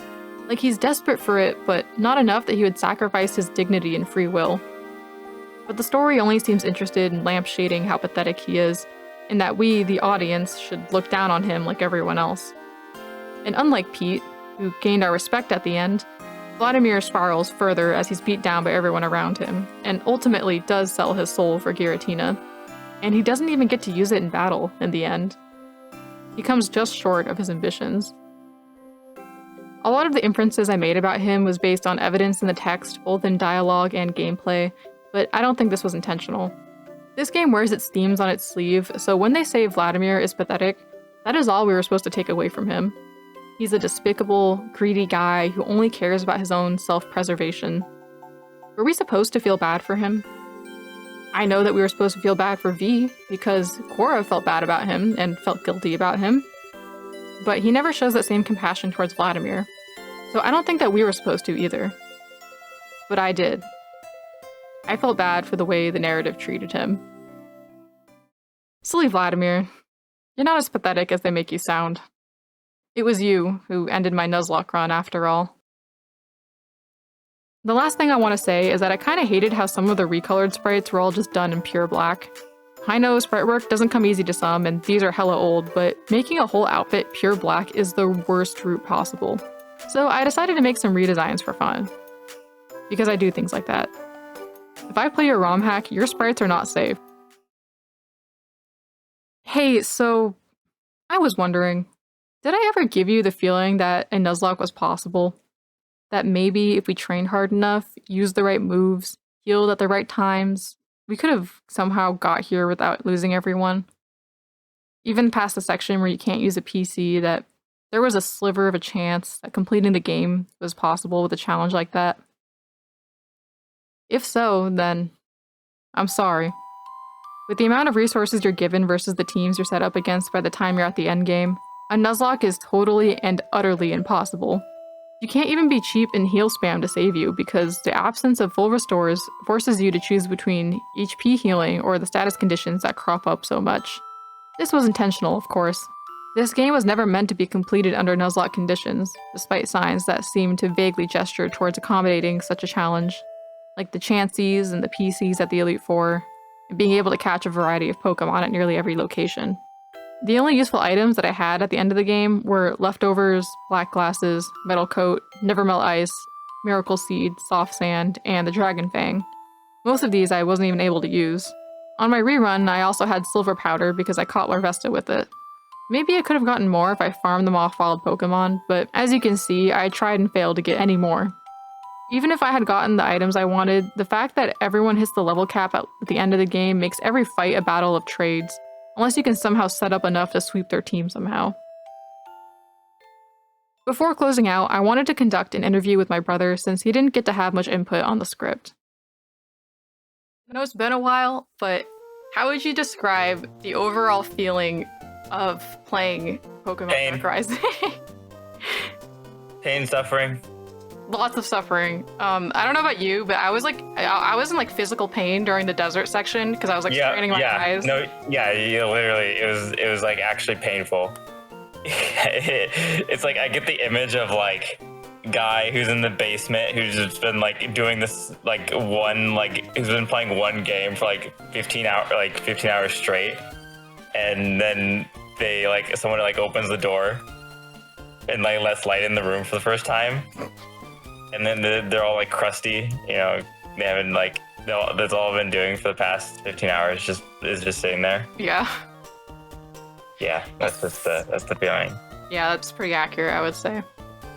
While you were going through the game, were you keeping in mind some of the rules we established? Like, did you form your team around that? Like, what was your thought process in general? Like, every time you entered a trainer fight. But like basically you're asking me if I was playing around the fact that everyone had freaking garbage, like annoying moves. Yeah. I feel like I was trying to. Like I was definitely like very aware of the fact anytime a Wobbuffet could screw me over. So I feel like I always try to make sure I had someone in the front of my party who could handle a Wobbuffet. Whichever way that is differs from Pokemon to Pokemon, but you know, Leech Seed goes crazy is all I'm gonna say. I wish I had Leech Seed. Yeah, Torterra kind of carried a little bit. Also Celebi. Oh yeah, I was like so done with the game by the time we got legendaries. I just ignored all of them. And I kind of wish I picked up someone. Yeah, I wanted Celebi because I actually really like Celebi. Oh, also Krunker is OP. Slacking just kind of hits Hyper Beam. True. Everything. All right. So speaking of Pokemon, what was the best Pokemon on your team? Douse. What was the worst loss? Douse. Douse. For both answers. No, I mean, when did you lose? I lost Douse in the battle. I got like Parasonged and oh, right. Yeah, he was one of my longest lasting, and he ended up I mean, I wiped there, so it's like, he lasted to the end. We need like a funeral, like memoir footage playing and like salutes. Yeah. Rest in peace, House. What was like the actual? I need to pull up my my game. Honestly, I was really sad when most Pokemon died, just because it was always just something really stupid. Yeah. But like probably one of the biggest losses was Archeops. Arceus is so good in this game. So good, and at that point when I lost him, it was the point in the game where I re-triggered the fight over and over, and so I only had 2 Pokemon to fight Vladimir with. And it was, were you counting that? Oh no, the first time. Oh, okay. The first fight, like before I re-triggered it. Yeah. I lost after I re-triggered it, but I didn't count that anyways. But like, yeah, I had Archeops and Machamp, and I basically used only them 2, and I beat Vladimir. How? I mean, and then he died. He died immediately afterwards to some like stupid like counter or something like that. The amount of times I died to counter is so sad. I remember also Torterra dying was pretty sad. And then I got Swallow, and then I got Shiny. Yeah, what happened to your shinies? Do they do anything? Ontra's kind of bad, to be honest. So. No! Ontra just kind of sucks. It's kind of unfortunate, but I mean, he's kind of frail. They throw so many rocks at you in this game that you just couldn't exist without like dying to rocks. That's honestly true. I don't know how my Volcarona lasted as long as it did. Yeah, literally everyone has rock slide in this game. Yeah. Just stupid, and earthquake, and like ice beam. I think early on in the playthrough, you mentioned something. You mentioned how the game is like weighted towards the player. Despite like the trolling, the immense trolling, we were still given like enough grace to make it feel kind of possible, right? With like the TMs and stuff. Yeah. I don't know I just wondering if you had more to say about that. I mean, yeah, they give the player a lot of options. Like, there's a like you can pick from like basically any Pokemon. I mean, the TMs kind of like getting like Earthquake that early in the game. I was like, okay, this is a little broken. But, like, it's just the level of power creep this game has is like kind of insane. Yeah. Because like normal Gen 3 is so much less power creep than this. Yeah, that's because they needed the end to be level 100. Yeah. But, it makes it so you're really strong early game and like you have all these OP TMs and stuff. But then like late game, you just fall off because you can't soon enough. You can't overlevel over everyone because the cap is 100 and everyone's gonna have the same moves as you or better. So then you just get. I was waiting for that because I knew that was gonna happen. I was like, eventually they're gonna catch up, and I'm gonna get steamrolled, and that's exactly what happened. Yeah. Did you remember the Adrian fight? Like, how long did it take you to do that? I only remember that the second to last fight took me a while. Oh yeah, but the last fight I beat first try. Oh, okay. Yeah, actually, I had trouble with Ebony on my second run through, as well. Because it was a double battle, and she uses like legendaries. There's like Dialga and Palkia. I think the first time I had the opposite thing. I didn't really have that much of a problem with the gym leader, the Elite Four, the first time I played it, and then it took me 2 hours to beat Adrian on save states. Yeah, I was like switching up my team and stuff, and I remember I had a run. I clipped it. I had a run. I was literally gonna win, and then I got crit or something. No. The saddest day of my life. But I kept it out and the team Of course. So. That's pretty commendable, honestly. Because I had to actually just give up. And I created a stall team for Adrian's fight. With Leech Seed, by the way. So I got to actually use it. Okay, my last question. is, would you recommend this game at all? No. Regardless of Nuzlocke. No. What were your words of warning to anyone debating on downloading this game? If you want to play it, you gotta have serious dedication, or else, you know, you'll just go insane like we did. Don't play this game, much less Nuzlocke it. Oh yeah, for sure. You probably shouldn't Nuzlocke a ROM hack you've never played before. The point of doing one is to make a game harder, which is fine going into mainline games, but ROM hacks vary so wildly that you should give it a regular go first. Maybe don't ever Nuzlocke a Kaizo hack though. Even though I like Pokemon a lot, I don't have enough experience playing Nuzlocke to be super hardcore about playing this in the most punishing way possible, not abusing bag items. I don't give a fuck, I died anyway. I can't play perfectly and take the time to think through every possibility and make the perfect calls every time. Because that's what this game demands of you. Perfection. But there's so much padding between fights and story beats due to grinding that it's hard to remember everything as you play. Not to mention some of the curveballs we get hit with, like Shadow Tag Parish Song Team. Remember, this took 6 real-life days in a row to complete, plus 2 more after a month of not playing, all with emulator speed up and rare candies later on. My final playtime was 210 hours in-game. Despite how much trolling this game did, it was actually pretty alright at keeping things somewhat fair. We didn't have to deal with too many Pokemon with completely modified base stats that break the game, or deal with too many moves and abilities that certain Pokemon shouldn't have. The level scaling was definitely flattened in comparison to the original, especially with how wild Pokemon were within the level range of trainers, and the level 100 Pokemon didn't show up until the absolute very end.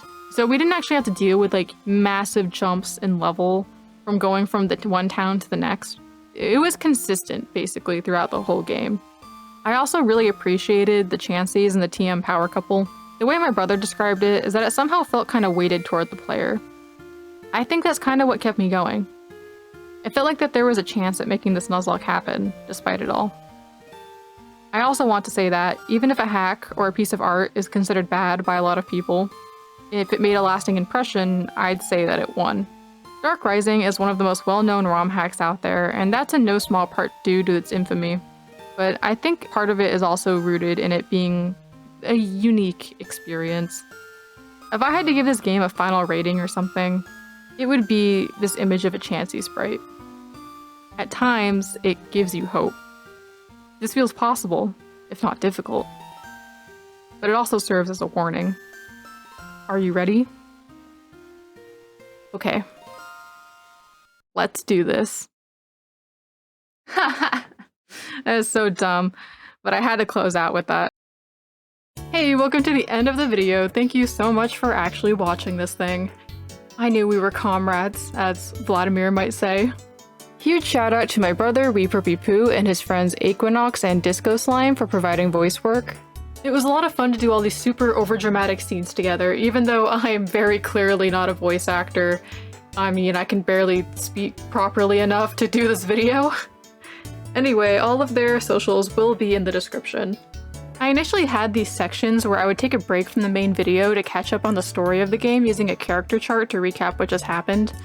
At the time, I thought that it might help people keep track of what was going on because that's how I was keeping track of the story in my notes.